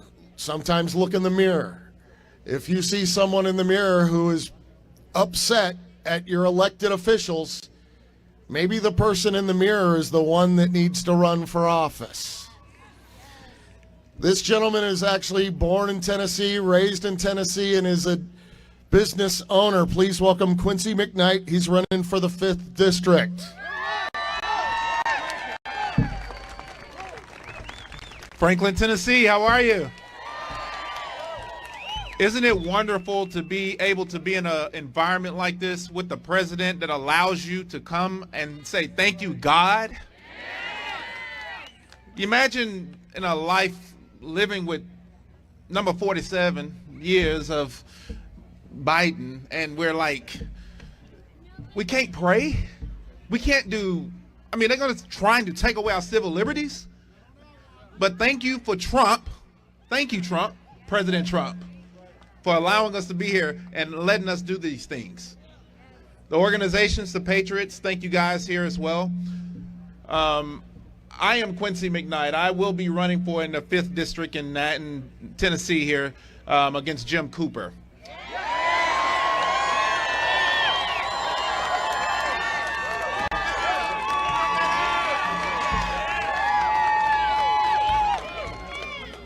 It's been said that, oh, you're a black man. Really?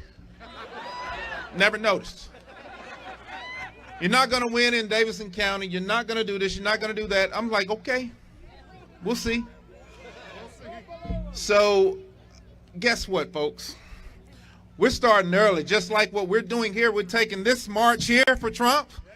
We're taking the march straight up in Middle Tennessee. And we're gonna take this and we're gonna win this seat in 22. Okay? As we move forward, I really can't say enough. And Vernon Jones is like my big brother. And if you know Vernon, I'm telling you, he was supposed to have been here today, but he left me hanging. So I'll get him tomorrow. So, but he wanted to send his hello, and he's looking forward to coming back and visiting the people of Franklin, Tennessee, because he loves Nashville, Middle Tennessee market area. So But with that being said, we are not going to be bullied around anymore. We're not going to be, especially from the Black Lives Movement matters, all that stuff. I don't even know if half of y'all even looked at the website. Have y'all looked at the website? All right, I'm going to tell you, I'm going to break something down to you real quick. Do you realize Black Lives Matter does not represent black people? I'm like the pastor now. I need to get an amen. You look at what they stand for. They're pushing transgender socialism, Marxism, all throughout our communities. Folks, it's time to wake up and get off your hands. Money went to Biden. Yep. Yeah, well, it did. It sure did. So folks, this is one of the very reasons why I back President Trump, and one of the reasons why I will be running in the 5th district for your next congressman from Tennessee.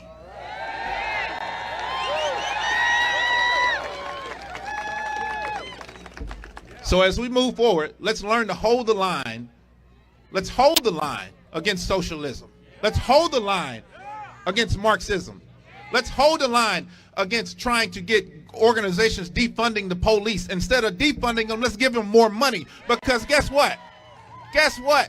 We saw last week on Christmas Day what can happen when you don't have law and order in place. A bombing. No one would have ever thought that.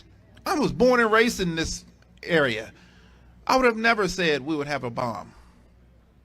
And when I saw that, it was just amazing to my eyes, set up on Christmas morning, trying to tell my children what's going on. And then for our local officials not to laugh into cameras and not want to say the right things. I was at a loss of words. Yeah, he's going somewhere. But understand, folks, that this bombing, this thing was bigger. This is bigger than me and you. And that's why we got to stay prayed up. We have to keep pushing forward on a conservative agenda. And get conservative leadership continued within our areas, okay? So I want to thank you for giving me a few minutes away of your time, and I know it's cold, and I know my hands are like out here freezing, so, but remember, let's keep the fight, and we'll see you guys in DC on the 6th. And I believe, and for some that are not being able to make it in on the 6th, Mark Pody will be having something on the Capitol steps at 12 o'clock. And Mark is a great, wonderful man. So if you can't make it to DC, definitely get there to support that. Thank you, guys.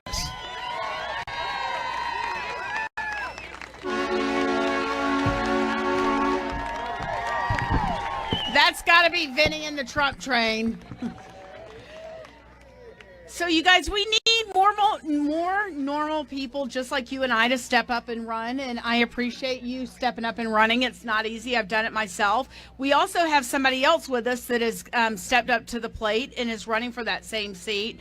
I met him at the Trump International Hotel, actually, in Washington, D.C., and I also knew him from Twitter. He has a big social media following, but he's from the left coast, from Hollywood filmmaker, and he's moved here to this is Franklin, I know, but Nashville. A lot of my friends have moved here, especially those from the West Coast, and so he now calls this place home, and I'm proud to introduce to you Robbie Starbuck.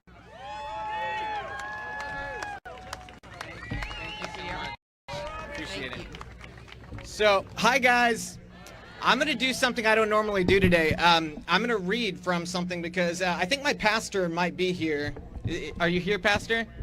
He's here somewhere. He said something today, kind of changed what I wanted to talk about. Because over the weekend, we had a couple phone calls that involved the President of the United States, who will continue to be the President of the United States. And one of them was with legislators across the country. And this is something I want directly to, we're going to send this to all the legislators that are in question in Georgia and Pennsylvania and Arizona, all these states. So I want to ask them a question. In Job 38, the Lord said to Job, brace yourself like a man because I have some questions for you and you must answer them. Job says in Job 23, but he knows where I am going, and when he tests me, I will come out as pure as gold. So my question is, right now, all of you legislators are being tested. You call yourselves men and women of God. What are you doing right now in this moment where you're tested? Will you come out pure as gold, or will you try to save your own skin? That's a question you need to answer to America, because we're not just kicking Democrats out of office. We will kick you out of office. So to those legislators weighing decertification, what you think may be extreme is actually something that the media has told you is extreme. You are being emotionally manipulated. This is not extreme to do your constitutional duty. It is not extreme to fight for the people. It is your job. God is calling each of us to action. This is something my wife told me this morning. He's calling us to action, not apathy. And that's something we all have to remember. We can't sit by waiting for somebody else to do something. That's why I think every single person here is incredible. You guys showed up in the cold. You've stayed this whole time to listen to everybody. You are the fighters that America needs. So I want to tell all of you something that the president told me this weekend. He said that you guys are a huge part of our last defense, of this last act here over the next few weeks. You, as a singular human being, are part of that last defense. So what you do is going to matter over these few weeks. You need to reach out to state legislatures in other states. We are blessed in Tennessee to have 2 senators who will stand up for us and will object. Not everybody is that lucky. So we can take our time and from the warmth of our homes and call those legislators in other states and make a point to them that we will do everything in our power to boot them from office if they do not stand up now for their constituents and for the citizens of America. Okay? I've had a lot of people ask me why I committed basically career suicide to come out as a Republican and fight for the president, and it's a very simple answer. No one had ever fought for us before. The Mitt Romneys of the world are not worth doing that for because they won't fight for you, okay? But the president, from day one, walking down that escalator, he has fought for us. And that is why I will fight for him until he stops fighting. And then after that, if he ever stops fighting, I will continue fighting for you because let me tell you something. This is the greatest nation on God's green earth. My family came from Cuba, where they were not as lucky. They lost their freedom. And so I will not stop, and I will not stop fighting until that freedom is secured for our children and our children's children, and that is why I'm running for Congress in the 5th District, and we will kick the Coopers out of office. They will not have anything to laugh about then either. So we've got a long road ahead, but we are going on that road together. I hate when politicians just say, I will fight for you. I will fight with you. I want you by my side, fighting with me to take down this evil, not just in Democrat seats like the Coopers who laugh on a day where our city was bombed, but also against the rhinos like Mitt Romney, who are sitting there stabbing us in the back. I almost have more respect for the Democrats because at least they stab us in the front. Mitt Romney and his ilk, they stab us in the back. So we will not stand down. We will rise up, and they will see more of us than ever. There will be a wave in 2022 of lions coming into office. We don't need any more sheep. Thank you, Franklin, Tennessee. Thank you, Nashville. God bless America. God bless the state of Tennessee.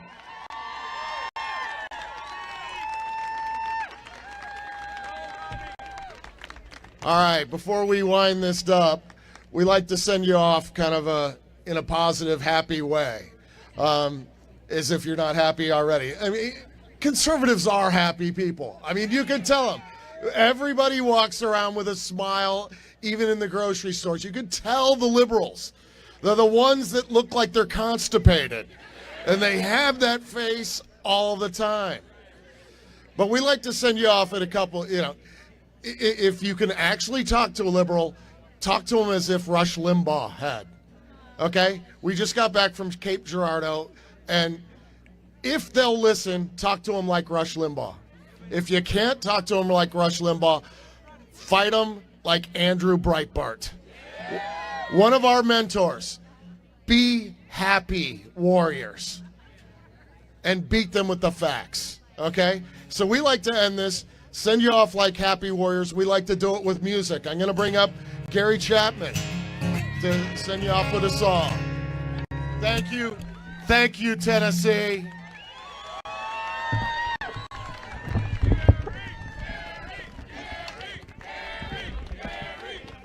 Four more Garys. Four more. No, I know you're freezing to death. Imagine how cold the neck of this guitar is. Just try to think about that for a minute. No, this is an honor. I am thrilled to be here, and let's warm up our lungs just a skosh. We'll do this. We've had a few people talk about how this is really not a tangible thing when it gets right down to it. This is a spiritual war. This is a spiritual fight. Here's the happy news to leave with. We're on the right side. We win this. Great is thy faithfulness, O God, my Father. There is no shadow of turning with thee. Thou changest not, thy compassions, they fail not. As thou hast been, thou forever wilt be. Great is thy faithfulness. Great is thy faithfulness. Morning by morning, new mercies I see, and all I have needed thy hand hath provided. Great is thy faithfulness, great is thy faithfulness, great is thy faithfulness, Lord, unto me. Amen. So happy guitar. They love the cold. No, I wrote this song about 7 years ago, and at the time I thought, well, yeah, that's true. That's good. It's hooky. That counts. I'll claim that one. And then the further we went down the timeline, the more and more I looked at it and thought, okay, I never did claim to be a musical prophet, and I'm not claiming it now, but I'm just telling you. Listen to this one.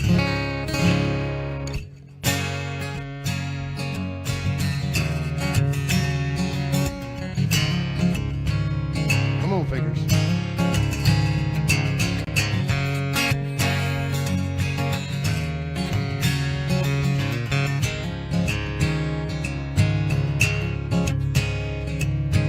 I went to D.C. when I was just 13, and I believed it all.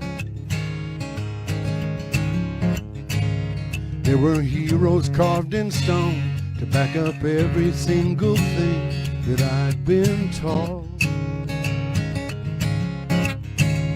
But these days I look to Washington for nothing, and that's exactly what I get. It's my family and my friends that I rely on. They're by far a safer bet. And we all do our best to do our part, to be right there for everyone who needs us. But we ain't got a prayer without Jesus.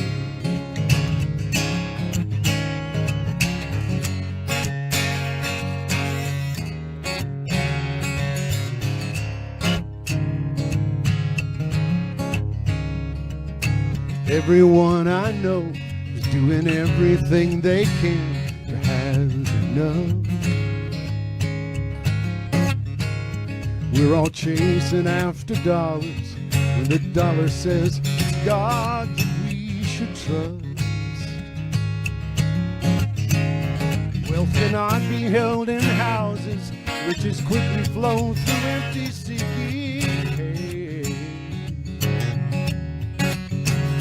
If there's comfort in believing we're all part of a much bigger, sweeter plan, we all do our best to do our part, to be right there for everyone who needs us. But we ain't got a prayer. No one else can take us there. But we ain't got a prayer without Jesus.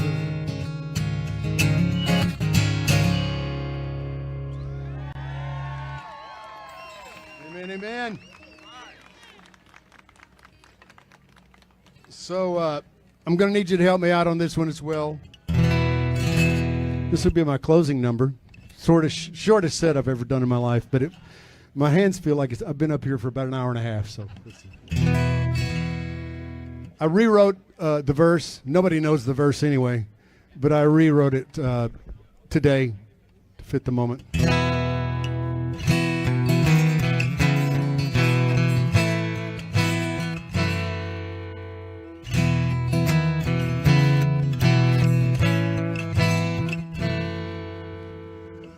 While the storm clouds gather all across our land,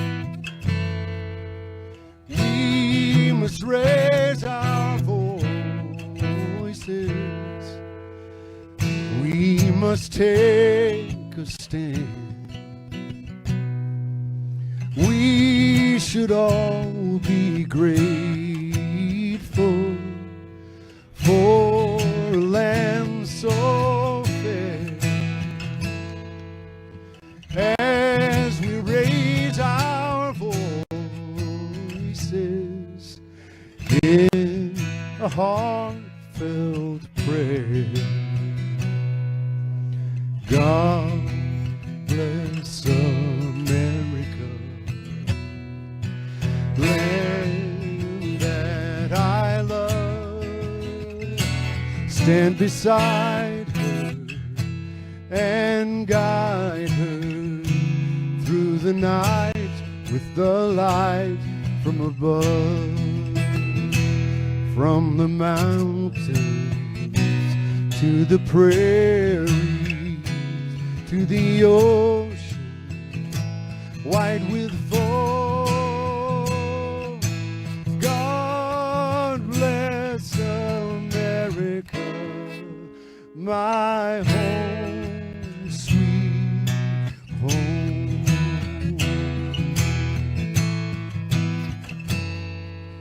God bless America, land that I love.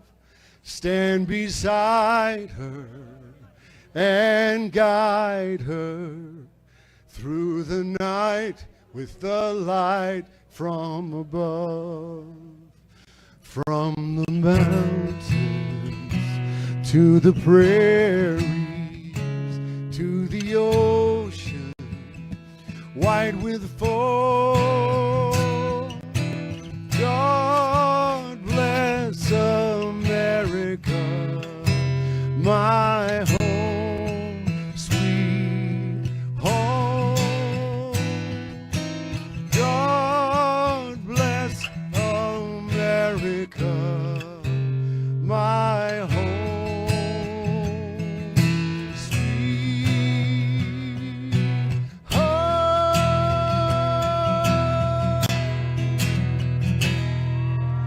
God bless y'all. 4 more years. 4 more years.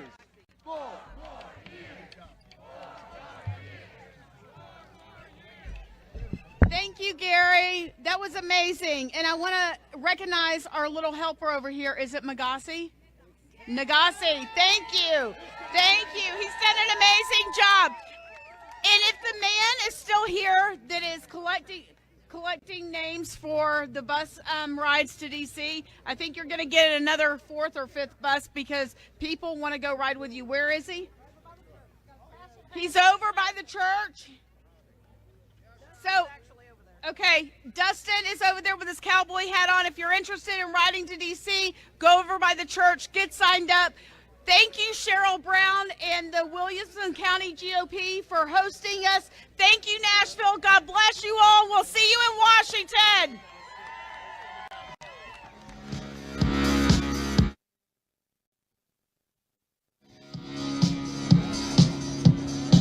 Hello, everyone, and thank you for joining. We are Right Side Broadcasting Network, and we are live in Franklin, Tennessee, just south of Nashville.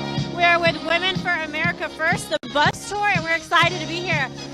The sun shone on us for the first half of today's bus tour stop, and it was absolutely beautiful. As the speech concluded, it got a little chillier, but people are still out here dancing to the music and just happen to be amongst other patriots. First and foremost, I want to say thank you to My Pillow. You guys have probably heard of it before. The CEO of My Pillow is the one and only Mike Lindell. He's an incredible patriot, friend of President Trump, and friend of Right Side Broadcasting Network. He has been an incredible supporter. We want to encourage all of you to head over.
This is Ashley, and you're listening to The Pete Santilli Show.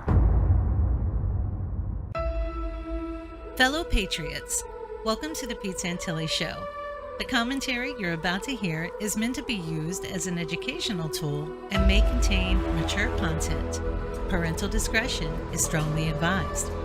Characterizations made by Mr. Santilli about any person, living or dead, is solely the opinion of Mr. Santilli. Get ready for the Pete Santilli Show. Pete Santilli telling you the truth, whether you like it or not.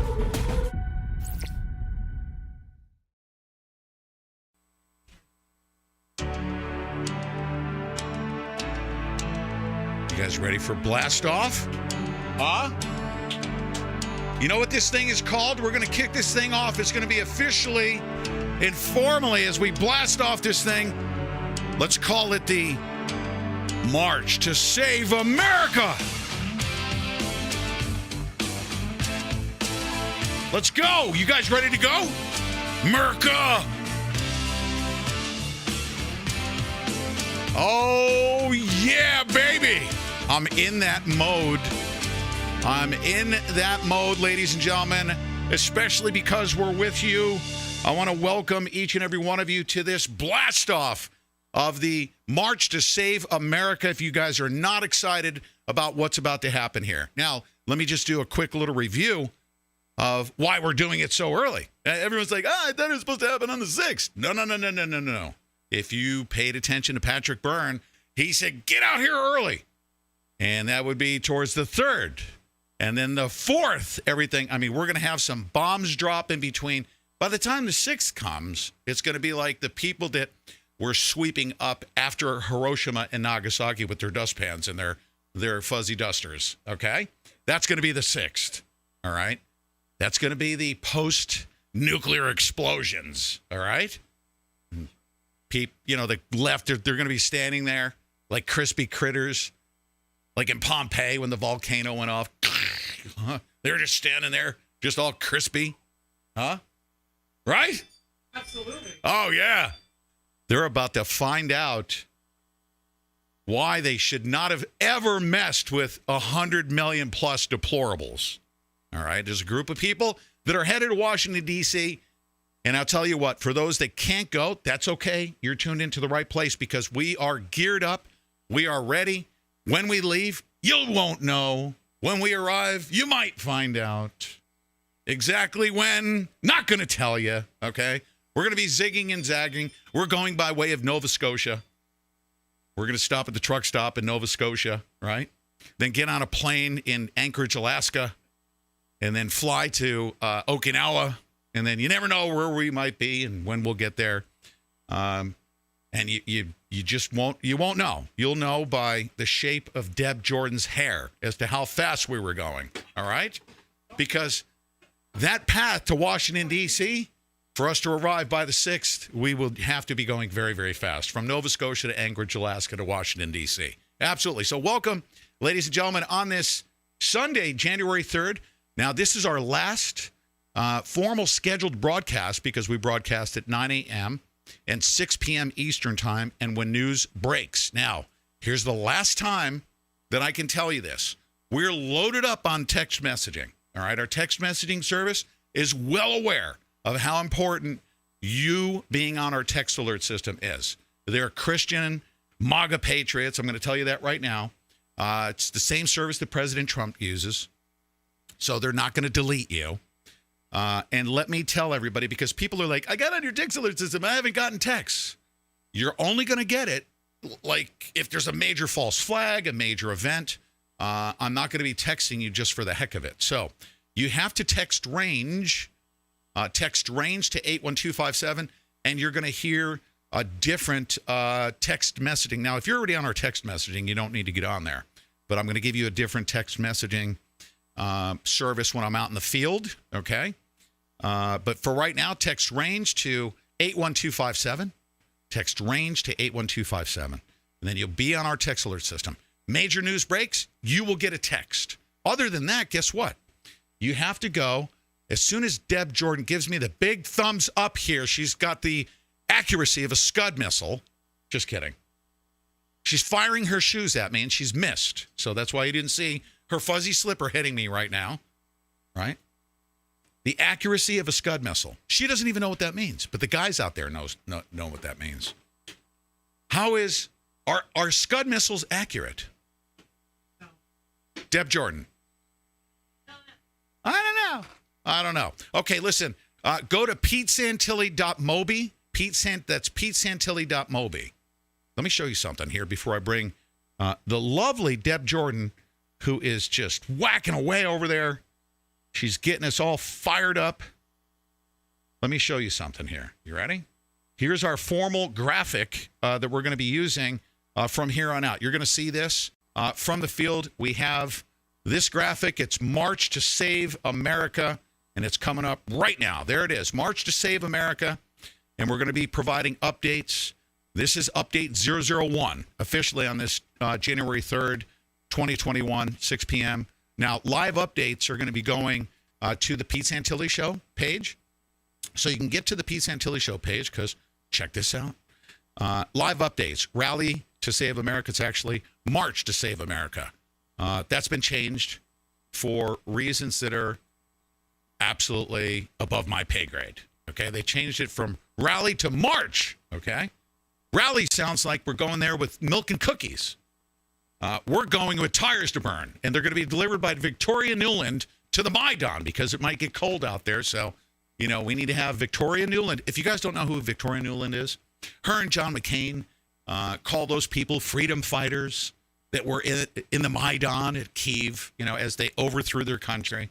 And the CIA delivered tractor trailers full of black tires to be burned because of the dramatic effect when George Soros' documentary team came in there after the overthrow to record the burning of those tires.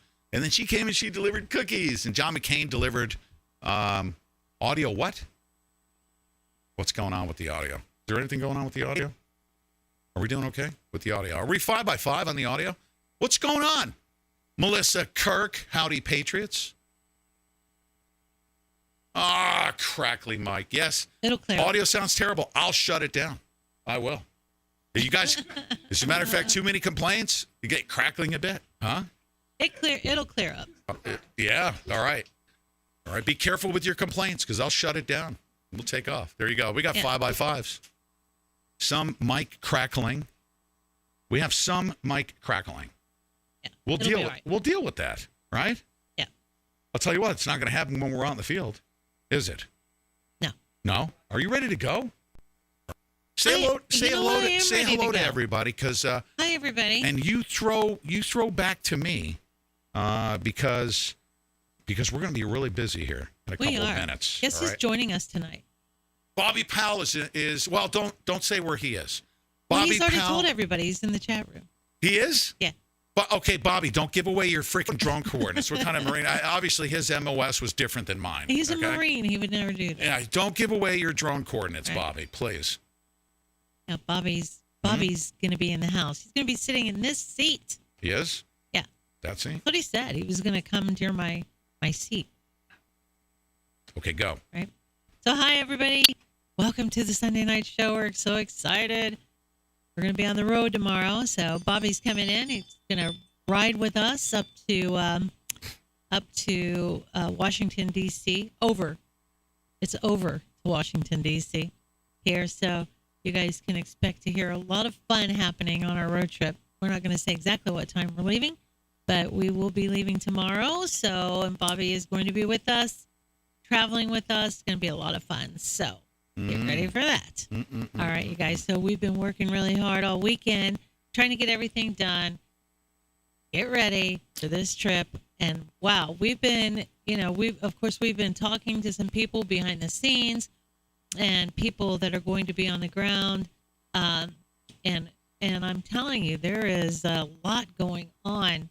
I don't know how they're going to fit all this in 2 days, Pete. I mean, I have no idea how all of this is going to get done. Me neither. Yeah, but people are reporting that the president is going to speak. So he is going to speak. Yep. Yeah. He is. So we're kind of excited about that, right? So, everybody get ready for a good weekend. I mean, a good rally. Yeah. Let me I keep thinking it's the weekend. Hmm? I keep thinking the rally's going to be on a weekend. I kept telling Ashley, the president's supposed to speak on Saturday. She said, Saturday? I said, I mean, the 6th, because it just feels like a weekend to me. But, all right, you guys. So anyway. All right. So hello to our YouTube friends. Look at you, Coaching with Kids, Mike Damore. By the way, our audio is perfect at this end. I appreciate you guys using very technical terms about feeds into the audio boards and all that stuff, but it has nothing to do with any of that.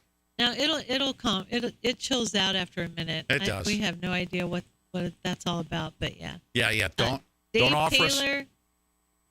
Sorry, Pete. That's okay. It's at the other end. It's actually they're messing with the feed. Yeah. And they will. That's okay. Yeah.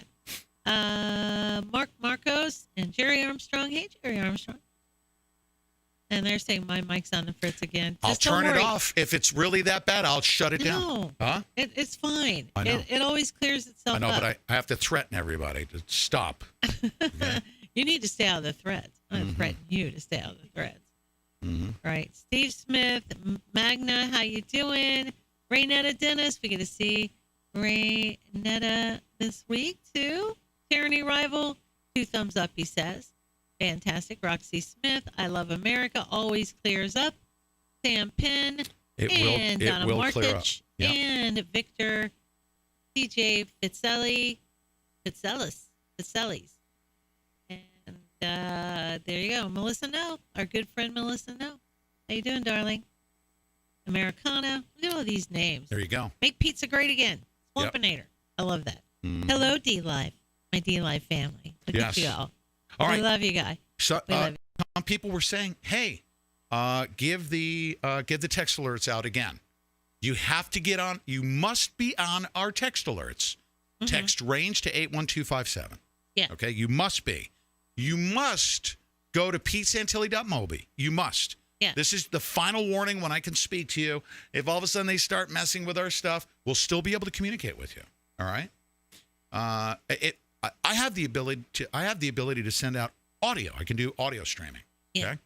Okay. So, anyways, do those two things. Those are your lifeline of support to figure out what's going on the ground. We'll have that ability.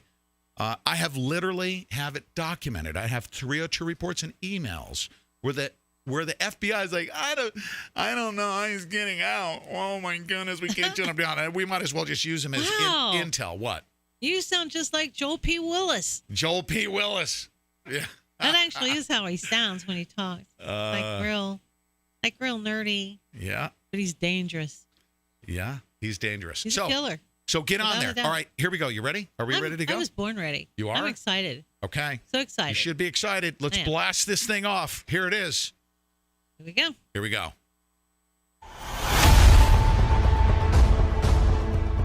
This could be the biggest event in Washington, D.C. history.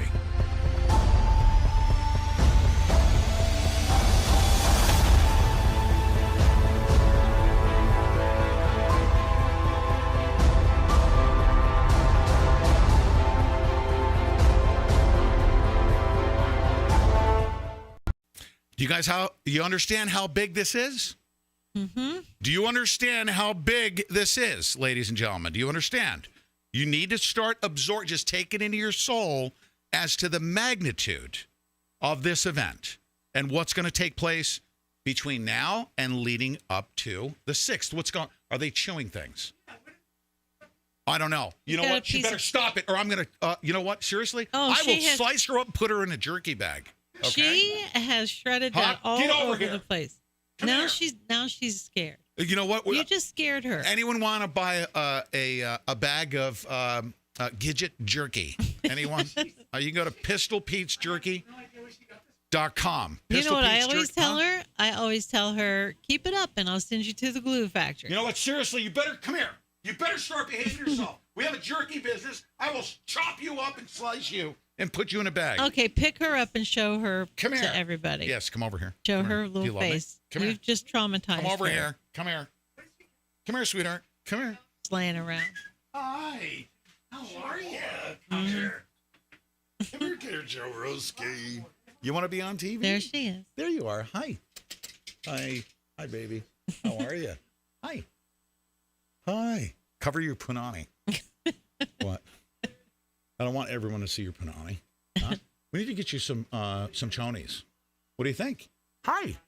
Oh, you're getting hugs from her. Wow. Yes, ma'am. How are you? I love you too. I love you too. Huh? You want to see what's going on? Hi. There you go. Okay. Go play. Do not chew on stuff. I'm serious. I'll slice you up and put you in a jerky bag. Okay? All right. By the way, to the animal activists out there, I would never do that. Okay? Yeah, of course not. No, we love her. I would never, ever, ever do that. Yeah. She's very loved. Let's see this. Oh, that's the epic. Here it is. Here's the next one. Let's watch this one. You ready? I want you guys to see Rose this. J said she eats well. She does. She does. She does. She does. You know what? It was the exact opposite. It's the exact opposite of how we got her. She was malnourished. She was. She was You 2 could see days from every being bone. euthanized. What truly matters is not which party controls our government, but whether our government is controlled by the people.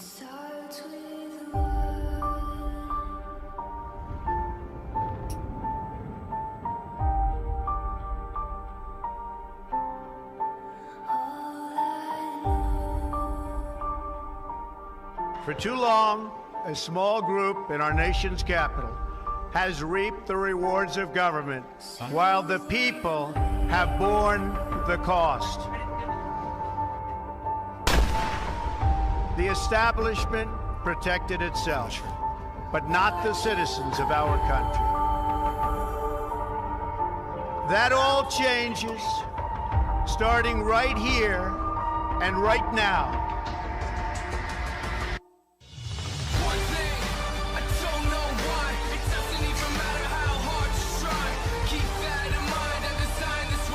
Yeah, they're on the outside, ladies and gentlemen. Trump's got all the guns. He's got the military.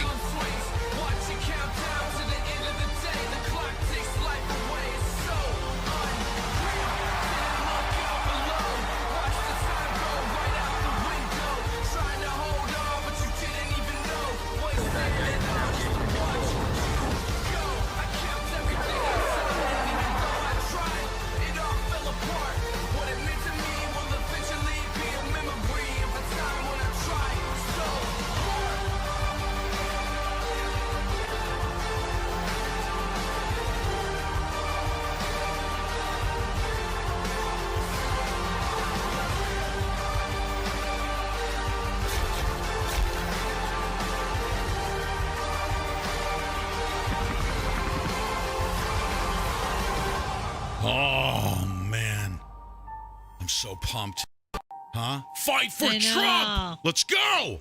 Isn't that great? Huh? Everybody loves. Why everybody fight for loves Trump? the motivational. Everybody loves the motivational video. Yes. You're getting a lot of thank yous for that, for being motivational. Oh, I'm motivated. I'm just, I know. yeah. Oh, and you can thank me. Of course you can thank me. Here, hold on a second. Let me change something. We're going to march, ladies and gentlemen, to save America. March to save America. And you're going to be able to get updates on the PeteSantiliShow.com. You can go there. We'll actually be posting videos if you want to see them as we post them. Okay? March to Save America. You know, at the last second, they changed it from Rally to Save America to March to Save America. And I'm going to show you, you guys, as soon as I just update this, because I have a link contained inside of this update right here. Stand by. Let me refresh it. To the Pete Santilli Show. It is now live. There we go. Fantastic. And the audio, I bet, is stabilized. And I haven't done a freaking thing. Huh? Has the audio stabilized? Yes, it has. Everybody said that was right. That was... It cleared up. Yeah. For once, I was right, Pete. Yeah. Okay. I was right. I got a lot of stuff to cover here. You ready? Yeah. March to Save America. And by the way, this is our graphic. This is our team's graphics right here. Look at that. Okay. Good one. Sunday, January 3rd, Cincinnati, Pete and Deb Jordan will be on the ground in Washington, D.C. And then what we'll do is we'll update you with, we'll put notations, even if we have to do a blog post or whatever. We'll put notations. And if we post a video, we'll post it in there. Okay. You can click here to save our links, of course. But Pete Santilli and Deb Jordan will be on the ground in Washington, D.C. on January, I put 4th to 6th. You never know. It might be the 3rd. It could be January 1st. It could. I'm a freaking time traveler. Right? You and Tori. Yeah. Tori and I. We're zipping around back and forth. She cracks me Okay. up. Although we cannot give exact details about travel, departure, and arrival, please check this page periodically throughout this historic event.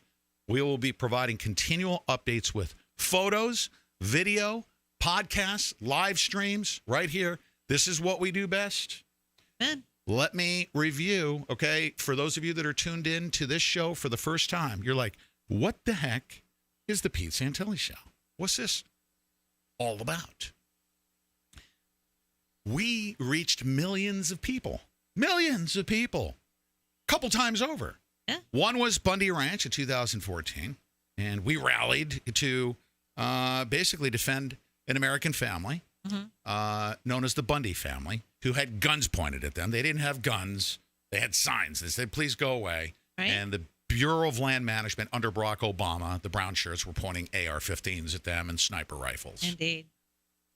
So we rose to the occasion. We rallied for an American family. And we reached, at that point, it was 9 million people a day. And we had built up our social media pages. And then the government didn't like that, because what happened was we, the people, rose up and we rallied and said, go away. And they did. And the government got really pissed off at me. And we had everything deleted. We actually literally got disconnected again from millions of people in 2014. Okay? That's why I want you to learn from that experience and know that they couldn't have you listening to me where I said, you know what, we got just enough people. Let's freaking kick these people out. Let's get the sheriff to tell them to go away, because the sheriff has the authority. And guess what happened? What? The sheriff had the authority. And the sheriff stepped in and took over the whole freaking thing and said, you guys are out of control. Put your guns away. Back up. I'm in charge. Okay? I literally have this on audio recording that you're not allowed to hear.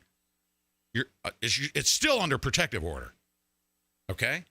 Sheriff Tom Roberts said, put the guns away. Back up. You're not going to be needing those long guns. I got command post up front here. I have it on audio recording where he took charge. The sheriff came in, took charge, because the people said, you know what, you think you're going to be able to shoot at us? We shoot back, right? You shoot at a bunch of unarmed protesters, we'll shoot back. That's what it was about. We're not afraid of you. And we got the sheriff to intervene to protect life, liberty, and property. Well, they couldn't have you hearing that message. I'm going to tell you something right now. There's a deep state right now.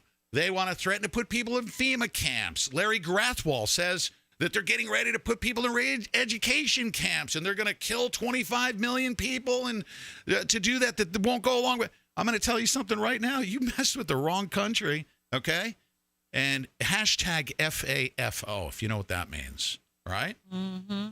We are America, deep state, be forewarned. There's nothing that you've done. Your mind control programs, taking over the mainstream media, okay? We kick your butt in the independent media.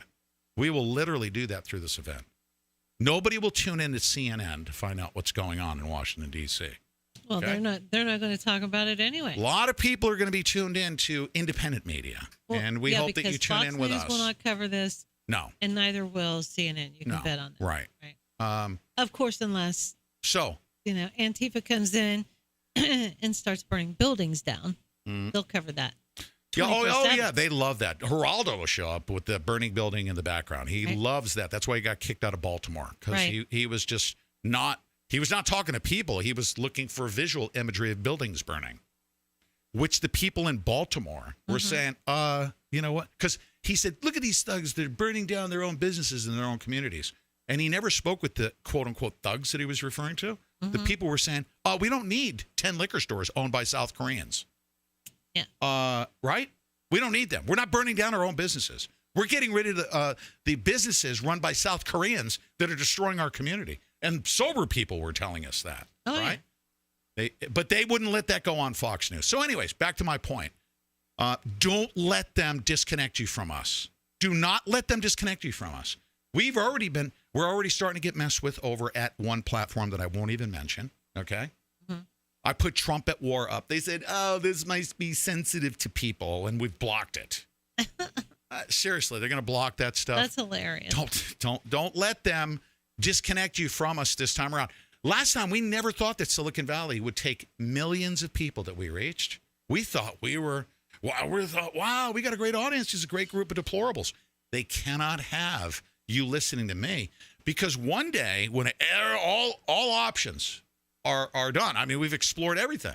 And President Trump says, by the power vested in me, Article 2, Section 2, I'm going to call up the citizens militia. That's 100 million people with 400 million guns as the last line of defense to defend our nation. I'm going to be advocating for that through our commander-in-chief. It's lawfully and constitutionally authorized. No, they can't have you hearing that, because that's a call to arms. No, of course we have to defend our nation. We're not going to lay down to the Chi-Coms. That'll never happen, because we're fighting a war right now. This is a proxy war. Make no mistake about it. This is a proxy war between the United States and China, and the Democrats and the Republicans are the proxy. It's like using another country like Iran, okay? let's say Korea, if you look at the Korean War, between the United States and China, that's what happened on the Korean Peninsula. And the proxy was the North Koreans. Okay?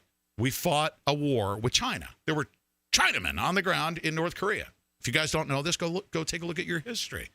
Right now, the people that are on the ground equivalent to the North Koreans, they're called Democrats and rhinos. Okay? Amen. They are. Yep. I'm going to call them out. I'm bringing my freaking bullhorn. Right? H-bomb just polished, buffed and cleaned. Okay? The bullhorn. It's been a while. It had a little bit of dust on it. Has everybody met H-bomb yet? No. We will soon. One day. Yeah. That's right. She's a rapper. Not a. Yes, she is. I told her. I said, pick that up. Can you wrap that, please? I got some bubble wrap. And I get that. Right? She's a rapper. She's right. She uses bubble wrap. She's a very fine young lady. She works in the mailroom at the Pete Santilli show. Yeah. Right? Yeah. Yes. Then she comes at night and hangs out with us now. That's right. It's a lot of fun.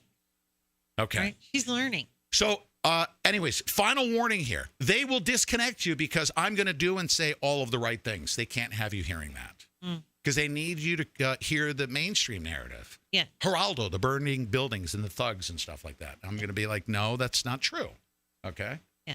They're like, oh, the people that they shoved in there from Black Lives Matter movement out of St. Louis. Remember that?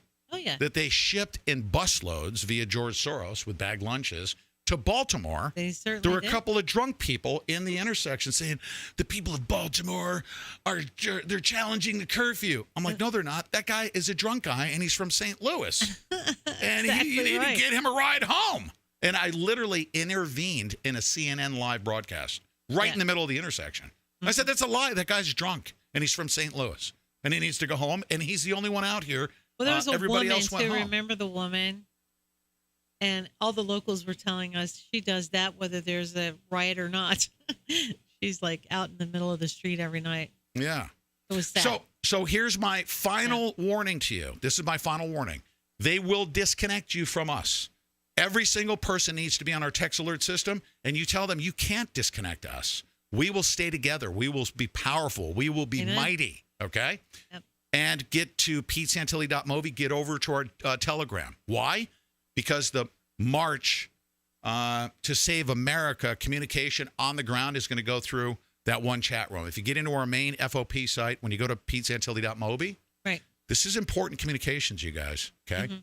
Do not sit there and say, well, why is he talking to me like this? Because I've been disconnected from you twice over. Millions of people, literally. It happened to us at the Malheur National Wildlife Refuge. What did they do? Shut down our bank accounts, deleted all our social media posts. I've lost 150,000 followers on Twitter, total combined. 150,000 on Facebook? On Facebook, we lost 100,000 subscribers. On our YouTube channel, they deleted everything. Why? Oh, is it to punish me? No, it's to punish you. How dare you take your brain somewhere else? How dare you? You know what they want you to see? Deb Jordan, I went to YouTube today. Yes. This is what they want you to see. You guys, this is how disgusting these people are. All right? Yeah. They're disgusting.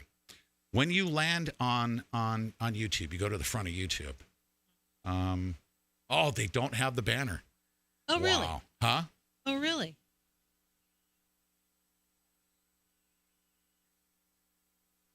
No, but guess what I'm going to do? Did they take it down? Huh? Did they take it down? Yeah, I have a screenshot of it. Stand by. All right? I'm going to grab this. This is really important.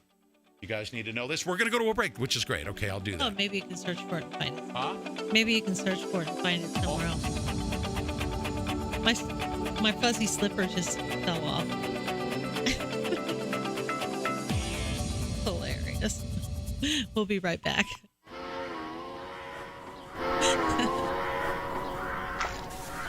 I'm hungry. What's to eat? Beans again.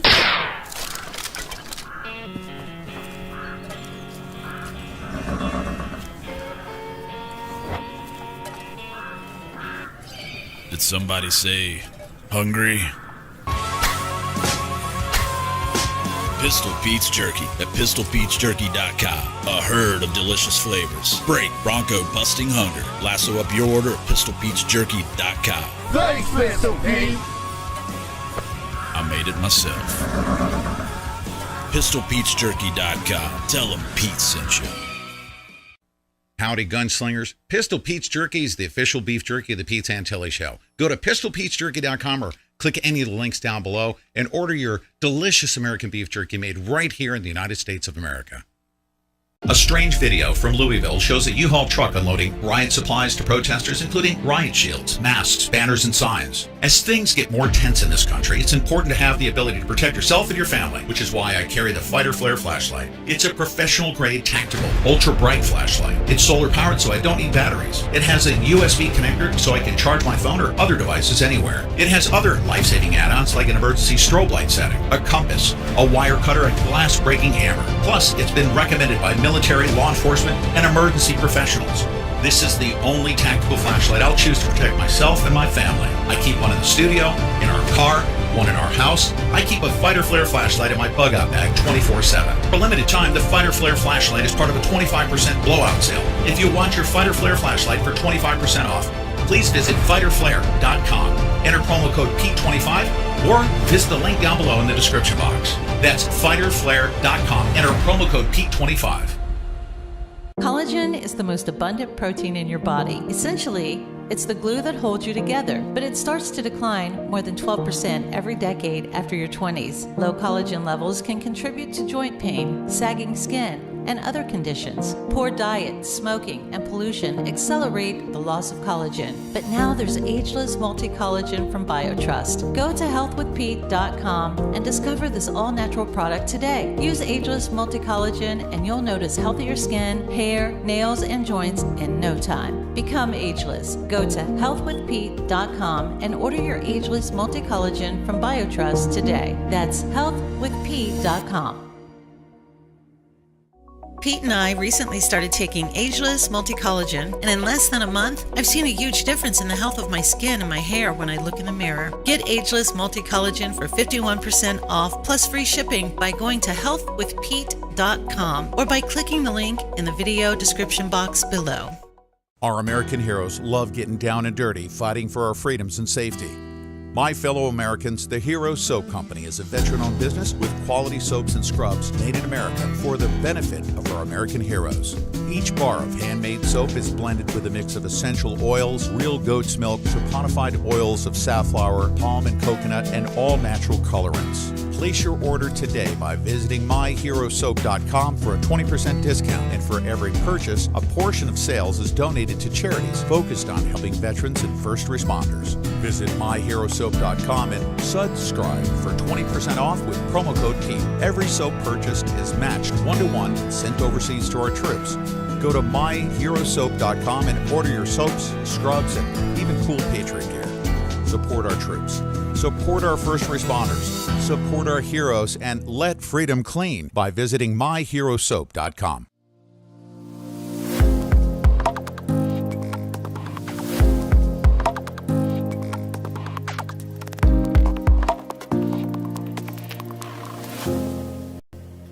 Okay, this is an important discussion. Glad. Because there's a reason why independent media, there's a reason why me, your favorite organ grinder monkey and the best bullhorner, okay? As a matter of fact, Alex Jones, I want him to hand me the golden bullhorn, all right, in Washington, D.C. Hopefully we can get that done because I'm the best bullhorner. I think he'll have to agree with that. I am the best bullhorner. But they can't have you listening to Alex Jones. They can't have you listening to Pete Santilli. They can't have you listening to Lynn Wood, okay? I went and did a search. I actually literally, this is what happened. I'm going to tell this story. I went to search for Lynn Wood and go find, and I typed Lynn Wood. And there's nowhere to be found on the second largest search engine on the freaking planet. It's YouTube. But guess what I found? This is what I found. And some of you are going to get pissed off, but I don't want you to start shouting that I'm homophobic because I'm not, okay? This is what I have a problem with. Check this out. This is what I was confronted with when I'm looking for Lynn Wood, and I did the same. Watch, I got to tell this story. This is what I found. Oh, look at it. We have authoritative news sources, Susan Wachkiki says. And she said, oh, look at the streamies. Here you go. You wanted to find Lynn Wood? Go to the streamies. I'm like, what the hell is that? I'm like, I can't even find Lynn Wood. I found the streamies, right? I'm like, what is this? I'm like, I'm looking for authoritative news sources on Linwood. Then I searched my name, and I had like, I don't know, MSNBC covering my arrest at the Malheur National Wildlife Refuge, what just so happened to be about a fake 302 report is exactly why I was arrested. They have no news like that. She said, oh, we need to go to authoritative news sources. That did what? That literally lied about my arrest, okay? This is what I'm pissed off about. And by the way, my dog is freaking gay, okay? I saw my dog. He was humping freaking Homo the Clown, Homie the Clown dog. Did down you just down say the, Homo the Clown? No, Homie the Clown. He was. Cooper, I think Cooper's homosexual because he was humping a boy dog down the street. He likes right? boy dogs. So, no, I'm not. Okay, I accept him. I love him. I hug him. And he's black. Huh? And he's black. Yeah, he's black dogs matter. They do. Yeah. Here's the deal. Here's my point. I don't saying. like this social engineering thing. They've wiped me off the internet. They wiped Alex Jones off the internet. They wiped Linwood off the internet. You go look up Sidney Powell on YouTube. You're going to find the craziest crap. But if you want to find the streamies, okay, this is freaking sick crap right here. Why? Because it doesn't. We got 7 billion people on the planet. Now, I love the individual that's off in the corner. If you want to throw freaking pumps on, show me your pumps, right? If you want to do that, if you want to live your life in a certain way. But what I don't want is Susan Watch Kiki to say, you can only look at this and you can't look at Linwood. You can only look at the streamies, okay? Right. Look at this freaking crap. Social engineering is what I'm talking about here. Right. This isn't homophobia. This is a social engineering program that I do not like. I do not like this. Of contour, the monarch of makeup. He's beauty queen. Okay, this guy right here, okay? You go search for Pete Santilli. You're not going to see Pete Santilli or Linwood or anyone else, okay? You don't even need to search for this guy right here, okay? You don't even need to search for him. They have YouTube, the second largest search engine, pushing this guy in everyone's freaking Queen face. James Charles. If that's what I need to do to get freaking clicks, I'll go put some freaking pumps on. What do I need to do? Put pantyhose on? What the do I need to do? Huh? Please don't. Hey, are you laughing? Please don't do that. Huh? Yeah. Please. What don't is this? Huh?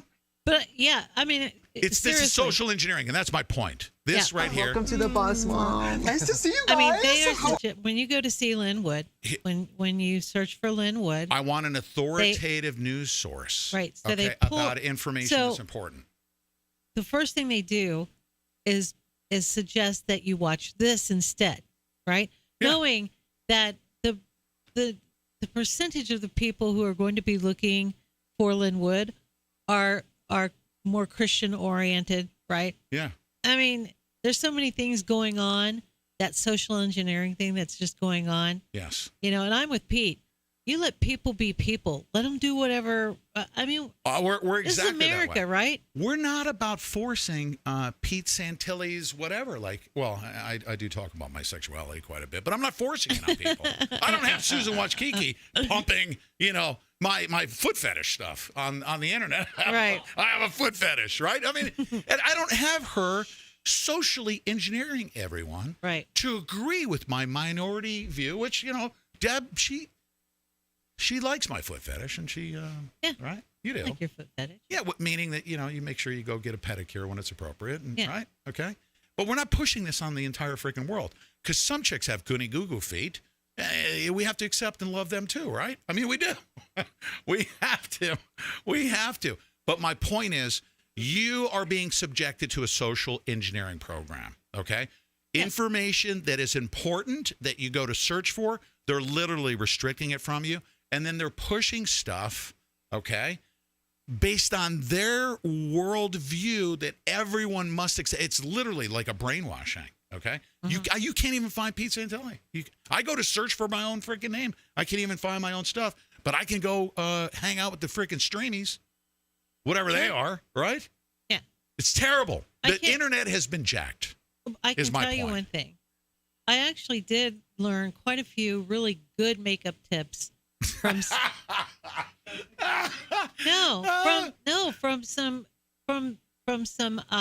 dude. Yeah, this guy right here. There's some of them that don't act like that. Seriously, really good makeup tips, contouring tips, really good stuff, right? That's great. But it's the really super flamboyant, in your face. I was looking. You have to accept this, and this is how all transgender acts. That's just not true.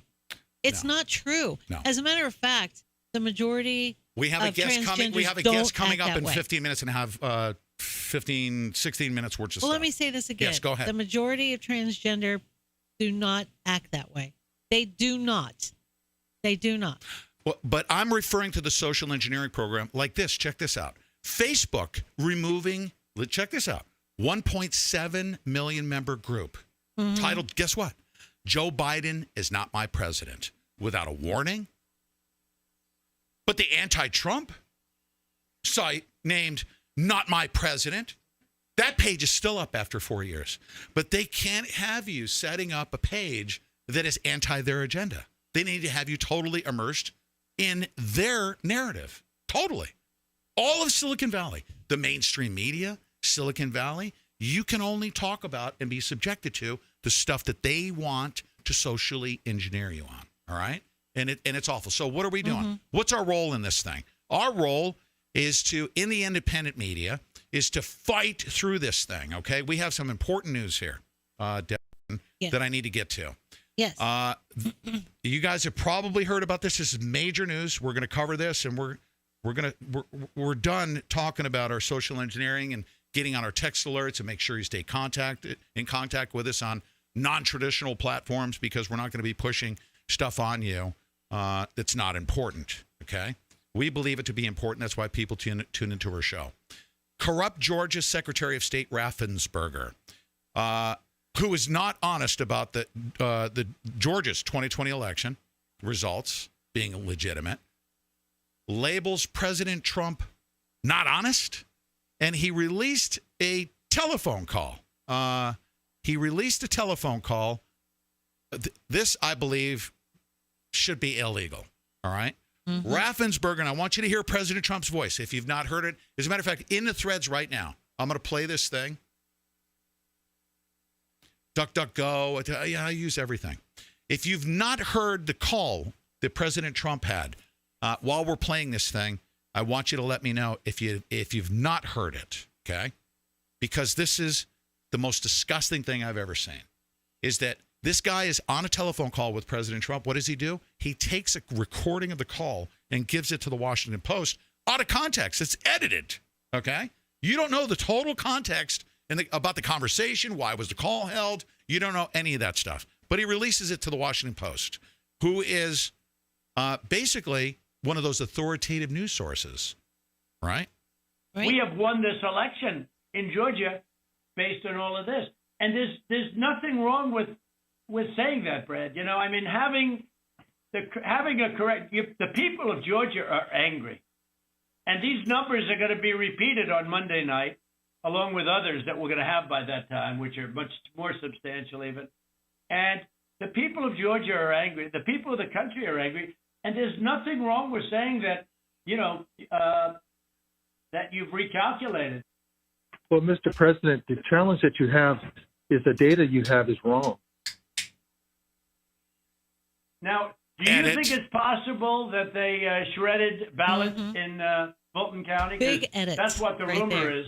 And also that Dominion took out machines. Narrative scripting, big edit, okay? If I wanted to take the total call, okay, and post it up on the internet and say that President Trump said something. He said something in there that had to do with the freaking Stargate portal in the Gulf of Aden. I'd get freaking 10 million clicks.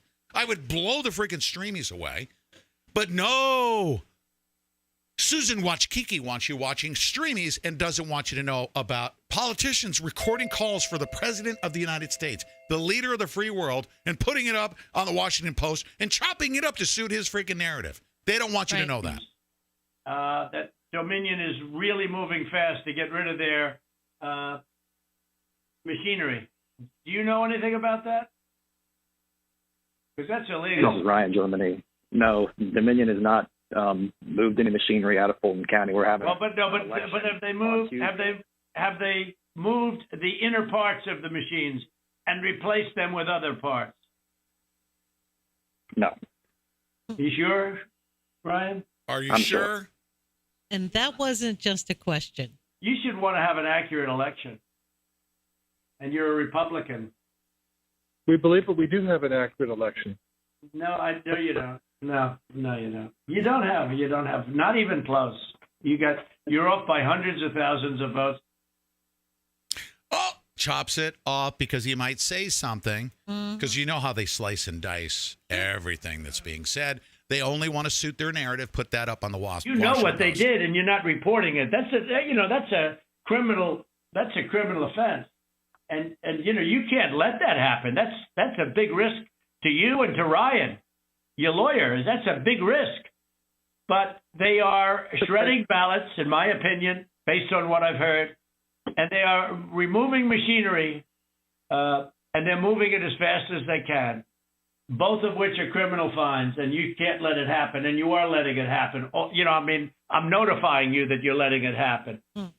So, look, I'm notifying you that you're letting it happen, and he's saying certain key things that, per the narrative that we know, is going to be reclaimed come January 6th, right? Because he's going to put out a lot of evidence. Oh, yeah. The Washington Post puts out audio. Trump berates Georgia's Secretary of State and urges him to find votes. That's the narrative that they're putting out there. Can you imagine this? The nerve. The nerve. You know what I heard when I listened to this? That this president has not given up. That this president is still fighting. And you know what? They selectively edit, and he definitively says, "No, Mr. President, there was no cheating whatsoever." And President Trump says, "Oh, are you sure you really want to say that?" Because President Trump knows the truth. He's got evidence of criminality in the state of Georgia. All right. But they selectively edit and say, from the Secretary of State saying, "No, it was not edited," because they want to brainwash all of their militants to think that this is a bloodless coup, they're now calling it. What I want to do is this. I just want to find 11,780 votes, which is one more than we have, because we won the state. So tell me. They cut everything out that he said. Sure. As a matter of fact, I hear him saying, "Look we don't want to embarrass you, okay? Let's just count the phony votes, get rid of those, and we won't say that I totally dominated your freaking state with 8 trillion freaking votes," right? Not 8 trillion. Obviously, that's more than the number of registered voters. But he's saying just enough votes, right? Okay, here we go. Let's cut these out. Let's cut out these illegal votes, right? And he's negotiating his way into this thing. And he knows the truth. This is what I do know. He knows the truth. Brad, what are we going to do? We won the election, and it's not fair to take it away from us like this. And it's going to be very costly in many ways. And I think you have to say that you're going to re-examine it, and you can re-examine it, but re-examine it with people that want to find answers, not people that don't want to find answers. For instance, I'm hearing Ryan, and he's That's an edit, by the way. There was an edit right there, by the way. I'm sure a great lawyer and everything, but he's making statements about those ballots that he doesn't know. But he's making them with he did make them with surety, but now I think he's less sure, because the answer is they all went to Biden. And that alone wins us the election by a lot. So. Mr. President, you have people that submit information, and we have our people that submit information. And then and your people are the CIA, and it's wrong information. Yeah, exactly. Well, of course, you won't hear Trump respond back to that. And the court then has to make a determination. We have to stand by our numbers. We believe our numbers are right. Well, under law, you're not allowed to give faulty election results, okay? You're not allowed to do that, and that's what you've done. This is a faulty election result. And honestly, this should go very fast. You should meet tomorrow, because you have a big election coming up, and because of what you've done to the president, the people of Georgia know that this was a scam. And because of what you've done to the president, a lot of people aren't going out to vote. And a lot of Republicans are going to vote negative because they hate what you did to the president. Okay, they hate it, and they're going to vote. And if you would be respected, if this thing could be straightened out before the election. You have a big election coming up on Tuesday. The Washington Post is a CIA storefront. They are narrative scripters. This is what they're getting ready to do. This is why this is very volatile. Mm-hmm. This is very dangerous. And we have the left right now that is propagating and getting ready to energize their militants, just like Saul Alinsky would expect them to do. They got to give them a reason to fight. So they're going to paint a picture, a false narrative that says that President Trump is, and all of the people in Congress that are going to be contesting this election, that this is a bloodless coup. That's the narrative that's being put out by the CIA Mockingbird media. That I'm hoping President Trump will walk up to the podium and say, "Ladies and gentlemen, I've given the Central Intelligence Agency the authority to lick stamps, and that's it." Right? That's it. That's it. That's all they have the authority to do. We're going to take away all of their power. Now, in the next couple of minutes here, we're going to try to reclaim the narrative. Not try to. We're going to reclaim the narrative, and we're going to be in a much more powerful position, given every one of these leftists that have attempted a coup d'etat upon the American people. It isn't a coup d'etat upon the president. There were people that voted for a president, okay? And it's a coup d'etat upon those people's votes. This is a march to save our republic, okay? Yes, fight for Trump. What does it mean? It means that we're fighting for our republic because people voted for President Trump. Those votes have been stripped, and they're fighting tooth and nail through their CIA communist propaganda outlets to promote a false agenda. All right? Now, Attorney Matthew DePerno is going to come on, and we are not going to stop delivering all of the facts, all of the truth, and give everybody the opportunity to come clean with their malfeasance, with their misdeeds against the American people. At the top of the hour, he's going to join me here. Now, you know who Attorney Matthew DePerno is? And he's going to be in D.C. Oh, I cannot wait for the opportunity to meet Mr. DePerno. So many people to meet.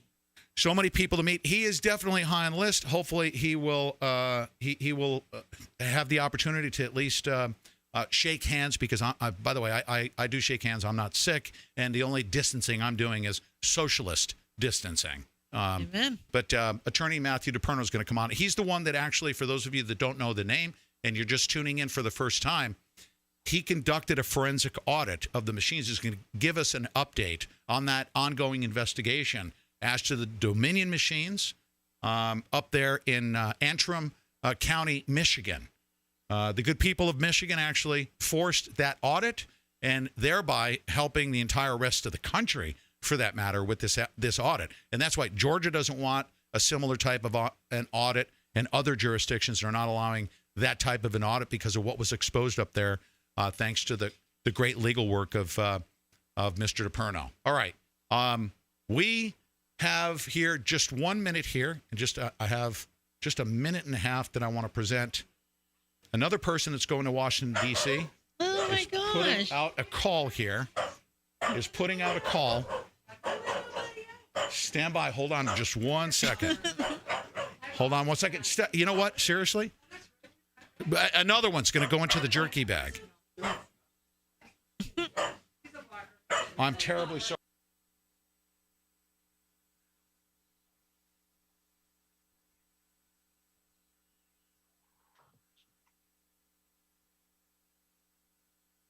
We have a lot of stuff going on in the studio. We have a lot of stuff going on in the Washington, D.C. area. Here's a message from Roger Stone. Listen to this. This is Roger Stone. On January 6th, I'll be speaking to the Stop the Steal peaceful protest in Washington, D.C. We're going to be protesting the heist of the 2020 election. I look forward to seeing you there. But if you can't attend, we still need your help. You see, I'm concerned about the safety and the security of our supporters, of those who will be marching with us. After the last Washington, D.C. event, 4 Trump supporters were stabbed by leftists. That's because we cannot afford all the professional accoutrements of an event. This is a pop-up grassroots event for which we need professional security. We don't have a wealthy donor like George Soros waiting in the wings to write a check to subsidize our political activism. We can only count on people like you. So to help us have a safe, peaceful event, to help us have the impact we want, to change history, and to stand up for the greatest president since Abraham Lincoln, please go to stopthesteal.org. That's stopthesteal.org, and help us pay for the staging, the transportation, and most importantly, the security of our peaceful protesters. Thank you, and God bless you. I'll see you in Washington, January 5th. All right, and I wanted to listen. I spoke. Actually, I was asked by Roger Stone to ask our listening audience if they would support this effort. It's really, really important. If it wasn't this important, we wouldn't be doing this. Our mods are going to drop the link. You can go to donor. It's actually a link that we'll put in today's episode. And he's asked our listenership that if you have the means to support him, go to that link. Help support his efforts to get. He needs. Lord knows, does he?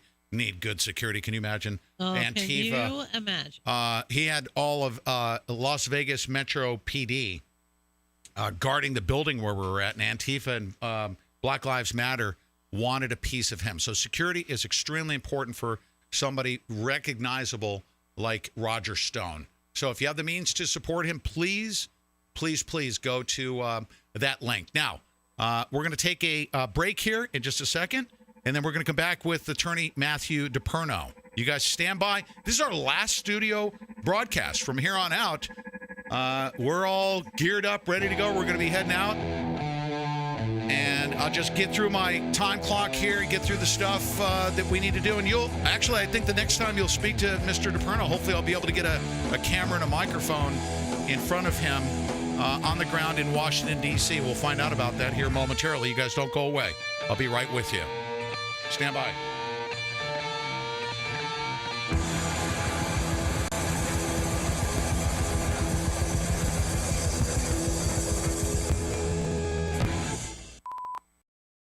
A strange video from Louisville shows a U-Haul truck unloading riot supplies to protesters, including riot shields, masks, banners, and signs. As things get more tense in this country, it's important to have the ability to protect yourself and your family, which is why I carry the Fighter Flare flashlight. It's a professional-grade, tactical, ultra-bright flashlight. It's solar-powered, so I don't need batteries. It has a USB connector, so I can charge my phone or other devices anywhere. It has other life-saving add-ons like an emergency strobe light setting, a compass, a wire cutter, and glass-breaking hammer. Plus, it's been recommended by military, law enforcement, and emergency professionals. This is the only tactical flashlight I'll choose to protect myself and my family. I keep one in the studio, in our car, one in our house. I keep a Fighter Flare flashlight in my bug-out bag 24/7. For a limited time, the Fighter Flare flashlight is part of a 25% blowout sale. If you want your Fighter Flare flashlight for 25% off, please visit fighterflare.com. Enter promo code Pete25 or visit the link down below in the description box. That's fighterflare.com. Enter promo code Pete25. Collagen is the most abundant protein in your body. Essentially, it's the glue that holds you together, but it starts to decline more than 12% every decade after your 20s. Low collagen levels can contribute to joint pain, sagging skin, and other conditions. Poor diet, smoking, and pollution accelerate the loss of collagen. But now there's Ageless Multi-Collagen from BioTrust. Go to healthwithpete.com and discover this all-natural product today. Use Ageless Multi-Collagen and you'll notice healthier skin, hair, nails, and joints in no time. Become ageless. Go to healthwithpete.com and order your Ageless Multi-Collagen from BioTrust today. That's healthwithpete.com. Pete and I recently started taking Ageless Multi-Collagen, and in less than a month, I've seen a huge difference in the health of my skin and my hair when I look in the mirror. Get Ageless Multi-Collagen for 51% off plus free shipping by going to healthwithpete.com or by clicking the link in the video description box below. Was your local vape shop shut down? Are you tired of vaping websites that promote rock-bottom prices but can't deliver the goods? Then visit ShopSunnies.com today. ShopSunnies.com has everything you need to hit the sweet spot every time. With fast and reliable delivery, ShopSunnies.com will have your all-day vape in your hands in no time. At ShopSunnies.com, they deal in only top-quality products like Alt Zero, Juice Head, and more. No cheap Chinese stuff here. Rated one of the top websites in 2020. ShopSunnies.com has a hassle-free return policy and is one of the only vaping websites that stands by their products 100%. Sign up for their newsletter and receive 10% off your first purchase. Your next vapegasm is only a click away at ShopSunnies.com. That's ShopSunnies.com. Our American heroes love getting down and dirty, fighting for our freedoms and safety. My fellow Americans, the Hero Soap Company is a veteran-owned business with quality soaps and scrubs made in America for the benefit of our American heroes. Each bar of handmade soap is blended with a mix of essential oils, real goat's milk, saponified oils of safflower, palm and coconut, and all natural colorants. Place your order today by visiting myherosoap.com for a 20% discount, and for every purchase, a portion of sales is donated to charities focused on helping veterans and first responders. Visit myherosoap.com and subscribe for 20% off with promo code PETE. Every soap purchased is matched 1-to-1 and sent overseas to our troops. Go to myherosoap.com and order your soaps, scrubs, and even cool Patriot gear. Support our troops. Support our first responders. Support our heroes and let freedom clean by visiting myherosoap.com.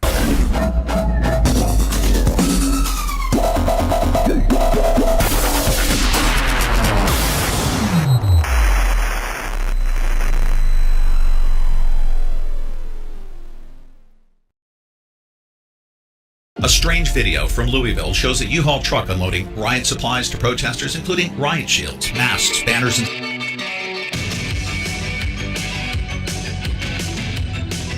You're listening to the Pete Santilli Show. Pete Santilli, telling you the truth, whether you like it or not.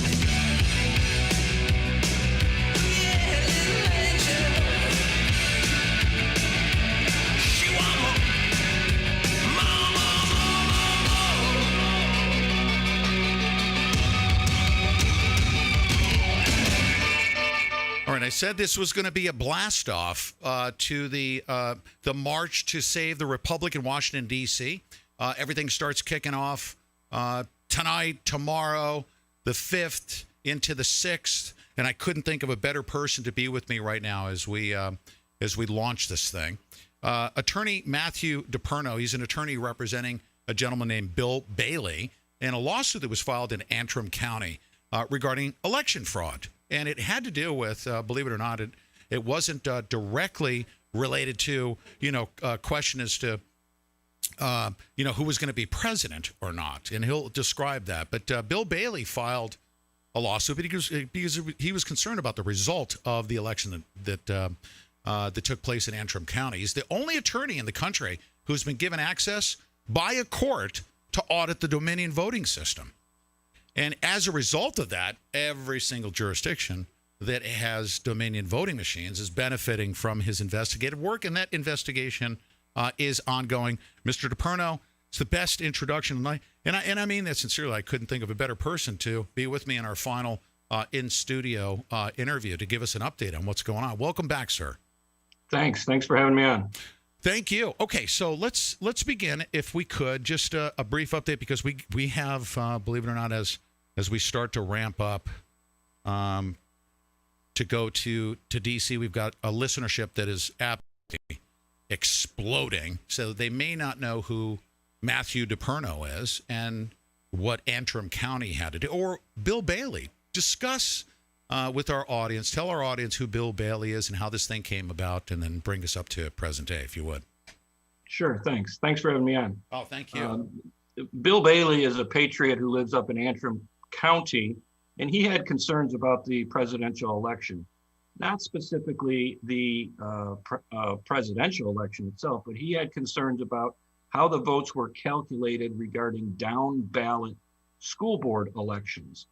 That led us to file a lawsuit in Antrim County to challenge those results. And in the process, we asked the court to allow us to access the Dominion voting system. And we did that, and we got a forensic image of the master tabulator in the county clerk's office. We got forensic images of 16 thumb drives and 16 CF cards or data cards, which actually run the Dominion program. We're the only lawsuit in the country that's got access to the Dominion software. And from what I understand, if we could explain this, access to the software itself, they've fought tooth and nail to prohibit you from having access to that software, didn't they? And of course, you were prohibited from releasing certain information to the general public. But explain that little maneuvering that they were attempting to do. Did they not want you to see the software yourselves? They did not want us to look at the software. They did not want us to analyze the software. In fact, in 2017, the state of Michigan signed a contract with Dominion Voting Systems. And in that contract, it states that the state of Michigan and those in charge will turn over our vote to the state of Michigan or to Dominion software. We allow them to calculate the vote, tabulate the vote, and then tell not us the results, but tell the New York Times the results. The New York Times then tells us the results. And pursuant to that contract, we are not allowed to look under the hood to see how the vote is calculated or to see how the formula works or what the algorithms look like. So in other words, you put your paper ballot in a machine. That machine takes your paper ballot and converts it to data. Data can be manipulated, but Dominion and the state of Michigan did not want us to look at the formula. Formulation, where those images, because once it's converted to data, that data is stored. And there's a chain of custody as to where it's stored or how it's handled, right? It's supposed to be. Yes. This should be a very simple process of you get a vote, I get a vote, that's 2 votes. That should be 1 + 1 = 2. Right. With this software, it is not 1 + 1 = 2 because Dominion does not calculate votes that way. It calculates elections based on points assigned to candidates. And if you don't believe me, you just need to look at the Dominion manual. It tells you right in the manual that elections are not calculated based on votes. They're calculated based on points assigned to each candidate. And so we want to look at what the formula looks like. We want to look at how the software runs, how it functions, what the algorithms are, and how it calculated the vote in Antrim County. And we were able to do that. And what we discovered was the Dominion software generates intentionally 68% errors on ballots that are put through the machine. Crazy. So in other words, when you stuff your ballot in that machine on November 3rd and you walk away, you think your vote is counted because your vote is not rejected. Even if there's an error, it's not rejected. What the machine does then is it stores those error ballots in a folder for adjudication. Yes, adjudication means that someone somewhere will review your ballot and decide how to vote your ballot for you. Okay, now, don't mind me doing this. I'm going to say it in a Pete Santilli kind of way because this is what I've learned through this whole process. And I'll convert it to steak and potatoes language so that everybody can understand. This adjudication process, I understand that the reject rate, when you say there's a 68% reject rate, which is way, way, way outside of the allowable amount by law, by federal election law, but 68%. And that adjudication term, I'm understanding that is the bucket, the adjudication process through the Dominion system gives them the ability to grab stuff and drag and drop it. It's literally a bucket that they're allowed to just grab stuff that's in the adjudication or the reject pile and put it towards potentially, it could be for Trump or for Biden or for Homie the Clown, correct? Correct. But not only that, but they can do it in mass, meaning they can take thousands of ballots at the same time and adjudicate all of them in the same way for the same candidate with one click of a button. Yeah. So, and what generates an error is the question. Let's say you go to the polling place and they give you a Sharpie marker to fill out your ballot. That generates an error, goes into adjudication. It's not rejected. You're not told, hey, you filled out your ballot with a Sharpie, the machine can't read it. Yes. It doesn't do that. It puts it in adjudication. Let's say you put in a blank ballot. It doesn't reject it. it goes to adjudication. Let's say you feed in 1,000 blank ballots, not rejected, they go to adjudication. Someone somewhere in another room, in another county, in another state, or another country is able to mass adjudicate all of those ballots with one click of a button. Sir, we've set the foundation here for somebody that might just be hearing this story for the first time. Now I'm going to get to a couple of things that have occurred since the last time you were on. I'm pretty sure that the CEO for Dominion gave testimony, and he had his attorney. It was epic. Did you? I'm sure you followed that and listened to every single word that he spoke. Did you get a chance to hear his testimony? The public testimony? Yeah, we've not only heard it, but we've analyzed it and did a deep dive onto what he said, and actually compared it to the truth. Let's use that word. That's what I wanted to hear. I don't want to get you in trouble by. I don't want to get you into a trap. Based on what you heard from him, discuss what you believe as to. You're saying that it's inconsistent with the truth. Describe it, if you. He said two things that stand out to me. One, he said Dominion voting machines do not connect to the internet. We know that's not true. You just have to look in the manual. The manual tells you how to connect the machines to the internet. And plus, we've seen many videos.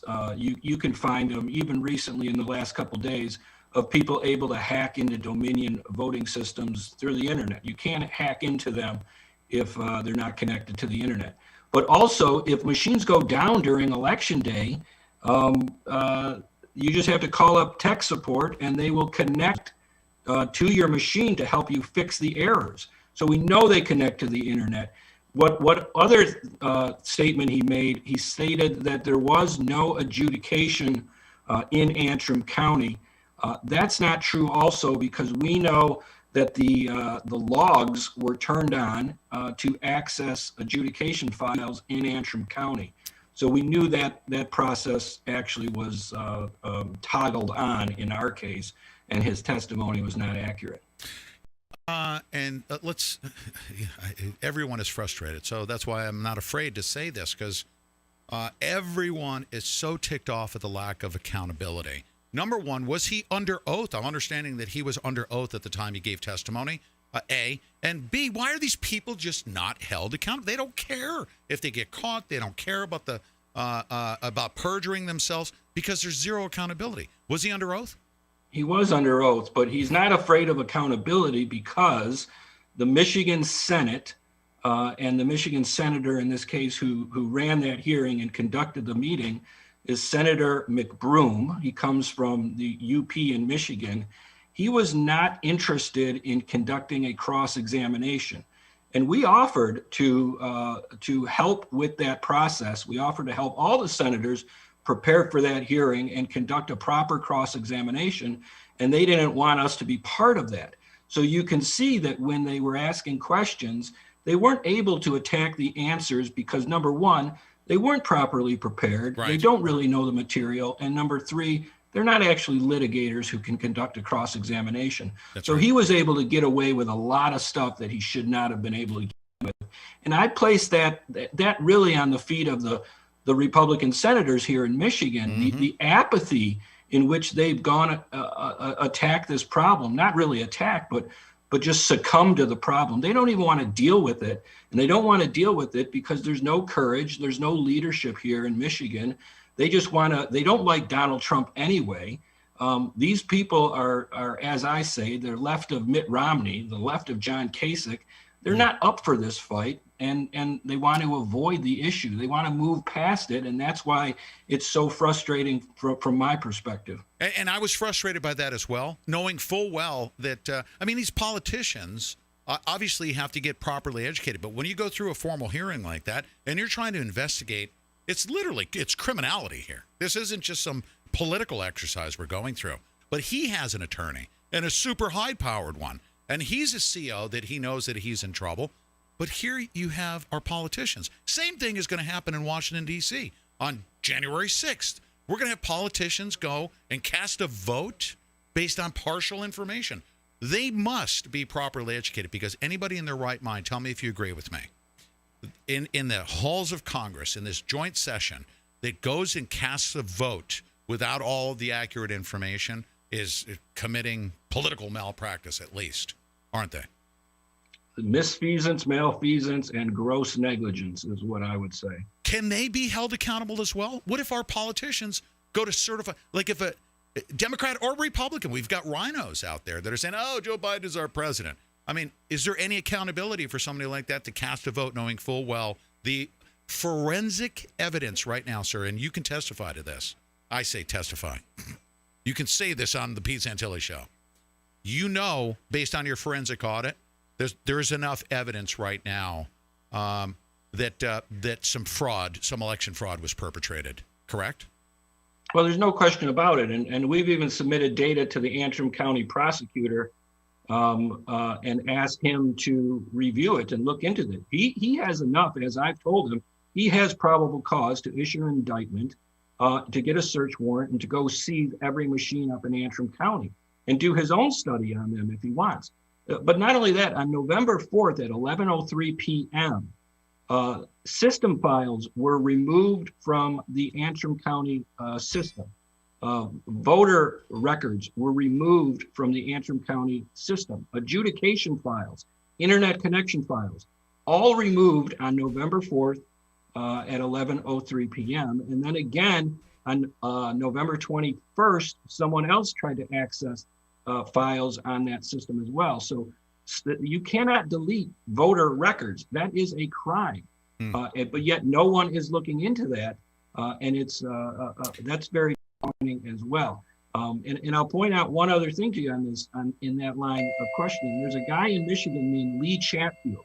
He's in the Michigan House of Representatives. He's the Speaker of the House. He's a Republican, but he says he's not interested in this fight. He doesn't want to engage in this fight because he believes that Joe Biden being president makes it more likely for him to be elected. I'm talking about Lee Chatfield. For Lee Chatfield to be elected as governor in 2022 when he makes a run for governor. That's his strategy. That's a political strategy. I say the fight is now, not 2022. No. But more importantly, I've presented all this information to Mr. Chatfield. I've asked to talk to him. I've offered on many times to actually sit down, explain the data to him, go over the data with him, and he has rejected that offer on in every situation. But he thinks he's going to go into 2022, run for governor with these same machines in the state of Michigan, and he thinks he's going to win. I don't understand the logic in that. He has no chance of winning with these machines being in place. At this point, knowing what you know, and especially, they say, quote unquote, the clock is ticking, and that senators and congressmen and women are going to cast a vote to certify the electoral votes. Are you concerned about what we know to be a suppression of evidence, destruction of evidence, keeping the truth from the people that are supposed to go vote, on our behalf, on behalf of our republic, of course? Are you really concerned about this? Or here's the next part: do you have any indication that a lot of this truth is going to come out in the next couple of days? Do you feel optimistic? Well, I'm optimistic, but at the same time, I'm a realist, and I know for certain, because I know from my own personal experience, that our report itself is being suppressed. We can't get it out there in the mainstream media. They won't talk about it. I can't get on any shows on the mainstream media to talk about it at all. I've tried to put this report in everyone's hand in the U.S. Senate, U.S. representatives. I've given it to everyone in the state of Michigan, but it's still being suppressed, and people don't want to talk about it. Yeah. And, I know also that some of the U.S. senators don't even want to consider the report because they don't understand. Let me make sure I'm clear on this. They say to me they don't understand how a voting machine works.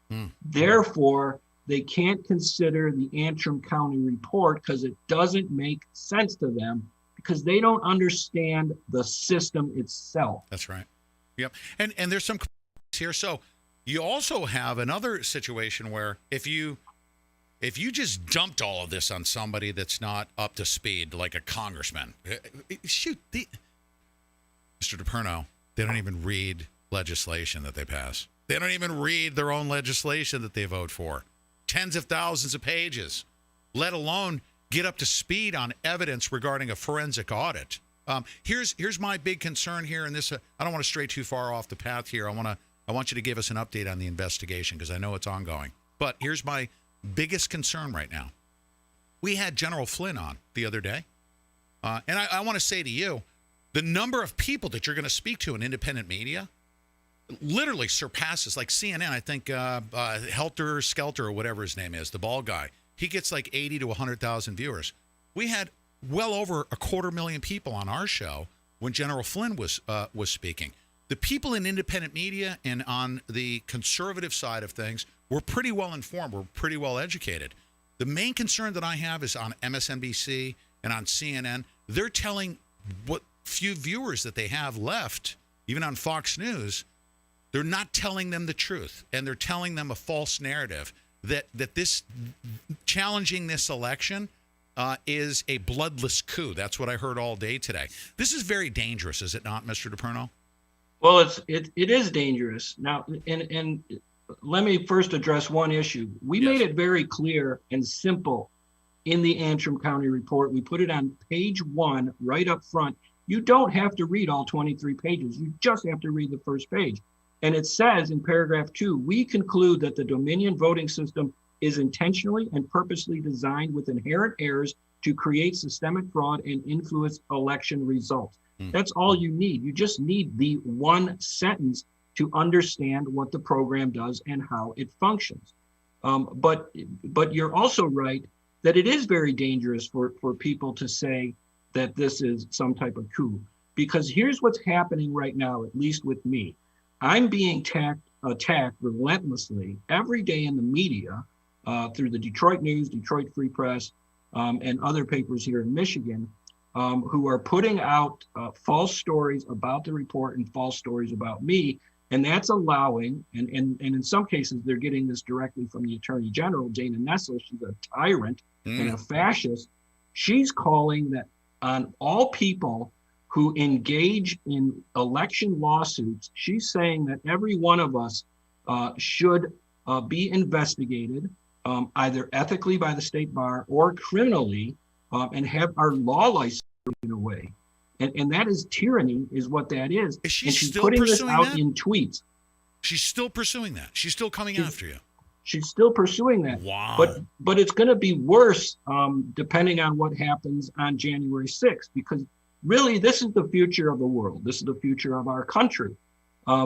January 6th, if Joe Biden becomes president, or later in January if he's inaugurated, where are we going to be in this country? We're going to be with Kamala Harris. I don't think Joe Biden will last 6 weeks. We're going to be Kamala Harris as president.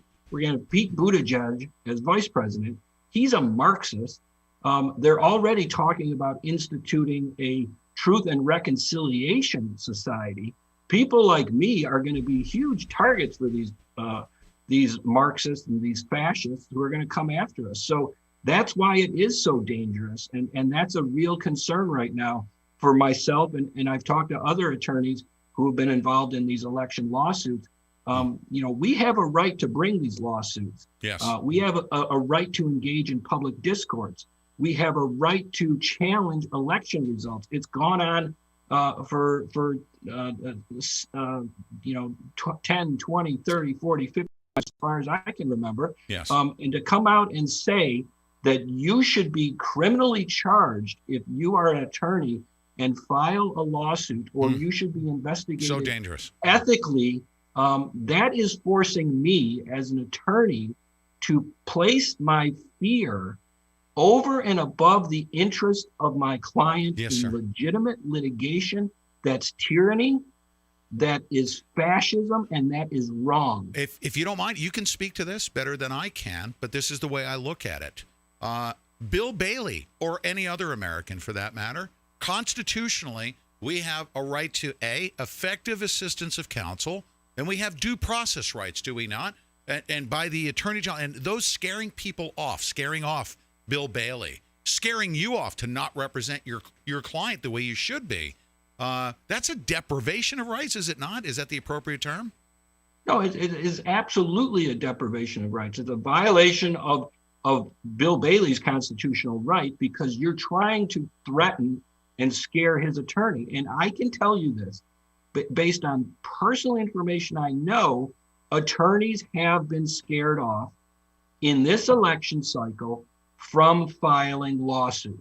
It is a fact because they're worried about their careers. Dana Nessel, the governor in Michigan, Gretchen Whitmer.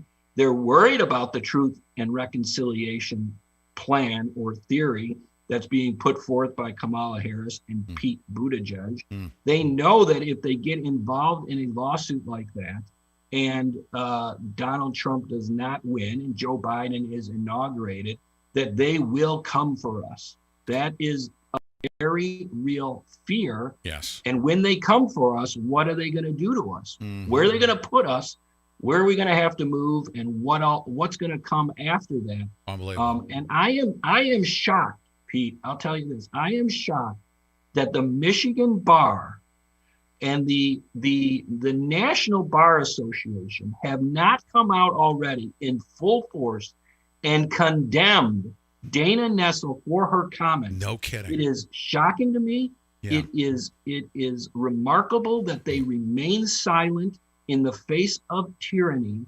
And I have said this before, but I call on Dana Nessel to resign, because if she is an attorney and she comes out and calls on and claims that she's going to arrest other attorneys, her opposing counsel, she's going to investigate them ethically or have them arrested, she is not fit for office.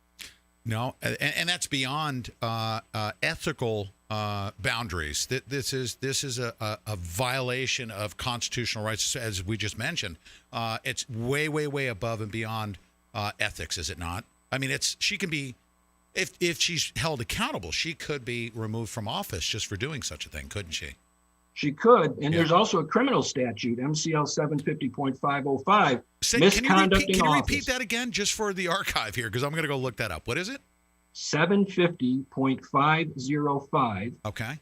It's misconduct in office. It says that an elected official who does something wrong, misconduct, malfeasance, misfeasance, or negligence, can be charged criminally in the state of Michigan. Right. I know about it because I've seen the Attorney General's office use it against elected officials. I've defended people who have been charged with it.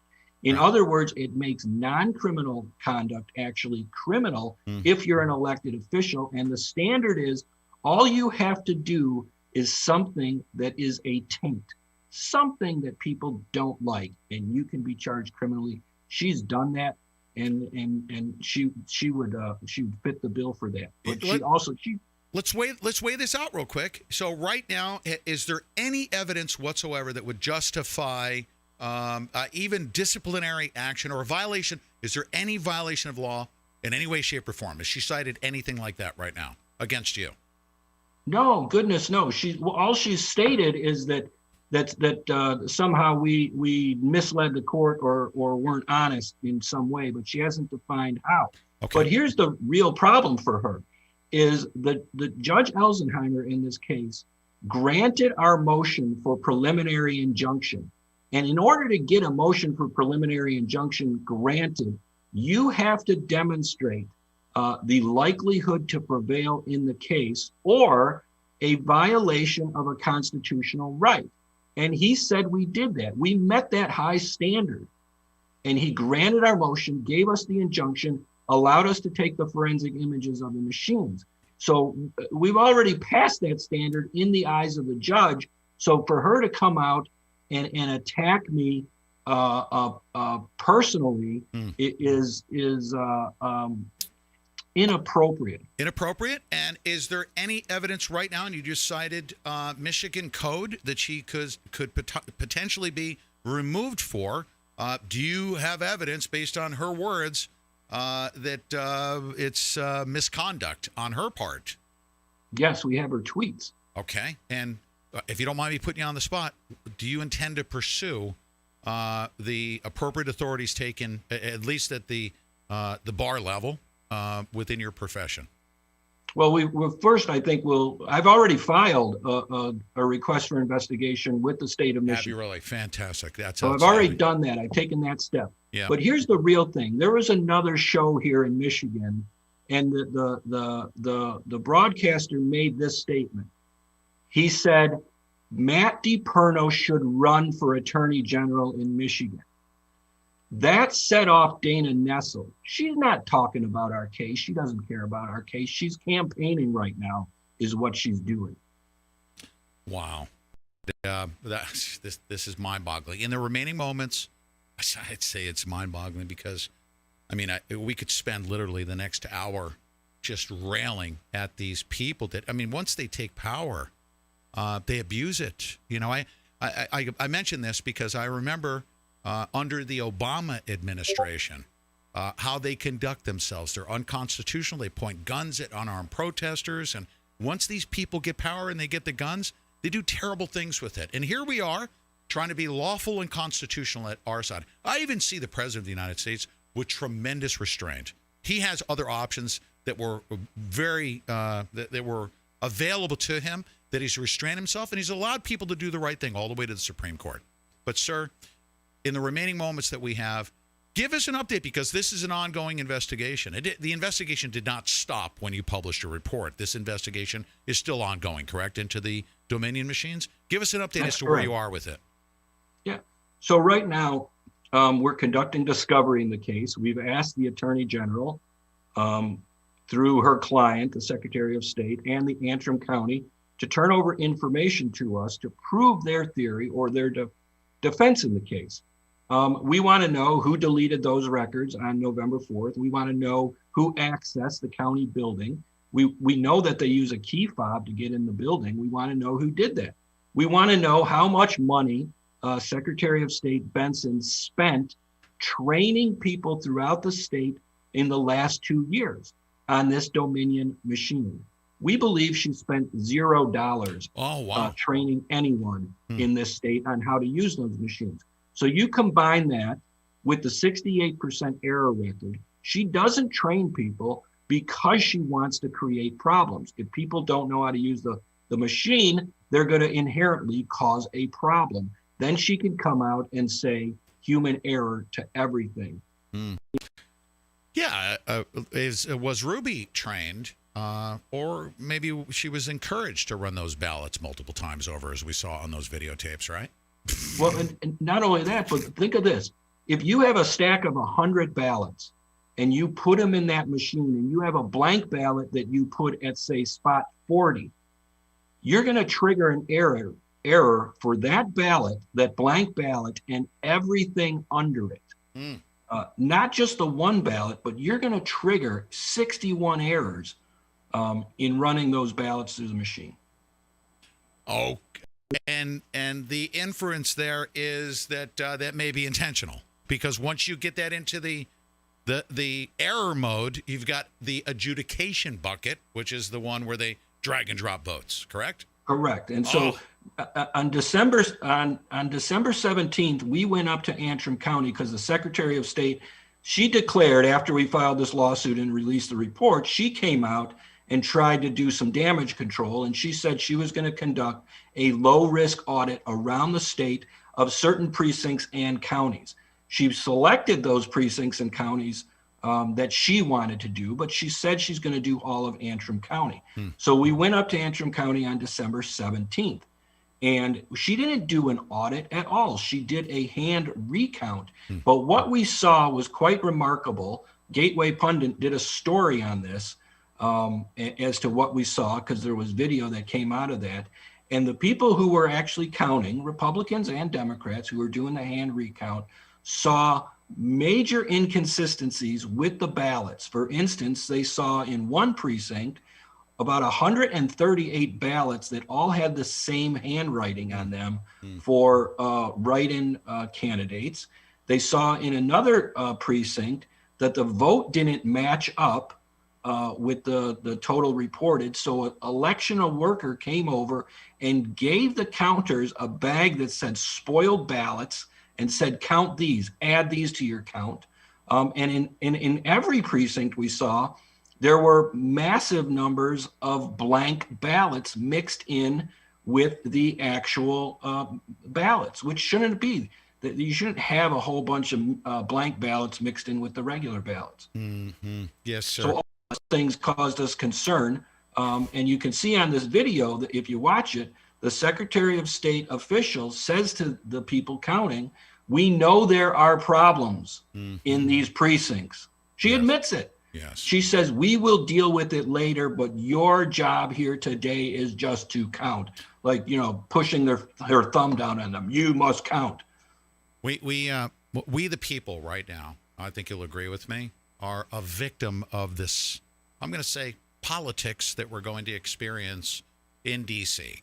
It's through politics, because people in the halls of Congress, they haven't been serving, our interests. They serve their politics, and they're running for office every 4 years or every 2 years. That's all they really care about. What do you believe? I want you to speak to our listening audience here as we close out here. We the people are the last line of defense. Having a bunch of people go to D.C. is actually a good, powerful thing, because they get to hear from us and see us in the streets, of course. We're the last line of defense. You're optimistic. This is the right thing for us to do, to go to D.C. You're going to D.C. I'm going to D.C. We the people are going to D.C. We have to fix things. We have to push politics aside, and we need to start holding people accountable for this criminal activity that took place through the election. Don't you agree?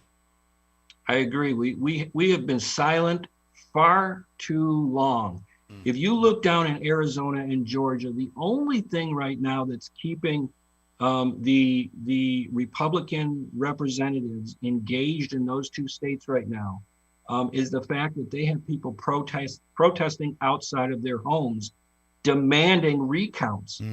These are people who now are starting to realize they may lose their job. Oh, yeah. Also, think about the U.S. Supreme Court in the Texas case that was filed.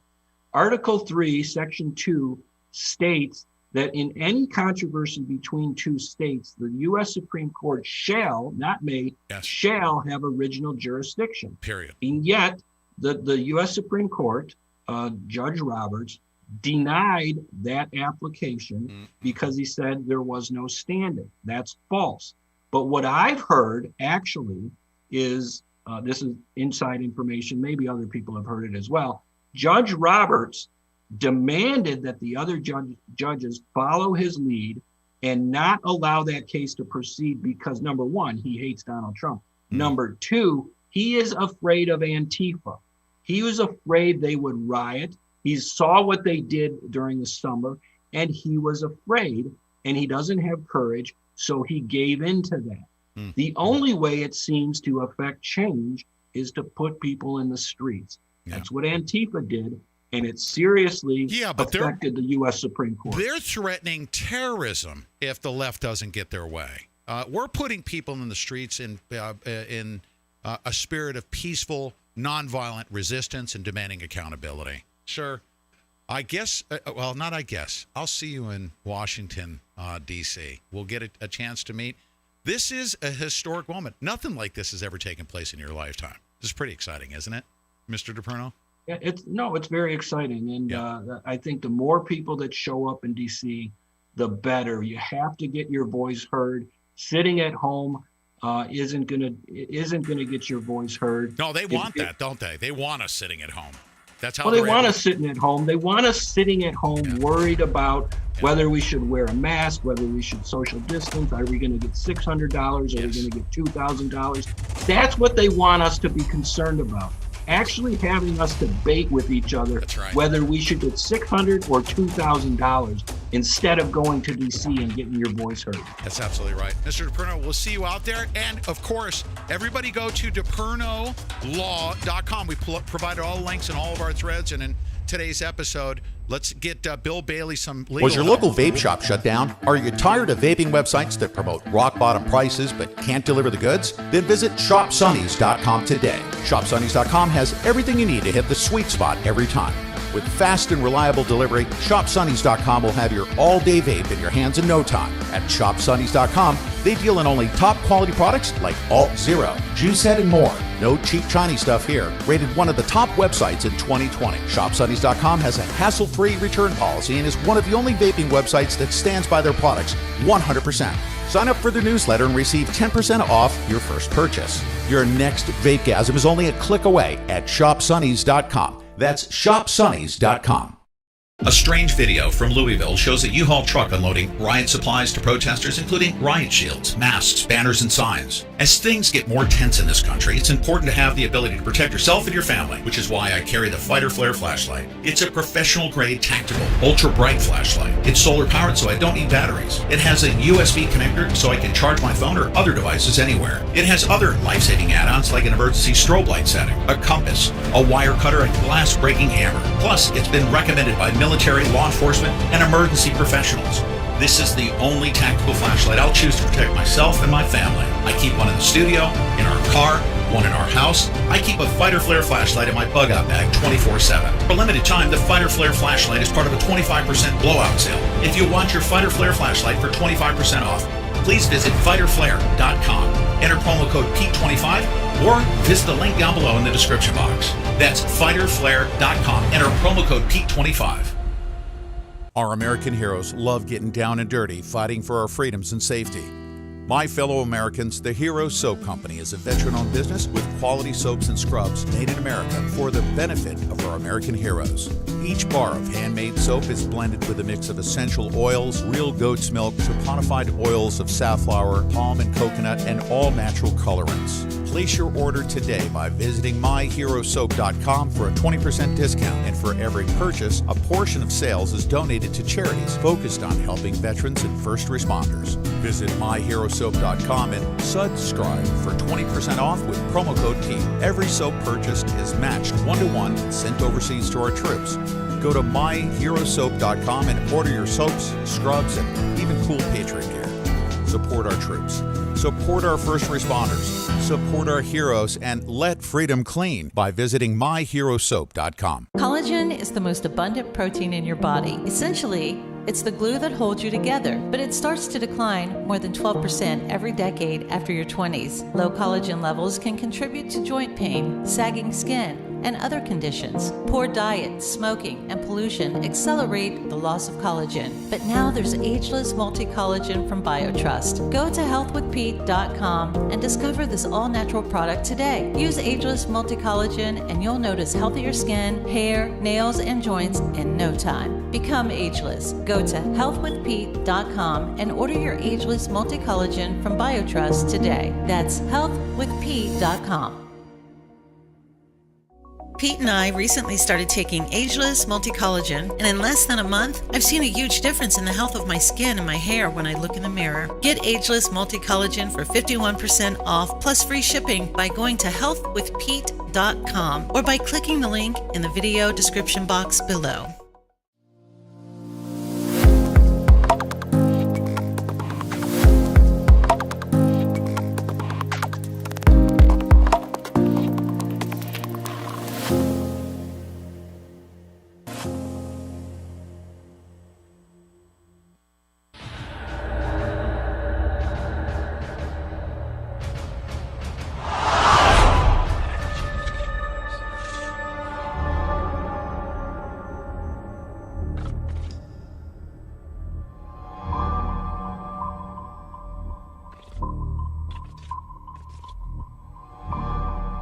What is happening?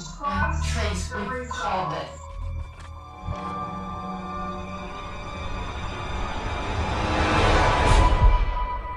I'm here today because people are dying! It's time to let our fear go. It's time for us to stand shoulder to shoulder.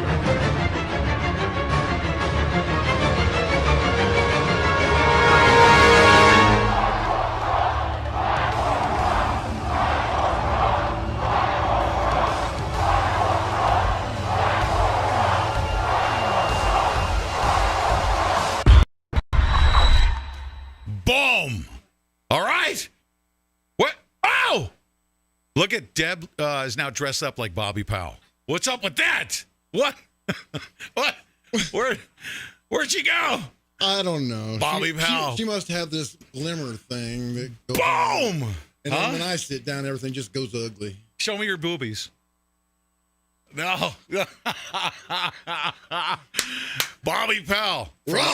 From the halls of Montezuma to the shores of Cincinnati. It's hot in here. It's hot in here. Bobby Powell. Take off on that. We said we're blasting off. Okay, we are blasting off. He literally walked in. If you heard all the dogs barking, all of our guard dogs almost bit his family jewels off as he walked through the door. Our little guard dog. Yeah, Bobby little guard Powell. dog is about that big. Bobby Powell. Now we're right. No, well, don't. Well, thanks. It's just a huge effing dog. With we have gun turrets around the building, right? Yeah. Yeah. Vipers. No, everybody knows the that. aircraft. Everyone knows that Copper's a wiener dog, but he's very, very vicious. He's very vicious, of course. Bobby Powell, it's great to see you, man. Good to see you too, brother, man. Huh? It has been 5 years since we've been in the same room together. It's amazing. 5 years. 5 years. I am so happy to see you, man. It's wonderful. Hey, all right. So you'll be hearing because I'm going to do a thing. What are you saying? You're not talking into the microphone. You're not going to be live on the air, I don't think. Oh, Deb wants to talk all of a sudden into a dead microphone. What? Yeah. Is it? Yeah. I haven't seen you since my wife died. Do you Really? remember? I don't even. Okay. You know what though, folks, dude? listen to this. That is the truth, and I didn't even think about that. It's like we never parted, right? No, not really. This guy right here, when my wife died, I was lost, literally. Best friend in the world, Pete Santilli, had come on down to Ohio and spend some time with us. And my son and I came down and we did a couple of shows with Pete. And it was great to do something normal, for once. Yeah. And they took me into their hearts. They took me into their home. Oh, literally. Man. I love this man with every last breath of my heart. Yeah, dude. So, and we're going, and I love you too. Absolutely. You have never, hey, I'm going to tell one quick story. All right. The way it works out right now, our coming together worked as follows. It's the God's honest truth. Let me just say, it was through prayer. I picked up the phone. I said, first of all, before I picked up the phone, I said, Lord, just have him answer the phone and have him say, this, right? At and 4:30 in the morning. 4:30 in the morning, this Marine answers the phone, okay? And here we are. And as a result of that prayer being answered, literally, I can't tell you all the details about something behind the scenes here. I'm not going to tell you the details, but guess what? The Lord works in a very awesome way, doesn't he? He right? does. And I don't understand the plan. Matter of fact, I have given up trying to understand the plan. But in retrospect, I see what he's done. Yeah. In 1992, I fell off my roof and broke my back. Okay. Yeah. I totally ended my career as a journalist. Okay. So I go to college again and try to become a doctor. Okay. Whoa. God just smacks me down. You're not going to be a journalist now. You're not going to be a doctor. You're just going to sit there and wait until I'm ready for you. 1992, I was paralyzed in a wheelchair, could not walk. Doctor said, you'll never walk. I said, watch this. Took me 15 years. And 8 operations, hundreds of hours of physical therapy. But, baby, I can walk. I can not only walk, I can run. And I run 3 times a week, Betty. Are you running now? I'm running. Are you serious? I'm running 2 miles and rowing 3 miles and biking 5 miles Monday, Wednesday, and Friday. I run to go potty during breaks. You just watch me run, right? Yeah. Yeah, that's all I have time for. But that's great. That's good news. Getting back to your point about God, man. He has saved me, I think. Not only literally saved my life a couple of times, but he has saved me for this moment in time. Instead of being a mainstream media journalist, dude, as I wanted to be.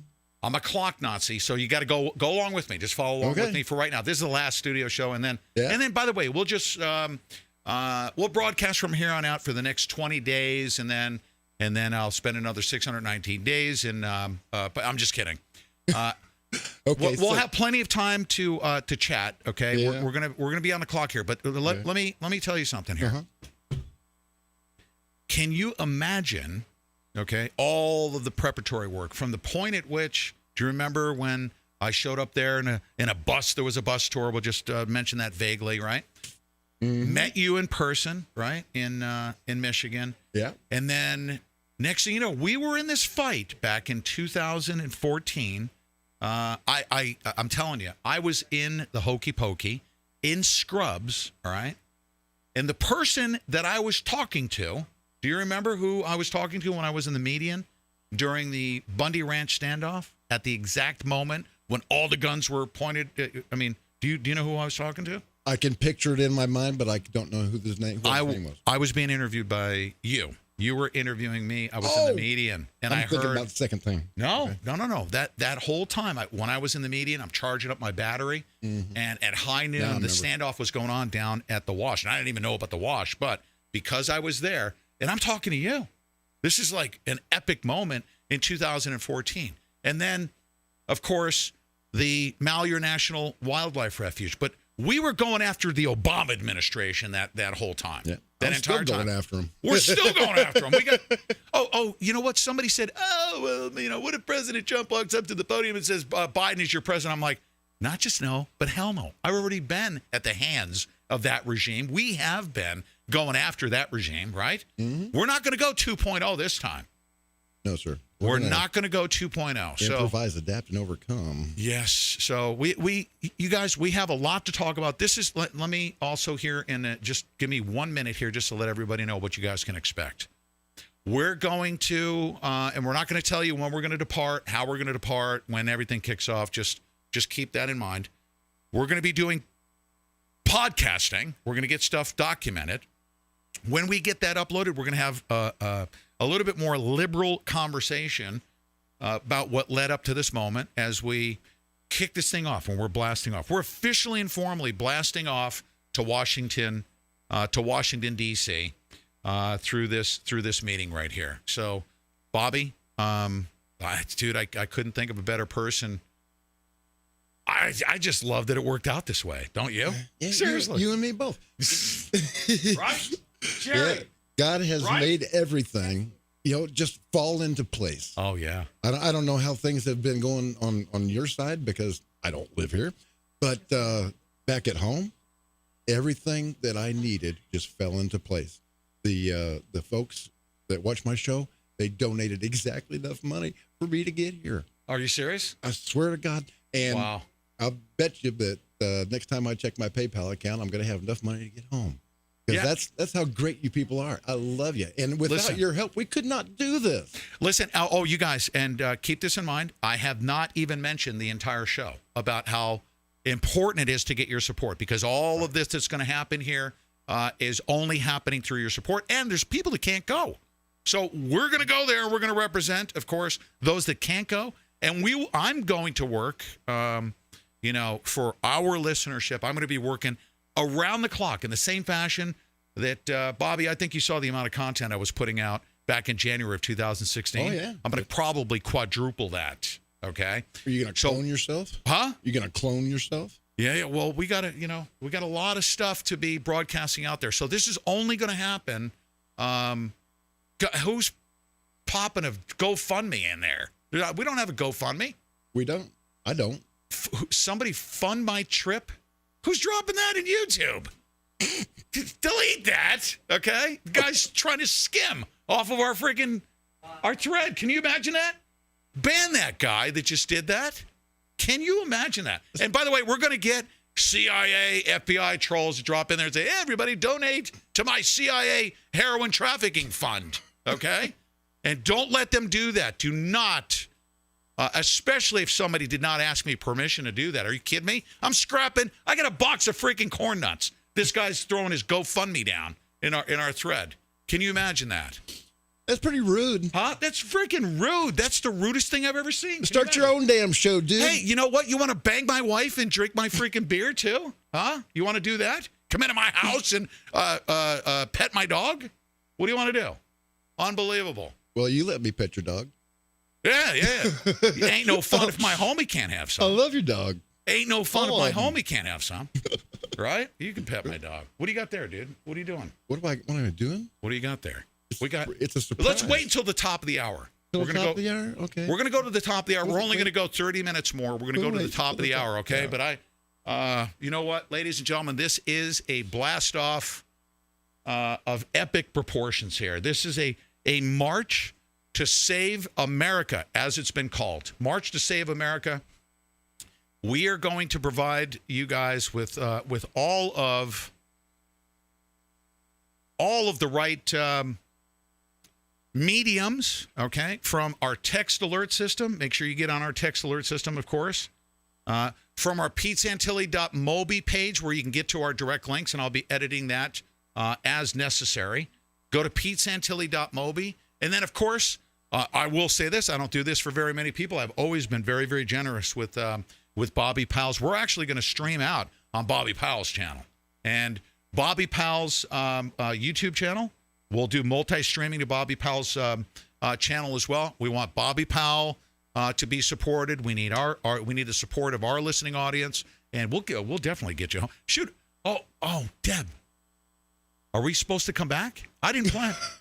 No. Well, history has taught me that we need to pack for 619 days, right? And I didn't bring enough underwear. They don't supply them in the hoop. I didn't bring enough. No, I don't expect any of that. But I will say this. We're not going to be staying. I don't care who's going to. Well, we said it in January of 2016. I said, people are going to die here, okay? Then we just kept going one day after the next, after next. Next thing you know, 20-something days later at the Malheur National Wildlife Refuge, we stayed. This time around, we're not doing that. We're coming back, dude. All right? You betcha. Huh? You betcha. We got a lot of work to do. We got a lot of work to do. Yeah. I'm just glad to still be walking around and breathing air. Yeah. Oh, dude, it's so beautiful that, if you don't mind me saying so, I think I told you right up front. I said, dude, we got a lot of work to do, right? You did. Freaking get strong and don't get down on yourself. We got a lot of work. And look here we are, right? I don't run for my health. I run to stay alive so I can bring you folks the news. Yeah, that's great. All right, you guys, we're going to have a great time as we head out to Washington, D.C. Now, we're going to come back and we're going to finish the final 30 minutes of our studio broadcast and then shift gears to this march to save our republic. The march to save our republic kicking off here in the next 30 minutes. Now, when we come back on the other side, Bobby and I will open up the hour, and then I have an important thing. President Trump signed S3418, and that's called the Storm Act. And wait till you hear about that on the other side. We'll be talking about that momentarily. Don't go away. Collagen is the most abundant protein in your body. Essentially, it's the glue that holds you together, but it starts to decline more than 12% every decade after your 20s. Low collagen levels can contribute to joint pain, sagging skin, and other conditions. Poor diet, smoking, and pollution accelerate the loss of collagen. But now there's ageless multi-collagen from BioTrust. Go to healthwithpete.com and discover this all-natural product today. Use ageless multi-collagen and you'll notice healthier skin, hair, nails, and joints in no time. Become ageless. Go to healthwithpete.com and order your ageless multi-collagen from BioTrust today. That's healthwithpete.com.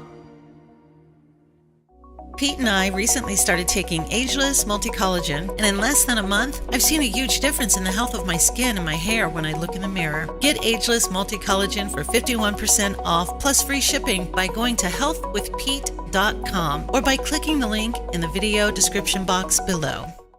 Was your local vape shop shut down? Are you tired of vaping websites that promote rock bottom prices but can't deliver the goods? Then visit ShopSunnies.com today. ShopSunnies.com has everything you need to hit the sweet spot every time. With fast and reliable delivery, ShopSunnies.com will have your all-day vape in your hands in no time. At ShopSunnies.com, they deal in only top-quality products like Alt Zero, Juice Head, and more. No cheap Chinese stuff here. Rated one of the top websites in 2020. ShopSunnies.com has a hassle-free return policy and is one of the only vaping websites that stands by their products 100%. Sign up for their newsletter and receive 10% off your first purchase. Your next vapegasm is only a click away at shopsunnies.com. That's shopsunnies.com.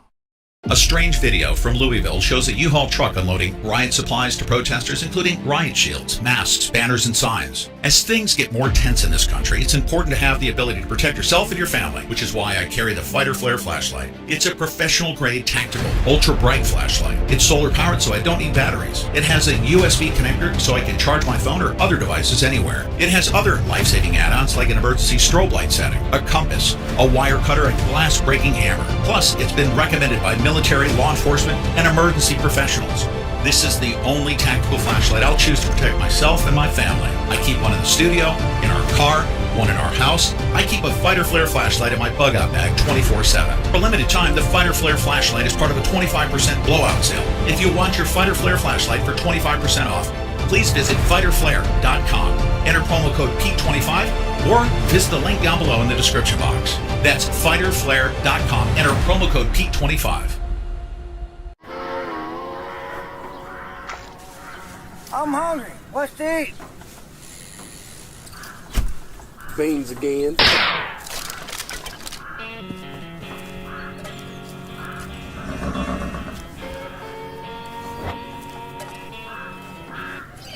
Did somebody say hungry?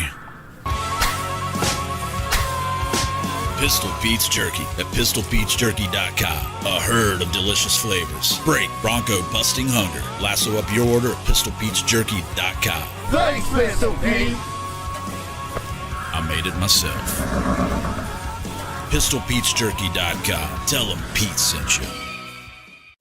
Howdy, gunslingers. Pistol Pete's Jerky is the official beef jerky of the Pete Santilli Show. Go to pistolpetesjerky.com or click any of the links down below and order your delicious American beef jerky made right here in the United States of America.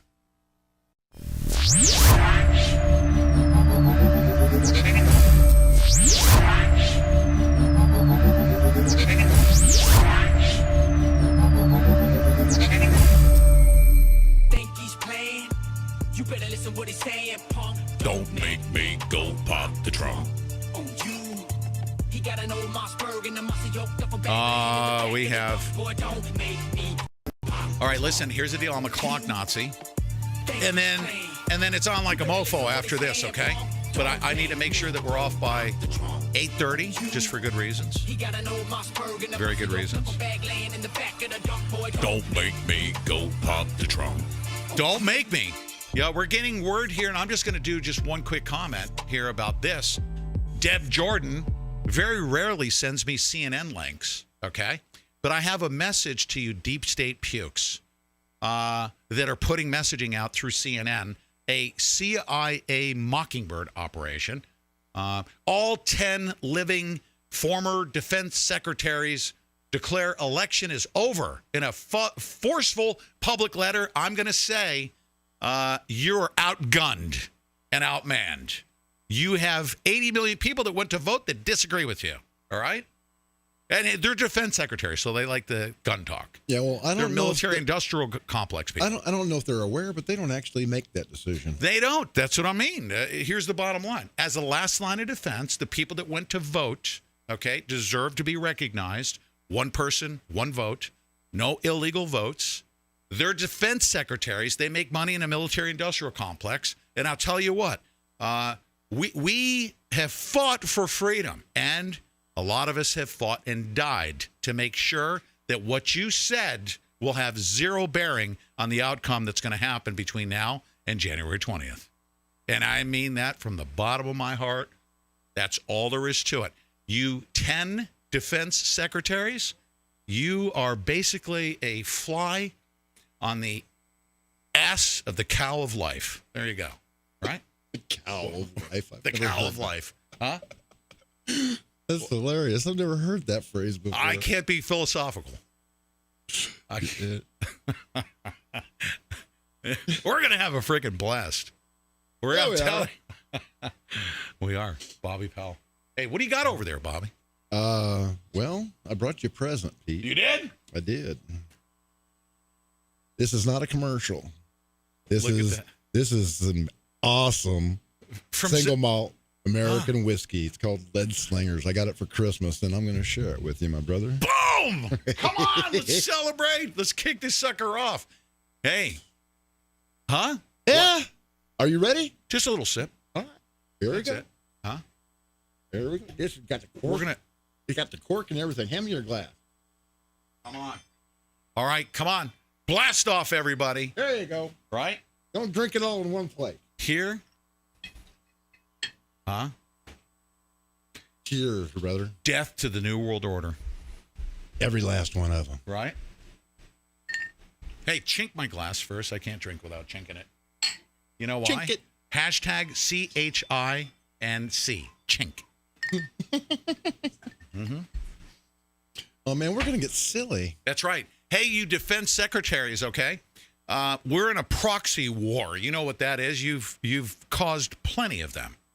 And the proxies in that Chi-Com war are these 10 living former defense secretaries. And I'm going to say this right now. I will lay my life on the line to stop your lying and your hoaxes and your false flags and your forever wars and your military-industrial complex at the expense of my fellow Americans. I'm sick and tired of your lies. I'm sick and tired of your death and destruction for profit. We're fed up with you. Go ahead and step out there and say this election is over.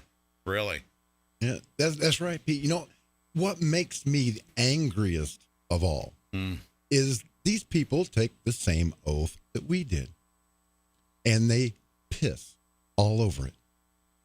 They don't know how to keep their word. They don't know how to maintain their honor. It's not hard. You tell the damn truth. Yeah. There's nothing easier. I'm sick and tired of their lies. I'm sick and tired of the lies. Look at this puke right here. Okay, this is on CNN, CIA Mockingbird CNN. Oh, by the way, watch CNN. Trump says, I just want to find 11,780 votes. An extraordinary phone call. They're insinuating that he's calling for anything inappropriate. But down below here, former defense secretary. Here they are. You ready? Ladies and gentlemen, I want you to speak out in the chat right now, and I want to hear you in full caps. Dick Cheney has spoken, okay? General freaking Little Dog Mattis, Mark Esper, Leon Panetta, Donald Rumsfeld, William Cohen, Chuck Hagel, Robert Glass, William Perry, and Ashton Carter, okay, have all stepped forward and forcefully said that the coup d'etat against 80 million voters is okay and it's time to move on. I say bring it. Bring it. I say bring it. What do you... Huh? Pete, let me tell you a little bit something about Dick Cheney. When he was Secretary of Defense, he authorized the Pentagon to study the use of paramilitary forces, contractors in war zone. Okay? Mm-hmm. And as Secretary of Defense, he gave that contract to Halliburton. Yes. And then when he became vice president, I'm skipping a step. After he was no longer the Secretary of Defense, Dick Cheney went to become the CEO of Halliburton. Mm-hmm. Then he became the vice president. And guess what happened after the Gulf War started? Well, he started using contractors, boy. And let me tell you what a scam that was. Yeah. In Iraq in 2003, yeah, they had in the mess halls they would give the troops their meals on styrofoam plates. Okay, it's windy in the desert and it's sandy. So in order to keep their food safe, they would take 2 of these styrofoam trays and they would, make a lid. Sandwich them, right? Yeah, exactly. Okay, now Halliburton was charging the United States $26 per styrofoam tray. Are you kidding me? So when the troops took 2 styrofoam trays, $52 $52 per meal per soldier. Wow. For years. Yeah, 3 times a day. 3 times a day. Unbelievable.